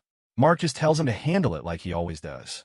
Elna stays perfectly still, radiating enough killing intent to fill the whole carriage. Arnold knows exactly why she's mad. He told Silver about her weakness, and she's not the type to forgive and forget. She's even put up a soundproof barrier for their little talk. She finally snaps and asks if he's even hurt. Arnold just stays silent while she rants about how she'd never let herself get injured. Arnold tries to smooth things over. He explains he only told Silver about her phobia because he was worried she'd get hurt during the sea battle. He plays the important longtime friend card, hoping it'll make her back off. It works, and she starts blushing, though she's still clearly annoyed. She tells him it's not fair to word it like that, but she's willing to let the secret spilling slide for now. Then she gets serious. She wants to know what's really going on. She asks if he understands what she's getting at. She brings up the fact that Silver called them co-conspirators. She wants to know exactly what the two of them are plotting. Arnold realizes he can't lie his way out of this one. He comes clean. He and Silver have the same goal. They're making sure Leo becomes the next emperor. He explains the setup. He's using his status as a prince and Silver's reputation as a legendary adventurer to build an alliance. He mentions how they even manipulated Duke Kleinert into joining their side. It's all about making their cause look like pure coincidence. He tells her they've been working together since the vampire mess in the East. Everything Silver does is for Leo's benefit. Elna asks if Leo even knows about any of this. Arnold admits their dealings are way more cutthroat than his brother could ever imagine. He's even sent Silver toward the capital to start making moves there. He's doing whatever it takes to win the succession struggle. He confesses that he's left a lot of victims in his wake by prioritizing this fight for the throne above everything else. Elna looks at him, clearly skeptical. She asks if it's all just about staying alive, and if he really thinks his own siblings would murder them. Arnold thinks back to how things used to be. Eric was just a rival. Gordon was a simple military man, and Xandra focused on her magic. Back then, nobody was thinking about murder. But once the throne opened up, everything changed. The peaceful days were gone as soon as ambition took over. He knows his siblings have lost their kindness in the hunt for power. That's why he's going to make sure Leo wins, no matter what he has to do. Arnold explains that the von Amsberg family's involvement in politics is a double-edged sword. If they're seen openly backing them, they'll be branded as enemies by every other faction in the Empire. Elna listens silently as he lays out the stakes. She's been a warrior her whole life, taught to live and die by the blade, not by political maneuvering. But despite the risks, her mind was made up a long time ago. She's not about to back down now, even if she has to face the Emperor himself. She looks Arnold dead in the eye and makes a promise. If he's truly serious about putting Leo on the throne, then she'll lend him every bit of her strength. Arnold's taken aback by her resolve. She's even willing to abandon her title if her household gets in the way of her oath. He asks if she's really sure about this, considering she'd be failing her duties as an heir. She just laughs it off, reminding him that she's a stubborn woman. He of all people should know that by now. Arnold gives her a small smile, admitting he'd be grateful for that level of support. It's a huge weight off his shoulders to have her fully on board. For now, he needs her to keep up the act so no one figures out their real plan. If the other princes knew the von Amsbergs were on their side, they'd face a total assault from every side. Elna's eager to start, but Arnold is still a bit worried about how things will play out. Elna brings up a pearl necklace, asking if he remembers giving it to her when she became a knight. Arnold's caught off guard, trying to play it cool. She remembers him saying he searched all four corners of the Empire just to find the perfect pearls. It was a sentimental gift that meant a lot to her. But Arnold's a jerk. He admits he didn't actually go on some grand quest. He just made Leo go out and buy them. Elna's response is a swift, well-deserved whacking. Mark, outside the carriage, can hear the chaos and just hopes Arnold survives. Despite the headache, Arnold's relieved. He's glad the conversation ended without Elna figuring out that he and Silver are actually the same person. One secret at a time. As they head back to the capital, Arnold knows the pressure is only going to ramp up. Leo's going to get a hero's welcome, which means their siblings will be watching him even more closely. He's determined not to make any more sloppy mistakes. Back in Worth, someone is already waiting for him. A familiar face in the royal palace. Arnold stretches out, finally reaching his own quarters.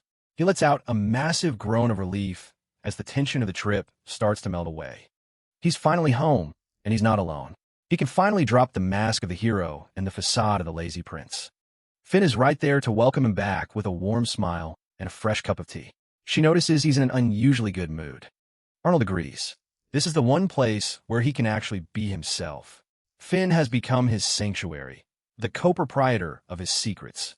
She tells him she knows she's not a powerhouse like Elna or a genius like Lynthia.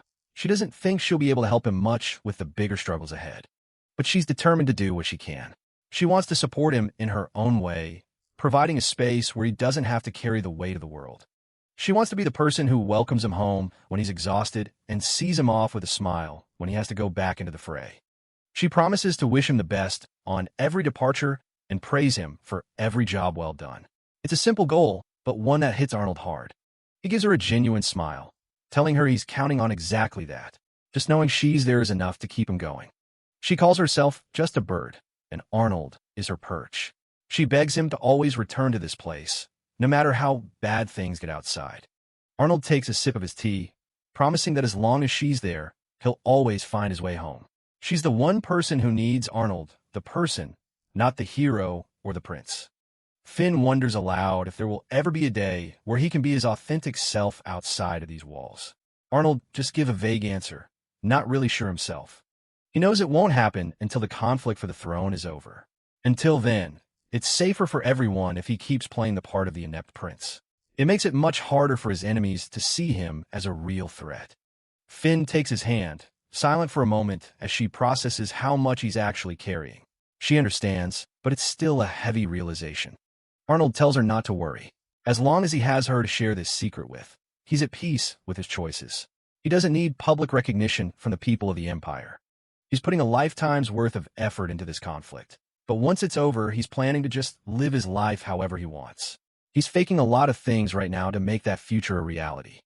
All he really wants is to go back to those peaceful, unchanging days before the succession war began. He wants to see his loved ones smiling again, and that's enough for him. He clenches his fist, determined to make that happen. He won't let anyone else die, no matter who he has to go up against to stop it. He knows he's not strong enough to handle losing anyone else. The more people he has to protect, the more he realizes that magic can't solve every problem in his way. He can't afford a single mistake. Finn tells him she believes in him. She's certain that Leo and Elna feel the same way. He's carrying a mountain of problems, but he's not doing it alone. She encourages him to keep doing his best. Arnold thanks her, admitting he still has a lot to learn about balancing all these different roles. He allows himself to relax, at least while he's in this room. He asks for another cup of tea, finally letting his guard down for just a moment. He tells her how mentally taxing it was to pretend to be Leo this time. He swears he'll never do it again, but then again he said that before. Finn just laughs at his dramatic vow. Meanwhile, elsewhere in the capital, the atmosphere is a lot less cozy. A heavy set of doors stands as a barrier between the peaceful living quarters and the brewing political storm. Prince Gordon is fuming. He's realized his plan to force a war was a complete waste of time and money. He's cursing his luck as he sits in his armor, looking like a caged beast. His advisors are equally frustrated. They paid a fortune to the guild for information, only for their own armada to fail in their mission. They missed their chance to dive headfirst into conflict. One of them rants about how the emperor has become weak since the passing of the first prince. Rumors are spreading that the military is declining, and any sign of weakness will be used against them. They believe the empire needs to project a much stronger image to the world. Gordon slams his hand down in agreement. He's convinced that he's the only one who can inherit the throne and guide the nation back to a position of dominance. He can't understand why his father can't see the obvious. Prince Gordon's advisors are in a panic. They feel that Leo and Silver are stealing all the glory, and it's making Gordon look weak. They can't believe that Leo is getting so much credit just for being there when the real work was done by others. Gordon himself is seething. He's convinced that Silver's support is the only reason Leo is gaining any influence at all. He knows Silver is a powerful user of ancient magic, but he thinks the man is ultimately a liability because he only acts after a problem has already started. Gordon is betting everything on the idea that Silver will never publicly side with Leo. He thinks that Silver is too aware of the fragile balance of power and won't risk a full-scale confrontation. To Gordon, that makes Silver a slow-moving target. He clenches his gauntlet hand, a cruel smile playing on his lips. He believes that once a real war begins, all the magic in the world won't save Leo or Silver. In the chaos of the battlefield, Gordon believes he's the ultimate master. One of his sycophants laughs, praising Gordon's military genius. He's sure that Gordon's past war service will easily outweigh whatever advantage Prince Eric currently has. They're already treating the throne as if it's already Gordon's. Gordon checks in on the progress of a secret weapon they've requested from a shadowy organization. His advisor assures him that things are moving along swimmingly, and it won't be much longer before it's ready. Gordon isn't in a hurry. He knows the Empire has plenty of enemies just waiting for a spark.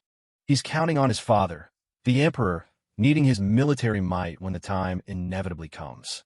He's convinced that in times of crisis, people only respect strength. He thinks he's holding all the winning cards. His plan even involves using a suspect organization to bolster his forces. He doesn't care about the cost or the ethics of it, as long as it gets him closer to his goal. He tells his men to be especially careful of Prince Eric and the first Imperial Princess. One of his advisors warns him not to underestimate Liselot, the first princess and general of the Imperial armies. She's widely considered the most powerful commander in the royal family. Even with a war, there's a chance she's the one who would come out on top. Gordon just scoffs, thinking her time has passed since the first prince died.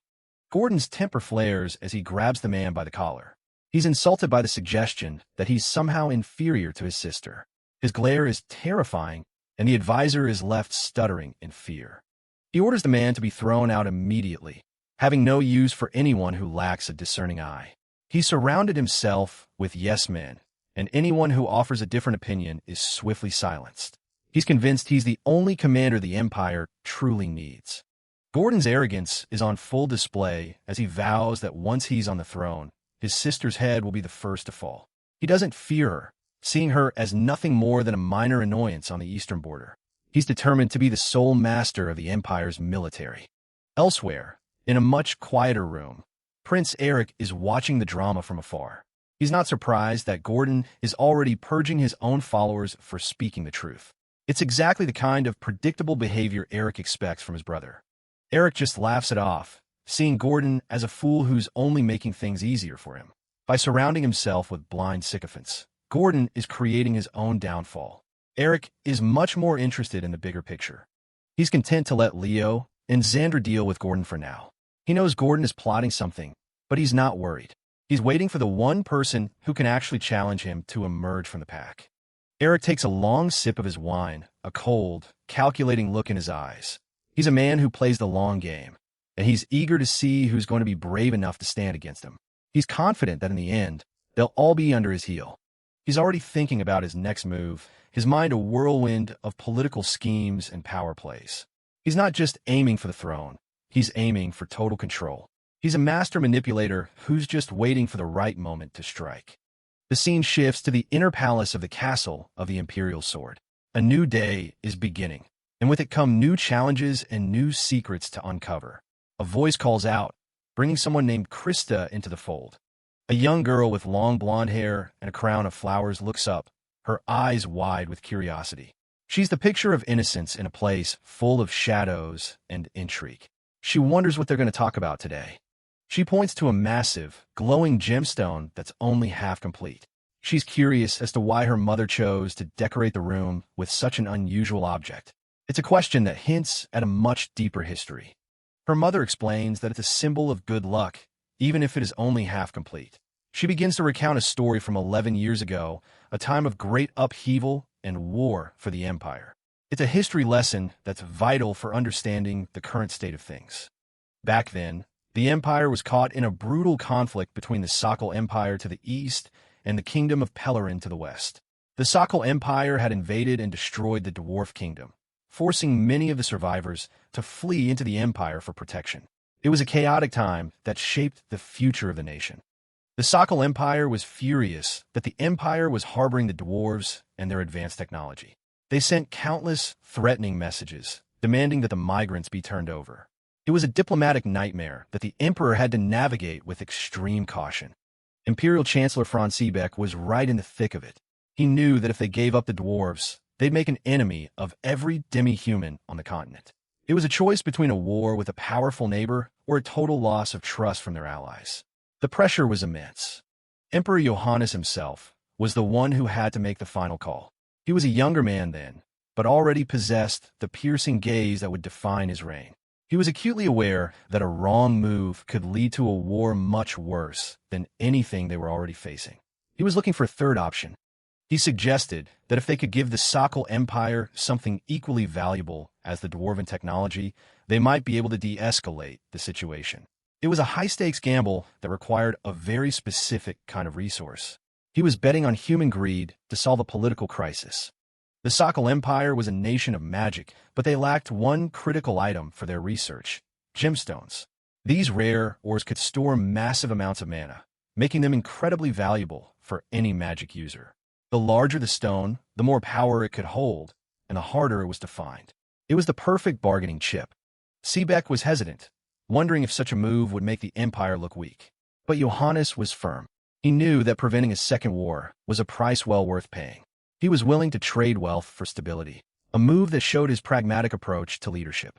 Fortunately, the Empire had plenty of stones to spare. The plan worked. By offering a massive gemstone, they managed to achieve a ceasefire with the Sakal Empire. It was a major victory that brought a temporary peace to the region. Johannes was already looking ahead, hoping the Western Front would soon follow suit. He was a man who understood that sometimes the best way to win a war is to never fight it in the first place. A few days later, an ambassador from the Sakal Empire arrives to finalize the details of the agreement. Johannes is ready to meet him, his plan having played out exactly as he'd hoped. He's a man who's always 3 steps ahead of everyone else. He tells his staff to bring the visitor to his hall with the utmost care. The castle remains a hub of activity as the political gears continue to turn. Even in times of peace, there's always something brewing beneath the surface. It's a reminder that in the world of the imperial court, nothing is ever truly as it seems. The stage is set for the next chapter of this unfolding drama. Flashback to years ago. Elna's father, the Supreme Archduke, tells her to wait while he takes care of some official business. She gives him a cheerful nod and promises to stay put. But Kid's patience doesn't last long. She's bored out of her mind until a butterfly flutters past. Seeing something way more interesting than a brick wall, she decides to give chase. She follows the butterfly across the castle grounds, laughing as it leads her further away. It eventually slips through a tiny opening at the base of a wall. Curiosity gets the better of her, and she peers inside to see where it leads. She decides to crawl through the gap and see what's on the other side. She pops out into the Imperial Treasure Vault, surrounded by gold and glowing relics. She spots a cool-looking magic sword and can't resist picking it up. She starts swinging the blade around, playing hero in the middle of the vault. But one clumsy swing ends with a loud, sharp crack. She freezes, her heart dropping as she realizes what she's done. The sword sliced clean through a massive gemstone meant as a diplomatic peace offering. Panic sets in instantly. She breaks down into tears, knowing she's in massive trouble. That's when she hears footsteps nearby. Someone else is wandering in the dark. It's a young Arnold. He's just wandering through the treasure room on his own. He recognizes the broken gem, the present for the Sokol ambassador. Voices start echoing from the entrance. The ambassador and the emperor are coming. Elna is terrified, but Arnold tells her to stop crying and hide. He's got a plan. He shoves her toward the exit and tells her to run while he stays behind. When his father, Emperor Johannes, walks in, Arnold is standing right over the broken gem. He takes the blame immediately. Johannes stares down at his son, his expression hard and unreadable. He asks point-blank if Arnold is lying. The boy doesn't flinch and insists he did it. The emperor explodes in rage, delivering a heavy slap that sends the boy to the floor. He screams at him for being a fool and destroying a symbol of peace between their empires. He orders his son to be thrown in jail for a week. Elna watches it all from the shadows. Later, she finally reunites with her father, but she can't stop shaking. She's crying hysterically, trying to explain that the prince didn't do it. Her father brings her before the emperor, trying to take the responsibility for not watching her. But the room is filled with angry nobles and an offended Sokol ambassador. The problem is no longer about who broke it. A royal was caught, and that's what the other side is using as leverage. Elna tried to speak up, but the adults are already trapped in a diplomatic nightmare. Johannes sighs. He's sharp enough to know Arnold was covering for someone. He tells the Archduke the box was magically protected. There's no way a child like Arnold could have sliced through it. He even asked the boy a second time, but Arnold wouldn't change his story. He tells the Archduke there's no point in Elna coming forward now. The damage to Arnold's reputation is done. Elna stands small as the room is filled with cold, judging glares from the court. She's on the verge of breaking down again under the weight of all those eyes. That's when a woman steps forward. It's Lady Mitsuba, the emperor's wife.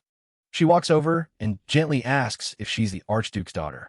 She pats her head and tells her she did a good job telling the truth, and that Arnold is happy to take the fall for her. Mitsuba Adler makes it clear she's not there to beg for her son's sake. She's only there because she was asked to come. Johannes Adler admits he's the one who summoned her. He knows Arnold chose to take the fall for Elna on his own. Mitsuba is fine with that. She plans to let her son do as he pleases, as long as he's ready to take responsibility for it. The Supreme Archduke is visibly sweating as Johannes wonders if there's a bigger problem brewing.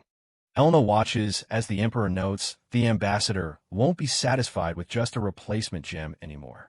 The Chancellor snaps at the minister for daring to speak so rudely to the Queen.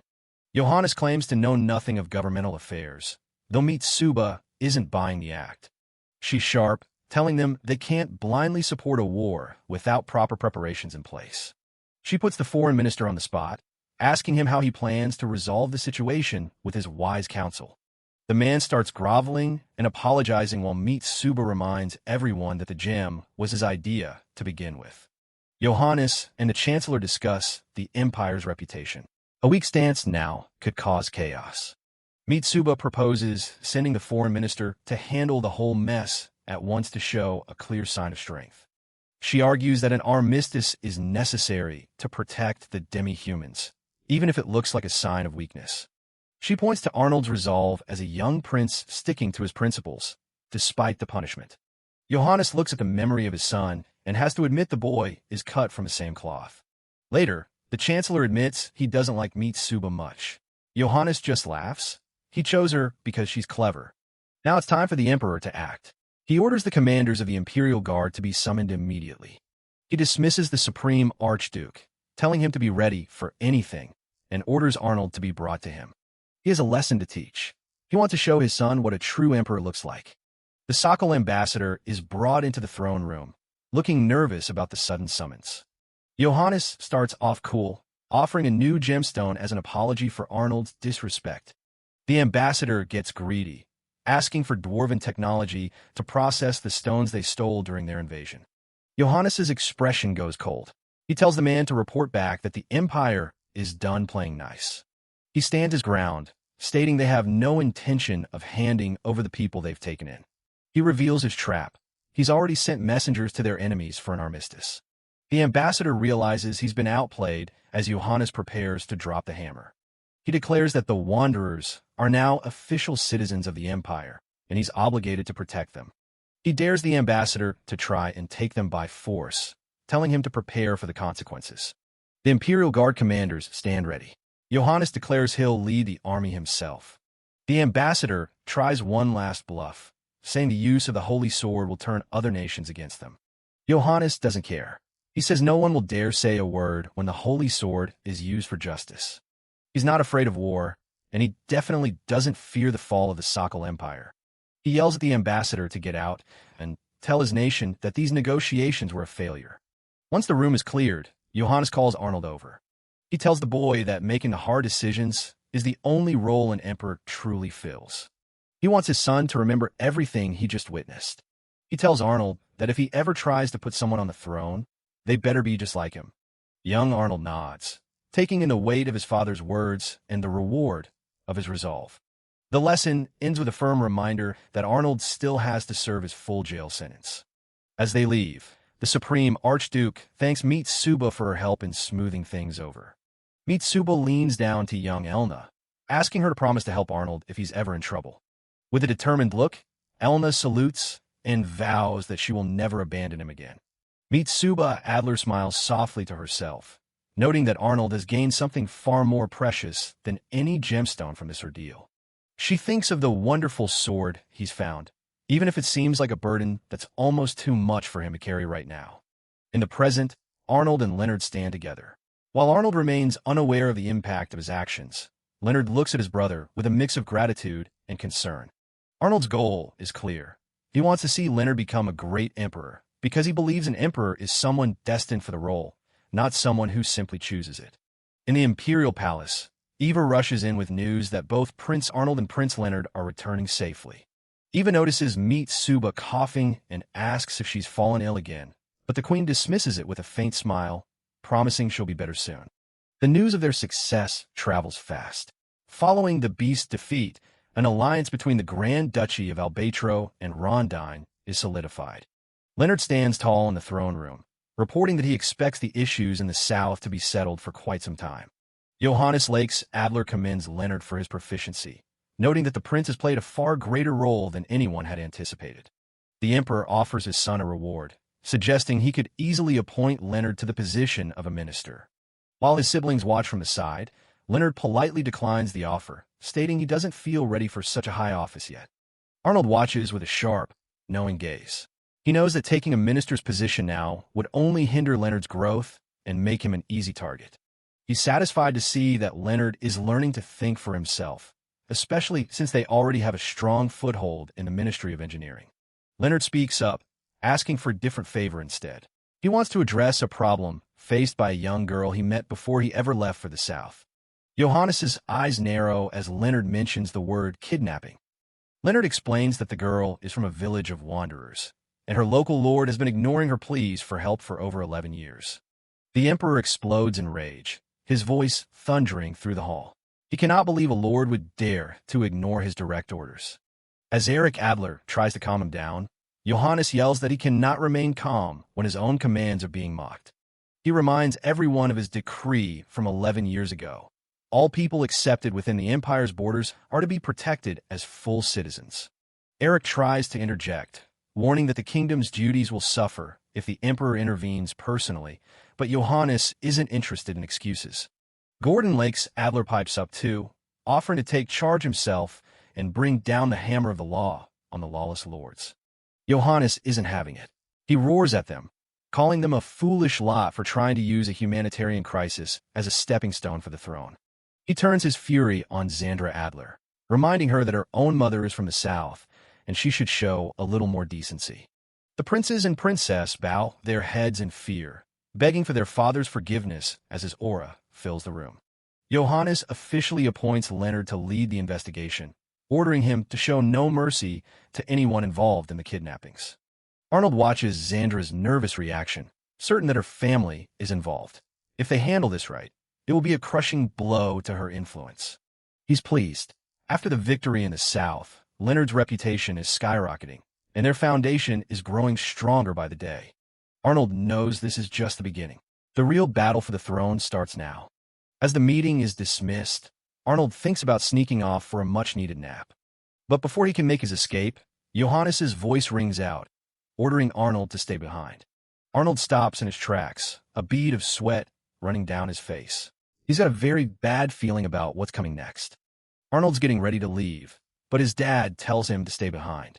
He's already got a bad feeling about this. The Emperor's got that look on his face again, the "I'm about to give you more work" look. Johannes doesn't even want to do the talking. He just tells his official, Franz, to take it from here. Franz gets straight to the point. It's about Princess Xandra, Arnold's older sister out on the eastern border. Apparently, she just got a marriage proposal, and they want Arnold involved. He doesn't even let them finish. Absolutely not, he says, knowing exactly how much of a headache his sister can be. Franz explains that Xandra refuses to wed, and their other sister, Krista, is still way too young. Arnold counters that Xandra is basically a general out there, and only the Emperor has the rank to tell her what to do. Johannes starts losing his mind, ranting about how Xandra is already 25 and about to age out of the marriage market. He bangs the desk, calling her an ungrateful brat for threatening to quit being a royal just to avoid a wedding. The Emperor decides to use Arnold as bait, telling him to write her a letter since she apparently likes him. And here's the kicker. If the letter doesn't work, Arnold's being sent to the border to fetch her himself. Later, back at his quarters, Arnold vents to Finn about how his father is just scared of his own daughter's temper. Finn mentions the scary rumors about the princess being the Empire's most powerful living weapon. Arnold admits she's a genius who completely rebuilt the nation's defenses after being stationed there 5 years ago. If he had to sum her up in one word, militant. For her, the battlefield is her only lover. She doesn't care about honor or chivalry, just winning. She stays out of politics, thinking the military should stick to fighting. It's a nice sentiment, but she's terrifyingly dedicated to it. Arnold notes that despite being a war machine, she's got a weird charm that draws everyone's eyes. He casually tells Finn that she and Xandra are actually pretty similar, which causes a total short circuit. The butler chimes in, pointing out that Arnold basically just called Finn a top-tier beauty. Finn is completely red, hiding behind her tray as she tries to handle the sudden compliment. Arnold is totally clueless, not getting why she's so embarrassed about a simple fact. He shifts focus to the documents, noting Xandra is basically a clone of the second consort, her mother. He remembers the second consort as this gentle, blonde beauty who was kind to everyone she met. Arnold thinks Finn shares that same aura, which is probably why the Emperor is so fond of her. Finn is flattered, but Arnold jokes that people would probably pick her as the consort's daughter over Xandra any day. The real issue is Xandra uses her older sister as an excuse to keep dodging every marriage proposal that comes her way. The butler drops some dark rumors. Turns out, the Emperor never actually loved the fifth consort, Xandra's mother. He treats all his children fairly on the surface, but there's a nasty rumor following the fifth consort around. Word is she might have actually assassinated the second consort to clear the path. Finn is horrified. Consort-on-consort murder is some high-level palace drama. They were total rivals. One was a love match, the other was purely political, and they were always being compared. Finn asks if jealousy was the trigger, but there are no real answers. The fifth consort had a perfect alibi with the Empress at the time, and no proof of foul play was ever found. The real reason people are suspicious is because the fifth consort is the one who taught Xandra everything. Xandra's specialty is forbidden magic, the kind of taboo stuff that makes most people's skin crawl. She claims she's researching it for the Empire, but it's likely she learned some truly dark secrets from her mother. There are rumors of a curse that kills from a distance, though no one can prove it exists. It's the same weirdness as the Crown Prince's death 3 years ago, clean, but suspiciously convenient. Ever since then, the Emperor has looked at the fifth consort with nothing but suspicion. But without any hard evidence, his hands are tied, and Xandra is free to keep her dangerous research going. Arnold realizes he has to stay in the shadows for a bit, while Leonard heads south into Xandra's territory. He and Finn talk it over, with Arnold accepting his role as the behind-the-scenes support. Finn gives him a playful wink, reminding him that this is just business as usual for them. Arnold smirks and snacks on a biscuit, agreeing that she's right. Elsewhere, Marie is finishing up some business with Count Bales, the Minister of Engineering. They're moving forward with a plan to build a major highway connecting the capital to the east, all thanks to Marie's perfect documentation. Bales is impressed, praising Leonard for having such sharp aides as Marie takes her leave. Marie blends into the crowd in the capital, her work for the day seemingly done. But then, some street thug grabs her shoulder, thinking he's found an easy mark. 3 guys surround her, try to act tough, and looking for some fun. They suggest going to their secret hangout, and they clearly don't mean for tea. Marie gives them a sweet, dangerous smile, and says she was actually looking to have some fun with them, too. The leader thinks he's scored big, mocking her maid outfit as he reaches for her again. But in a split second, Marie moves with blinding speed. Before he can even react, Marie has a dagger driven straight through his hand, pinning it to the wall. Her eyes go stone cold as she demands to know exactly who sent them. The other 2 goons are absolutely terrified, realizing they just picked a fight with a professional killer. They spill everything instantly. A man in black paid them to kidnap her right after a meeting. Instead of finishing them off, Marie tosses a bag of gold coins at their feet, telling them to go get honest jobs. She gives them a new task: spread the word in the capital about Leonard's heroic deeds in other lands. The goons are confused about spreading rumors, but Marie corrects them. It's the absolute truth. She tells them to boost her master's reputation, and they realize they were messing with Leonard's own people. Marie stands tall, revealing she's a maid under Leonard, and warning them not to be so reckless next time. She even offers them a path to an honest life at the castle, proving Leonard won't turn away anyone trying to change. The thugs scramble away in gratitude, probably having the weirdest day of their lives. Elna steps out from the corner, impressed by how Marie just turned enemies into Leonard's new PR team. Elna's been out on patrol to keep an eye on things from the ground level, since castle life can be a bit blinding. They both know this is exactly the kind of move Arnold would pull, using every fun outing to observe the public. Elna jokes that Arnold probably just uses it as an excuse to goof off, but Marie knows there's always a plan. Marie asks Elna for a favor, to tail those goons and see if they lead back to whoever hired them. Marie suspects it's one of Xandra's assassins and is determined to clear this threat from Leonard's path. Back at the castle, Marie finishes giving her report to Leonard himself. Leonard, being the nice guy he is, asks if she can report the success to his brother Arnold, too. Marie doesn't see why he needs to know, but Leonard gives her his best pretty please look until she relents. Marie heads over to Arnold's quarters and gives the door a polite knock. Finn greets her at the door with a bright smile, happy to see her again. Finn whispers that Arnold is fast asleep on the sofa, but she's more than happy to help Marie with whatever she needs. Finn watches over Arnold while he sleeps, wondering exactly how long he's been out for. She looks over at her maid, Marie, who isn't quite sure of the time either. Marie hands over a scroll, explaining it's a proposal for the next ministerial meeting that Arnold needs to see. But as she looks at the sleeping prince, she asks Finn if she's being a little too soft on him. Marie points out that his constant napping and playing around is really starting to tank his reputation. She warns Finn that eventually his bad name is going to start dragging her down with him. Finn doesn't really care about her image, though, believing that Arnold is actually working way harder than he lets on. Marie just sighs, figuring that Finn sees the good in everyone before she heads out for the day. As she walks down the hall, she thinks to herself that while Arnold has improved a bit, he's still got a long way to go. She decides she might have to start being a lot stricter with him if he's going to keep causing trouble for his brother. Later, Arnold and Finn are heading out in a carriage, and he's talking up the head of Demi-Humans Incorporated as a great person.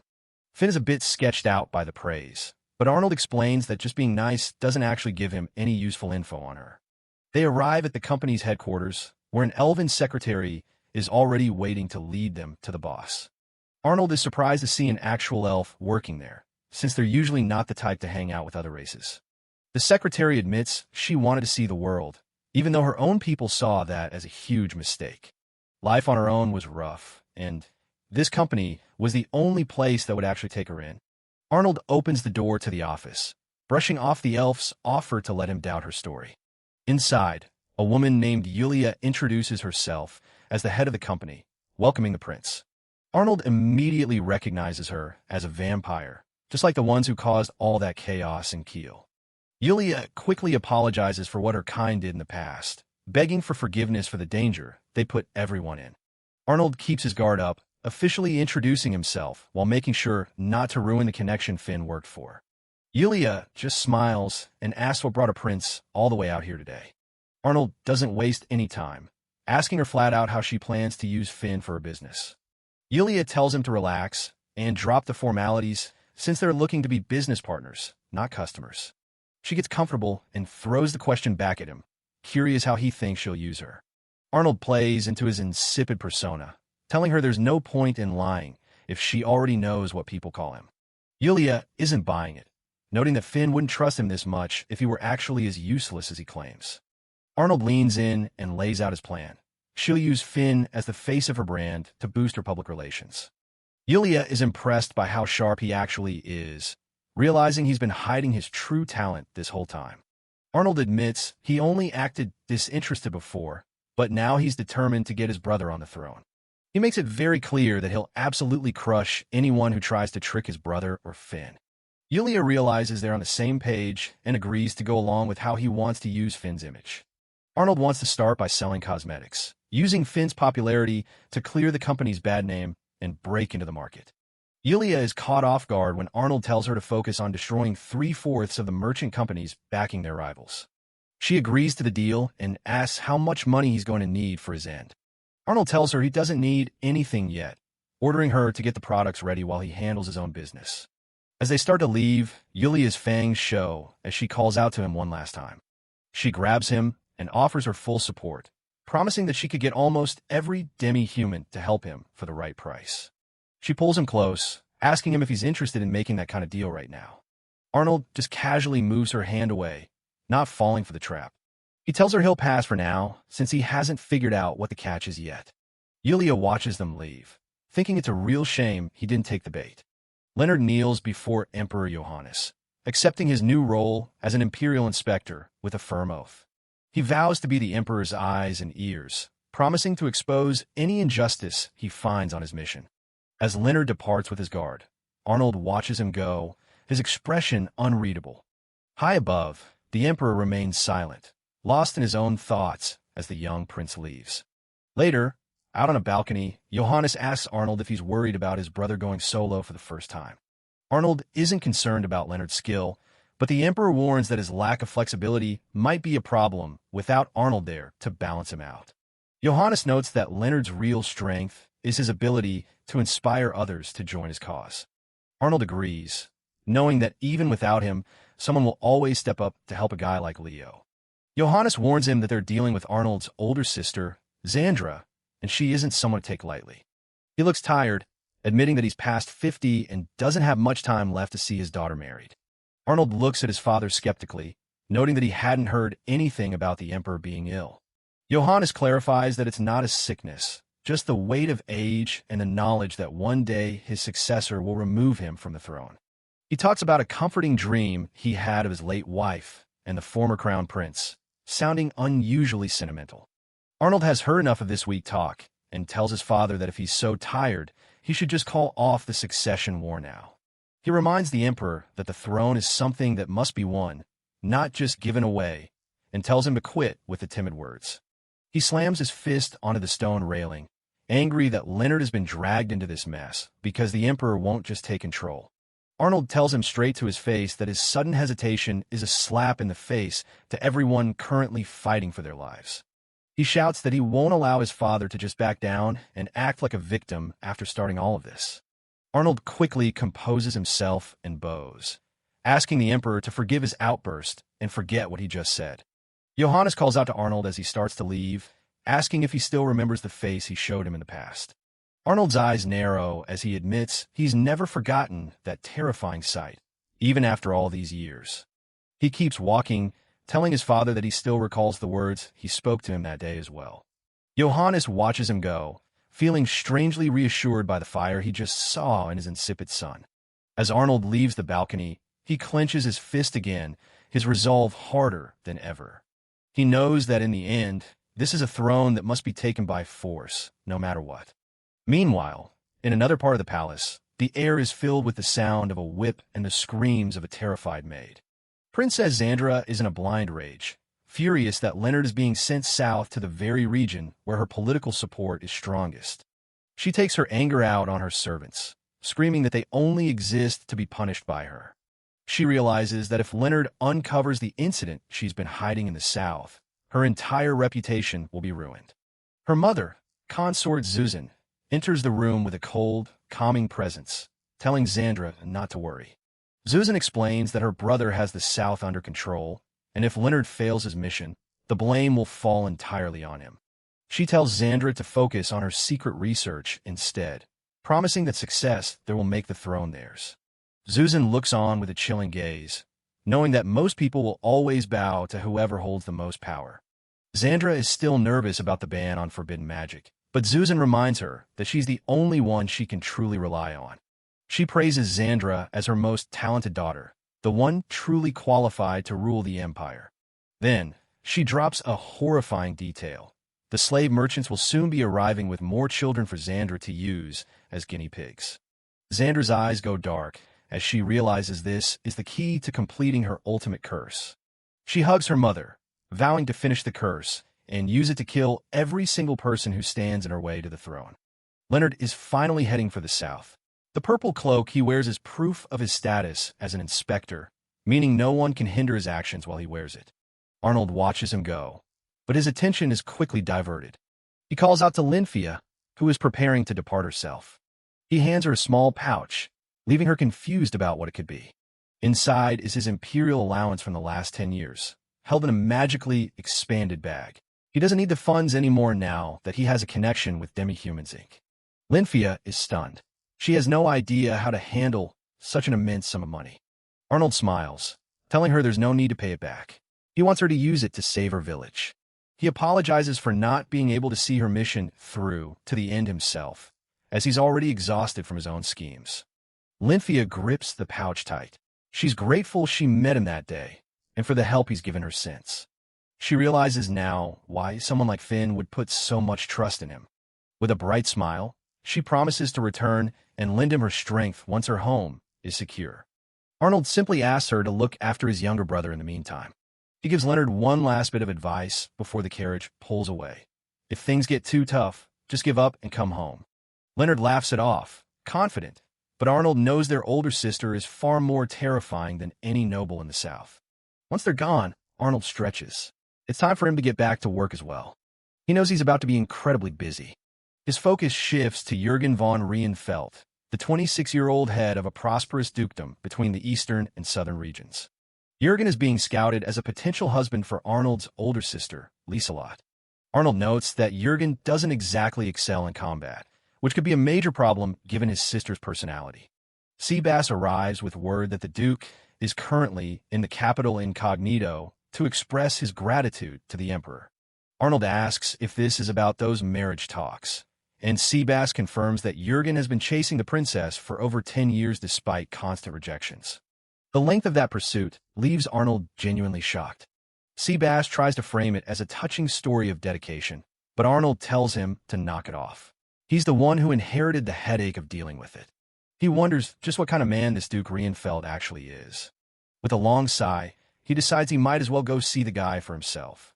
A maid leads him down the hall, and Seabass knocks on the door to announce their arrival. Arnold steps inside, pardoning the intrusion.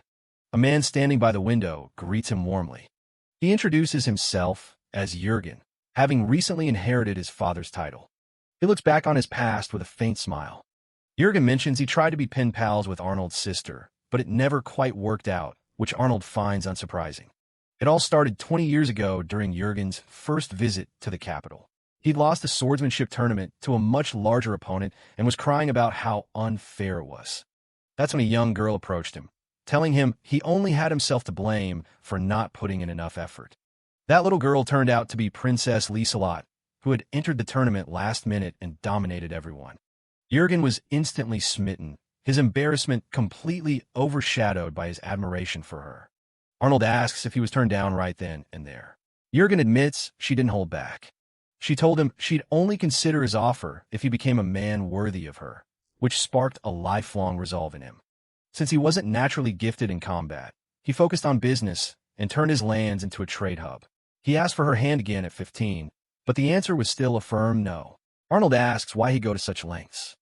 Jurgen's expression softens as he speaks. He admits he's deeply in love with her and can't imagine loving anyone else, then asks Arnold for his help.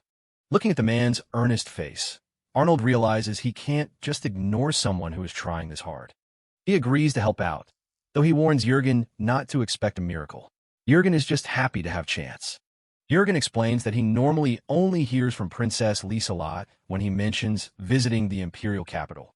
Even then, she usually just asks him to check in on Arnold and Krista. Arnold is surprised. It used to be that his brother Leonard's name was included in those requests as well. Jurgen notes that the princess seems to care for them both quite deeply. Arnold falls silent, thinking about how his sister hasn't reached out to Leonard in 3 years. He's starting to realize that if he gets involved in this marriage mess, he'll eventually have to confront her himself. With a heavy sigh, he decides the time has come. He wants to help this devoted duke, and honestly, seeing his terrifying sister in a bridal gown is a mental image he can't pass up. Arnold bows his head to Jurgen. He promises to put every resource he has into making sure the Duke finally wins her over. Jurgen is overjoyed. He admits that as soon as he heard Leonard was making a bid for the throne, he'd already planned on supporting both of them. They shake on it, and Arnold notes that this makes his job a lot easier. Jurgen vows that his house will stay loyal to their cause, even if his romantic pursuit fails. Arnold doesn't waste any time. He calls Seabass over for a strategy meeting and asks for a wooden sword, catching Jurgen completely off guard. With a mischievous smirk, Arnold tells the Duke they're going to start with a little sparring match right now. He introduces himself formally as the 7th Imperial Prince. As they prepare to sit, Arnold can't help but think that Jurgen is the exact opposite of the kind of man his sister usually likes. Jurgen is relieved to hear that Arnold and Krista are the only siblings Lieselot is actually close with. Arnold is curious and asks who exactly told him that. When Jurgen reveals it was Lieselot herself, Arnold is stunned. He asks if the two of them are actually in direct contact. The talk ends and the training begins. Both men let out a shout as they charge at each other with their wooden swords. It's a messy exchange. They both swing wildly, missing more often than they connect as they stumble around the room. Seabass watches from the sidelines as the fight continues with a series of clumsy whacks and clatters. Eventually, both of them end up sprawled on the floor, gasping for breath. Jurgen is impressed by Arnold's skills, but Arnold is secretly thinking that he's never seen anyone fight as poorly as this Duke. Seabass looks on with a bored expression, thinking the whole display was about as impressive as two children fighting. Arnold realizes that swordsmanship isn't going to be their winning strategy. He asks if there's anything else Jurgen might be good at, looking toward a rack of various weapons in the corner. Jurgen stands up and grabs a massive halberd. Arnold stares at him in disbelief, wondering how he expects to wield something that heavy. Jurgen recalls when he was 15 and asked for Lieselot's hand. She told him she couldn't marry a man who didn't know how to use a weapon. He'd practiced with a spear back then, but he was no match for her. He remembers her telling him that his blows were weak and lacked any real power behind them. At the time, Jurgen was short and thin, and he knew he could never land a strike that would satisfy her. That's when he decided to switch to a heavy weapon instead. Arnold listens as Jurgen explains the problem. The sheer weight of the halberd made it impossible for him to keep his balance while swinging it. Since he couldn't build much muscle, Jurgen decided to just eat as much as he could and pack on the weight to anchor himself. Arnold is floored that someone would change their entire life because of a few words from his sister. Jurgen demonstrates a powerful swing with the halberd. He's realized that you don't need fancy skills if you have enough weight and balance to just smash through everything. Arnold has to admit he's impressed. He asks if the Duke has ever found himself interested in any other woman during all this time. Jurgen's answer is a firm never. Jurgen has a look of pure bliss as he talks about his beautiful love. He's convinced that if his feelings weren't this strong, Lieselot wouldn't even look his way. Arnold and Seabass exchange an awkward glance. Suddenly, Jurgen slumps over in despair. He starts worrying about how in all the stories, the devoted man always loses the girl to some irresponsible guy. Arnold tells him to pull himself together. Jurgen snaps out of it with sudden intensity. He declares that if she wants an irresponsible man, he'll just have to become one himself. He begs Arnold to teach him his secrets. Seabass chimes in, noting that when it comes to being irresponsible, Arnold is truly the master of the capital. Arnold is less than pleased with the compliment. Jurgen immediately starts taking notes, as if Arnold's laziness is a sacred art. Arnold watches him, realizing he really underestimated how far some people will go for love. He decides to do whatever it takes to make sure his sister sees the effort Jurgen has put in. Meanwhile, Jurgen is busy agonizing over what an irresponsible man would even wear. Jurgen has one more burning question. He wants to know exactly how Arnold managed to get Lieselot to actually like him. Arnold thinks back 11 years. He recalls a time when he was locked in a cell for a week because he'd taken the blame for a girl who broke a precious gemstone. During that week, Lieselot visited him every day. She kept trying to get him to name the person he was covering for, promising to talk to their father if he did. But Arnold never broke.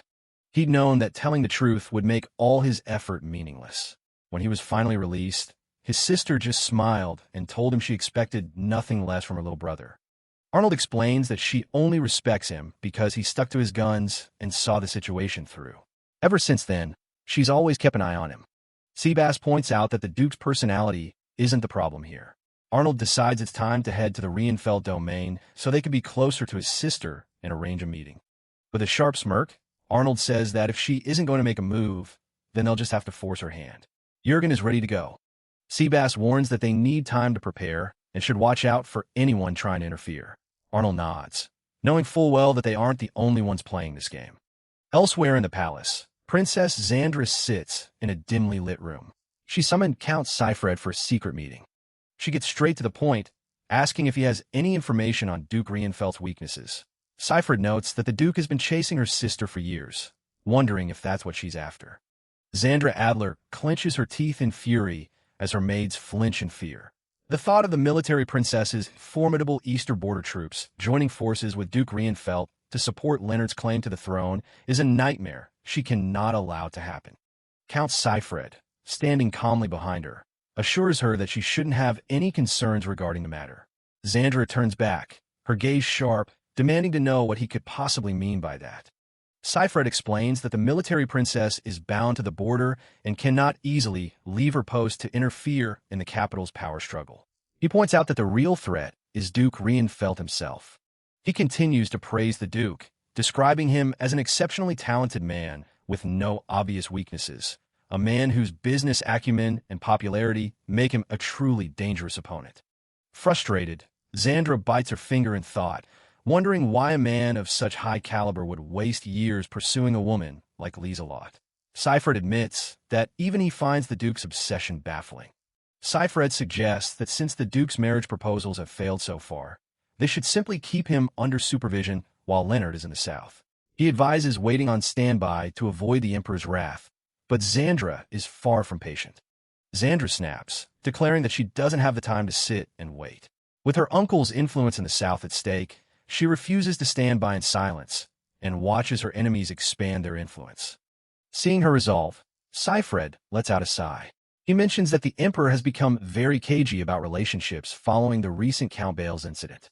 He proposes finding a way to end the marriage talks through a method unrelated to them, and Xandra asks for his plan.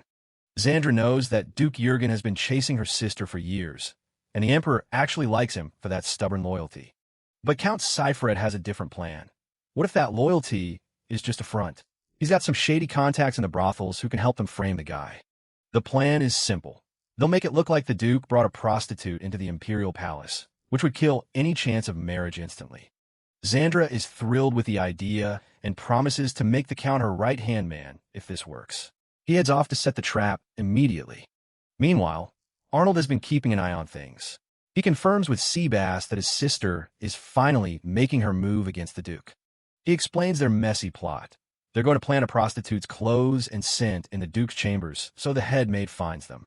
It's a clever scheme with zero risk for Xandra, even if it fails. But Arnold isn't about to let it go according to plan. He decides it's time to take Cypher down. Weakening Xandra's camp is way more important right now than keeping the guy as a potential ally. Count Cyfred returns to his room, feeling pretty smug, until a maid informs him that the Emperor has summoned him immediately. He looks over at his bed and freezes. The incriminating items he meant for the Duke are sitting right there in his own room. Panic sets in instantly. He has no idea how his own evidence ended up back in his chambers, making him the target. He's dragged before Emperor Johannes, begging for mercy and claiming it's all a big misunderstanding. Johannes isn't hearing it. He's disgusted that a married noble would dare to use the imperial palace as a brothel.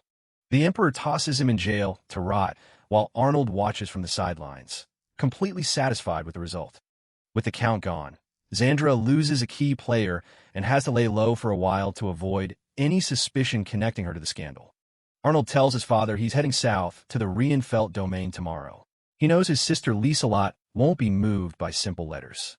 The Chancellor, Franz, mentions that Duke Jürgen haven't actually sent a letter directly to the princess in 20 years. Arnold is curious why he'd be so distant, and Franz explains it's because the Duke didn't want his feelings to become a burden to her. Instead, he'd send them through the Chancellor, telling him to just tear them up if the princess ever showed a sour expression. But as it turns out, Princess Lieselot always made an effort to read his letters, even when she was leading armies on the battlefield. Arnold realizes his sister isn't actually opposed to the Duke's approach. It's just a lot more complicated than it looks. Jürgen remains determined, though. He won't stop until the princess herself tells him he's being a nuisance. Arnold suspects his father wants her married off, so she's no longer royalty and can't be dragged into the fight for the throne. It's a way to keep her safe without the Empire losing its best general. Johannes is playing the long game here. Arnold bows out, promising to handle the issue carefully. He knows exactly how his sister is playing with the Duke's heart. But now, the prince has to actually go and face the legendary general himself to get some real answers. The scene shifts to Wum, the largest town in the south, where things feel a bit more relaxed than the capital. Leonard is meeting with Duke Sven von Kruger, thanking him for being so cooperative with his inspector duties. The Duke acts like it's only natural to help out, but there's a suspicious vibe coming from him. Leonard doesn't waste time and asks him straight up if he's noticed any nobles acting out of line lately. Kruger just laughs it off, claiming everything is under control and that he'd deal with any troublemakers himself. Leonard sees right through the act. The guy is just making excuses because he's lost control of his own borders. For now, the prince decides to just watch and wait. He doesn't have enough to push the Duke any further yet. Out in the town, Lynthia is busy finishing up her shopping while Leonard handles his official meeting. She's been trying to dig up some intel on her own, but it's proving to be a total waste of time. No one is talking. As she walks, she notices a small figure struggling with a massive backpack in the middle of the street. It's a mysterious dwarf who's been lost for 3 days. He asks her if she can guide him to the city gates. He's relieved when she offers to help, complaining that nobody else in the area would even listen to a word he said. Lynthia tells him not to worry about it. She's had her own share of trouble and knows what it's like to need a hand. The dwarf stops her, wanting to give her something as a thank you. He starts rummaging through his giant bag. He keeps digging around, insisting he knows he had something useful in there somewhere. They eventually reach the gates, and the old guy realizes he was so busy looking for a gift that he forgot he was even looking for the way out. The old dwarf reaches out to Lynthia, offering her a small token as a parting gift. It's a whistle carved from holy tree wood. He explains that if she's ever in real trouble, blowing it will signal her allies immediately. He smiles warmly, telling her that relying on others isn't a sign of weakness, but a strength worth holding on to. With a respectful bow from Lynthia, the old traveler turns and begins his journey back into the unknown. As he walks away, he thinks to himself that maybe there's hope for humanity after all, as long as people like her still exist. He looks out over the horizon, wondering where his next adventure will take him. 1 week later, Arnold and Jürgen finally arrive at the Reinfeld domain. After such a long trip, they're both looking forward to some rest. But as they reach the manor, a panicked butler runs out to meet them, shouting about trouble inside. The The man explains that an imperial princess arrived much earlier than expected. Arnold knows exactly who he's talking about, and he's not thrilled. Inside, a woman with a commanding presence sits at the table, demanding to be addressed as the general. It's Arnold's elder sister, Lisa, and she looks like she's been waiting specifically for them. As the Empire's most powerful commander, her presence alone is enough to make the air in the room feel heavy. Arnold tries to offer a casual greeting, but she immediately shuts him down, demanding he show her the proper respect. He sighs and gives her a formal salute, which finally earns him a satisfied smile from the general. She gives him a patronizing pat on the head, asking how Krista and their mother have been doing lately.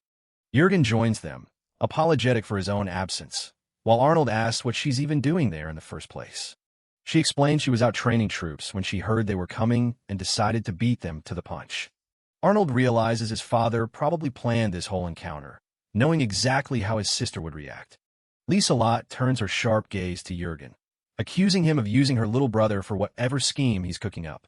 Jurgen insists he hasn't changed a bit, but she isn't interested in his excuses. She bluntly tells him she has no intention of marrying him, especially since he doesn't meet her one and only condition.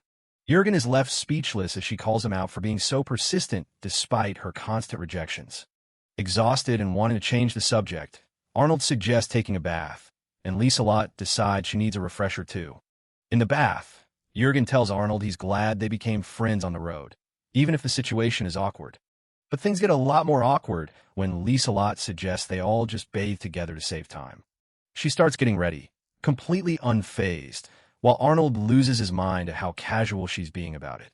Jurgen just laughs it off, clearly used to her eccentric and overwhelming personality by now. They end up sharing the hot springs, with Jurgen noting how much she's abandoned her femininity for the sake of being a soldier. Arnold can see the Duke is still completely entranced by her, even when she's being terrifying. Still, the prince knows they can't just let her dictate everything if they want to get anything done. He points out to Jurgen that her coming all this way might actually be a good sign. She wouldn't waste her time on someone she hated. Jurgen remembers her words about needing a partner who can survive by her side, realizing the bar is set incredibly high.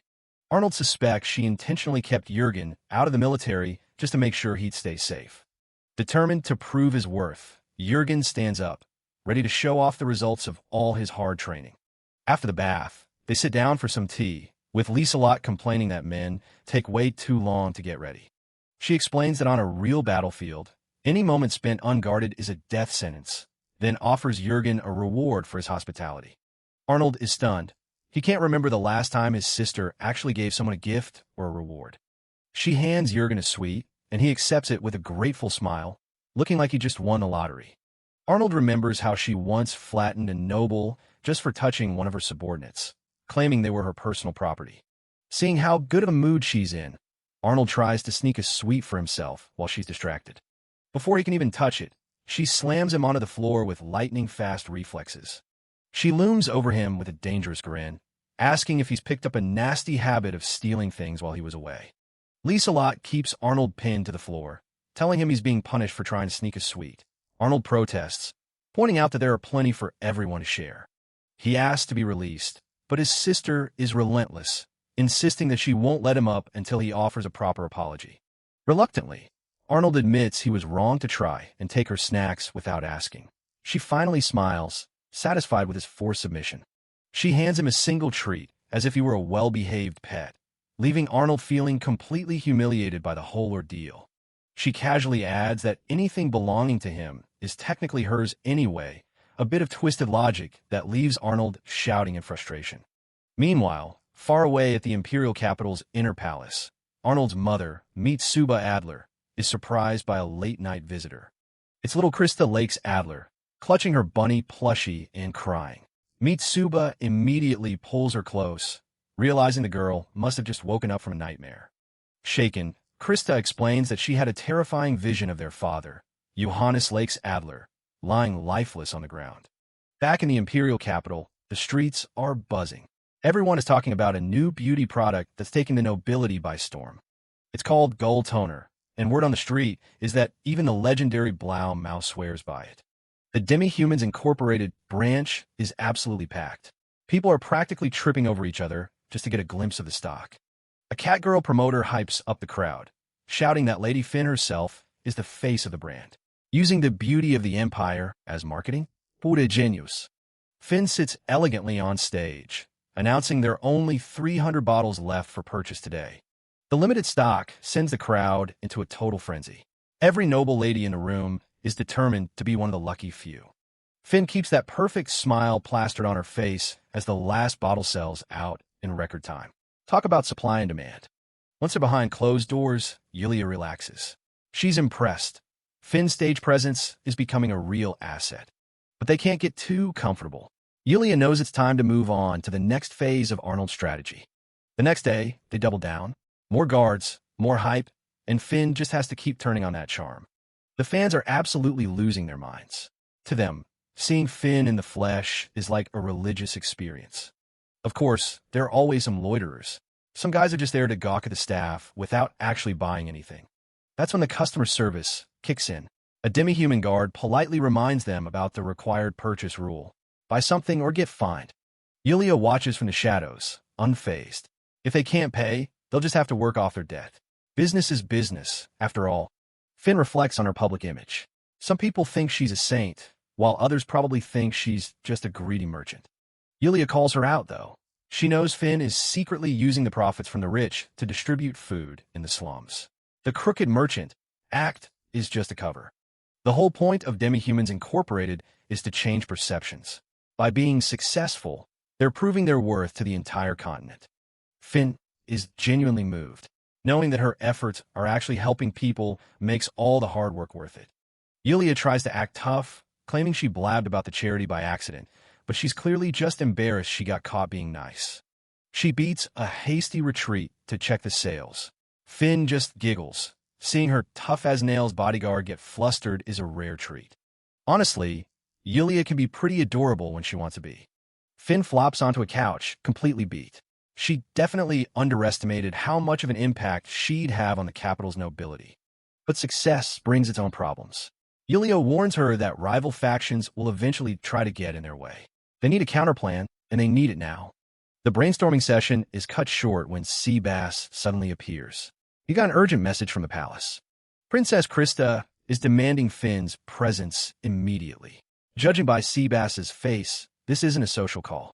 Finn doesn't waste any time. She rushes back to the castle, her mind racing with what could have gone wrong. She bursts into the room, gasping for breath and apologizing for the delay. Princess Krista is there, looking shaken, along with Queen Mitsuba. Finn asks the girl what vision she's seen this time. Krista explains that her father, the Emperor, was in the middle of a high-stakes meeting about the Southern Crisis when he suddenly collapsed. Finn's blood runs cold. A vision of the Emperor falling? That's more than just a bad omen. It's a death sentence for the current peace. Krista's visions aren't always perfect, but they're terrifyingly accurate when it comes to death. She saw the Crown Prince's end before it happened, too. Queen Mitsuba confirms the gravity of the situation. The Imperial Guard is already fully deployed to protect him. Assassination and poison are off the table. The Emperor is immune to both. This is something far more grounded and far more dangerous. He's been burning the candle at both ends for years. Between the Eastern incidents and the brewing disaster in the South, his stamina is finally failing him.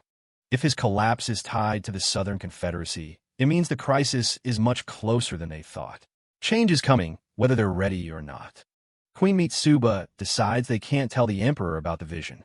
Knowing his own fate would only make him push harder to fix things before the end. Krista huddles with her plush toy, looking small and scared. The weight of knowing the future is a heavy burden for a child. Finn takes the princess's hand. She reminds her that Arnold has kept her secrets safe this whole time for a reason. Sharing the vision would only add to the Emperor's burden. He's human, after all, and he'd try to handle it all alone to spare them. The best strategy right now is silence. They have to let the doctors and the Queen focus on his health without the distraction of a prophecy. Queen Mitsuba is grateful. She knows how much Arnold and Leonard rely on Finn, and she's glad the girl is there to support Krista. Mitsuba offers a rare, gentle smile. Having someone like Finn on their side is the one thing keeping this family together. Arnold smiles warmly, looking right at Finn. He tells her that with a girl as kind-hearted as she is by their side, He's certain both he and his brother Leonard will be just fine. Finn is clearly touched, her eyes shining with emotion. She silently pledges to keep doing her best to take care of the brothers. She bows her head respectfully, promising the queen that while she might not be the perfect lady everyone sees, she'll do her absolute best to meet their expectations. With the meeting over, the group prepares to head out. Queen meets Suba, thanks her, and they make their way toward the exit. As the heavy doors shut behind them, Finn turns to Seabass with a task. She needs him to use his connections and start spreading a very specific rumor among the adventurers. She tells him to leak that a massive quest is coming soon, advising everyone to wrap up their current jobs so they're ready when it drops. If the Emperor actually does fall, the army won't be able to move fast enough. By prepping the adventurers now, they'll have a huge force ready to jump in at a moment's notice. She also tells Seabass to contact Demi-Humans Incorporated and warn them that she might need a massive influx of funds soon.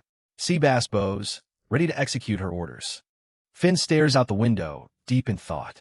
She knows she has to do everything in her power to make sure Arnold can move as freely as he needs to. She takes her role as his one and only co-conspirator seriously. It's her job to handle the ground game while he plays the long game. Meanwhile, far away in the southern area, life in Hina Village looks peaceful on the surface. Kids play, and people go about their chores, but something is wrong. Prince Leonard and an A-class adventurer make their way into the village. Even the kids and the chickens stop to watch the strangers walk by. Leonard introduces himself to the village chiefess, Mao. She's surprised and deeply honored that an imperial prince would visit such a remote, backwater place. She thanks him for coming, her expression humble as she greets the 8th prince. Leonard brushes off the formality, saying the royal family has a responsibility to every citizen of the empire, no matter how remote their village is. Leonard turns to Abel, the A-class adventurer Arnold hired. Abel admits Arnold was pretty high-handed when recruiting him, but the reward was way too good to pass up. Leonard gets straight to the point, asking what's really been happening in the village lately. He's looking for the truth behind the rumors. The villagers explain that while they haven't seen any monsters, someone is definitely kidnapping people. They see mysterious figures lurking in the distance from time to time. Abel mentions that trouble is definitely on the horizon, though he still thinks the bounty Arnold offered is absurdly high for a simple escort mission. Leonard drops a bombshell. He suspects the local lord in charge of the area might actually be involved in the kidnappings. It's a serious accusation. He explains that the southern nobles should have known his goal was the refugee crisis from the start. Even if they were ignoring the villages, they should have tried to implement some kind of system for them. Instead, when Leonard mentioned visiting the lord's city, Bassaw, the man completely panicked. He immediately tried to contact someone else, which is a huge red flag. Leonard's gaze is steady. If that panic was because they're afraid of someone digging into the kidnappings, then he has more than enough reason to take action. Abel is impressed.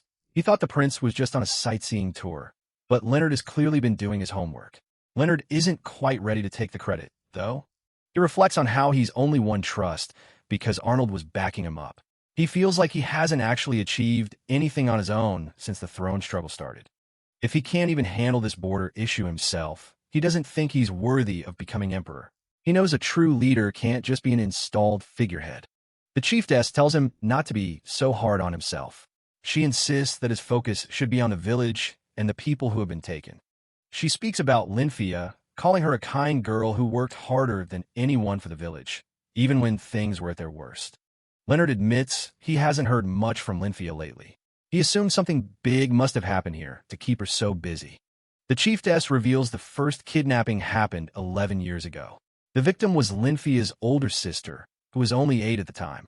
And it didn't stop there. The final kidnapping was Linfia's other sister, 6 years younger than her. It happened while Linfia was sick with a cold. It turns out Linfia is the only sibling who doesn't have heterochromia. The kidnappers only seem to target people with that specific trait. Leonard listens intently, piecing it together. Ever since the dwarf refugees arrived, kids with special powers and demi-humans have been disappearing constantly. They're being hunted like trophies. The chiefess sighs, heartbroken. She says nobody ever came to help them because they're just refugees. They were forgotten by the world until now. Leonard looks pained. He apologizes for the government's failure to protect their own borders. He knows words can't fix what they've lost, but he's taking it personally. He can't promise they're still alive, but he swears to the chiefess that he'll use every resource he has to find out where they were taken. He also plans to expose the local lord for his crimes. The chiefess is moved to tears, thanking him over and over for just listening. As Leonard and Abel walk away, Abel warns him that this won't be an easy fix. Making a promise like that is a huge commitment. Leonard simply says he knows. They survey the village one last time. Abel points out that the way the kidnappers operated shows they're total professionals. There's a massive organization behind this. Leonard agrees. He suspects that even the local lord is just a pawn being used by someone much more powerful. The scale of this is bigger than just one corrupt noble. He knows he's wading into a nightmare, and if he messes this up, the entire South could erupt in rebellion. But hearing the villagers' plight, he can't just walk away. Abel looks at him, wondering if someone who cares this much could actually survive the race for the throne. Leonard doesn't have an answer, but he knows what kind of emperor he wants to be. Abel continues his conversation with Leonard, flashing a confident grin. He admits that he'd much rather serve an emperor who follows his heart and helps the people he actually cares about. Leonard is pleased by the answer. Abel notes that with the generous bounty Arnold paid, he's more than ready to provide the service expected of an A-class adventurer. The narrative shifts away from the village to Bassaw, a prominent town within the empire, where a single candle flickers in a dark room. Count Dennis von Sitterheim, an adult nobleman with a weary face and a goatee, sits in contemplation. He realizes that Duke Kruger has absolutely no intention of protecting him. A hooded figure with a chilling smile confirms his fears. They want Dennis to become the official mastermind of the entire kidnapping incident, framed as if he acted alone. The figure reveals that while a third of the southern nobles are complicit, Dennis has been chosen as the sacrifice to shield the others. Dennis can only sigh at the predictable betrayal. Dennis tries to find a silver lining, asking if his people will at least be spared if he takes the fall. The hooded man gives a cold, absolute guarantee. Dennis agrees to the deal, but he dismisses the figure's mock gratitude. He knows his sacrifice is for the region's power structure, not for any real honor. He challenges the figure to just admit the truth, that this whole charade is being orchestrated solely for Duke Kruger's benefit. Thoughts turn to the Duke himself, a man who essentially rules the South like a king. Dennis wonders if the man is actually plotting to overthrow the emperor. The hooded figure hints at the grander scheme, explaining that this isn't just about local power, but about the high-stakes conflict for the imperial throne. Zuzan, a woman with a distinctive star emblem hat, is revealed as a key player. The plan is to use the Southern uprising as leverage to put Princess Xandra on the throne. The gravity of the situation sinks in. Dennis realizes this isn't a simple power grab. It's a full-blown coup d'etat being set in motion. Without warning, the hooded figure stabs Dennis. The betrayal is completed with cold steel, leaving the Count gasping in shock.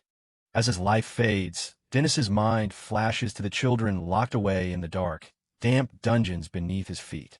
With blood staining his face, he's haunted by a single, agonizing question. Why didn't he find the courage to act sooner? Rebecca, a brave knight with an orange ponytail, urges her comrades to flee. She believes Prince Leonard is the only one who can truly save them. Dennis's grim internal monologue continues. He knows the Duke's forces are waiting to ambush anyone who tries to reach the prince. There is no easy path to safety. He laughs a hollow, bitter laugh, calling himself a foolish man for realizing the truth only when it was too late. He calls Rebecca over, giving her one final mission. He opens a secret compartment in the floor, revealing a scroll hidden away for just such a moment. The scroll is a detailed ledger of the Southern noble's wicked deeds. It's sealed with a magical blood seal to ensure no one can doubt its credibility. He orders Rebecca to take the letter and flee to the imperial capital. She is devastated, but he gently reminds her that she is like a daughter to him. He confesses that as a childless man, he has always seen her as his own. Rebecca is in tears, begging him to come with her so they can fight together. Dennis insists she must survive. Rebecca tries to argue that she wants to fight to repay him for raising her, and they share a final, desperate hug. He pleads with her to live on and asks for her forgiveness for such a shameful final request. He knows his own end is near. He thinks of the many children he failed to protect, hoping this one final duty will at least bring some justice. He knows he cannot flee from his sins. He reminds her that a knight's first duty is to follow their master's orders without question. With a stern, commanding look, he tells her to go. He declares that there is no more room for her own feelings. The mission comes first. Rebecca collapses to her knees, weeping as she clutches the heavy burden he has placed in her hands. The sound of heavy footsteps echoes in the hallway. Dennis knows the Duke's hounds have arrived to clean up the loose ends. He pushes her toward the window, telling her to use the chaos of the coming battle to escape and warn the capital. The door is burst open by the Duke's men. Dennis draws his blade, ready to face the bastards who have come to finish him off. Rebecca leaps from the window as Dennis launches himself into a final, suicidal charge, his war cry echoing through the manor. She hits the ground running, her face streaked with tears as she screams for the townspeople to flee, spreading word of the uprising. A memory surfaces of his father, whose hatred for refugees led to the decree that barred them from citizenship and started this whole tragedy. Dennis recalls how Duke Kruger used that same decree to blackmail him into supporting the kidnapping organization. In the present, Rebecca is a whirlwind of steel, cutting through the Duke's soldiers with a ferocity born of pure grief. Dennis is seen leaning against the wall, his lifeblood pooling as he gasps for his final breaths. A shadow falls over him as an assassin approaches. Dennis whispers a final apology, and his weapon falls to the floor with a clatter. Rebecca is shown looking shocked and heartbroken, her eyes wide as she processes the loss of her lord. A man stands over Dennis's lifeless body, questioning Rebecca's actions. She coldly explains that the Duke was going to kill him anyway to cover their tracks. She turns her attention to the cages, unlocking the doors and telling the terrified children that help is finally here and they can go home. A small girl with heterochromic eyes sits among the other kidnapped children, her voice trembling as she asks if she'll ever see her big sister, Lynn, again. Rebecca pulls the child into a protective embrace, assuring her that a kind man named Prince Leonard is coming to rescue them. In the background, a bloodied Count Dennis whispers a final, gut-wrenching apology for his failures. Rebecca clutches the girl tightly, swearing a solemn oath that she will help every single one of them return to their homes. A cold, menacing voice shatters the moment of hope. A man with dark hair and an intense, predatory gaze declares that they cannot allow such a rescue to happen. The hooded assassin strikes with sudden, lethal force, his curved blade drawing blood as he speaks of the organization's true goal, turning these children into the world's most formidable assassins. The little girl's scream echoes through the stone halls as Rebecca is caught in the assassin's brutal attack, the knight gasping as her life is threatened. Count Dennis, drawing on his last reserves of strength, attempts to stand his ground against the monster, but the assassin merely sneers at his pathetic resistance. With a single, fluid motion, the assassin's blade carves through the air, mercilessly beheading the noble count in front of the horrified children. The count's head rolls across the floor with a sickening series of thuds, coming to a stop directly in front of the young girl. Trauma and despair collide in the girl's mind. Staring into the dead eyes of the man who just tried to save her, something deep within her finally snaps. A deafening scream of pure agony and rage. An oath rips from her throat, accompanied by a violent, blinding flash of magical power. The hooded assassin is forced back, his arms raised in a futile attempt to shield himself as the raw, uncontrollable energy begins to tear the room apart. The girl's eyes burn with an otherworldly light, her latent and unstable magic fully awakened by the sight of the senseless slaughter. A massive pillar of lightning and destructive energy erupts from the manor, a terrifying beacon of the dark power that has just been unleashed.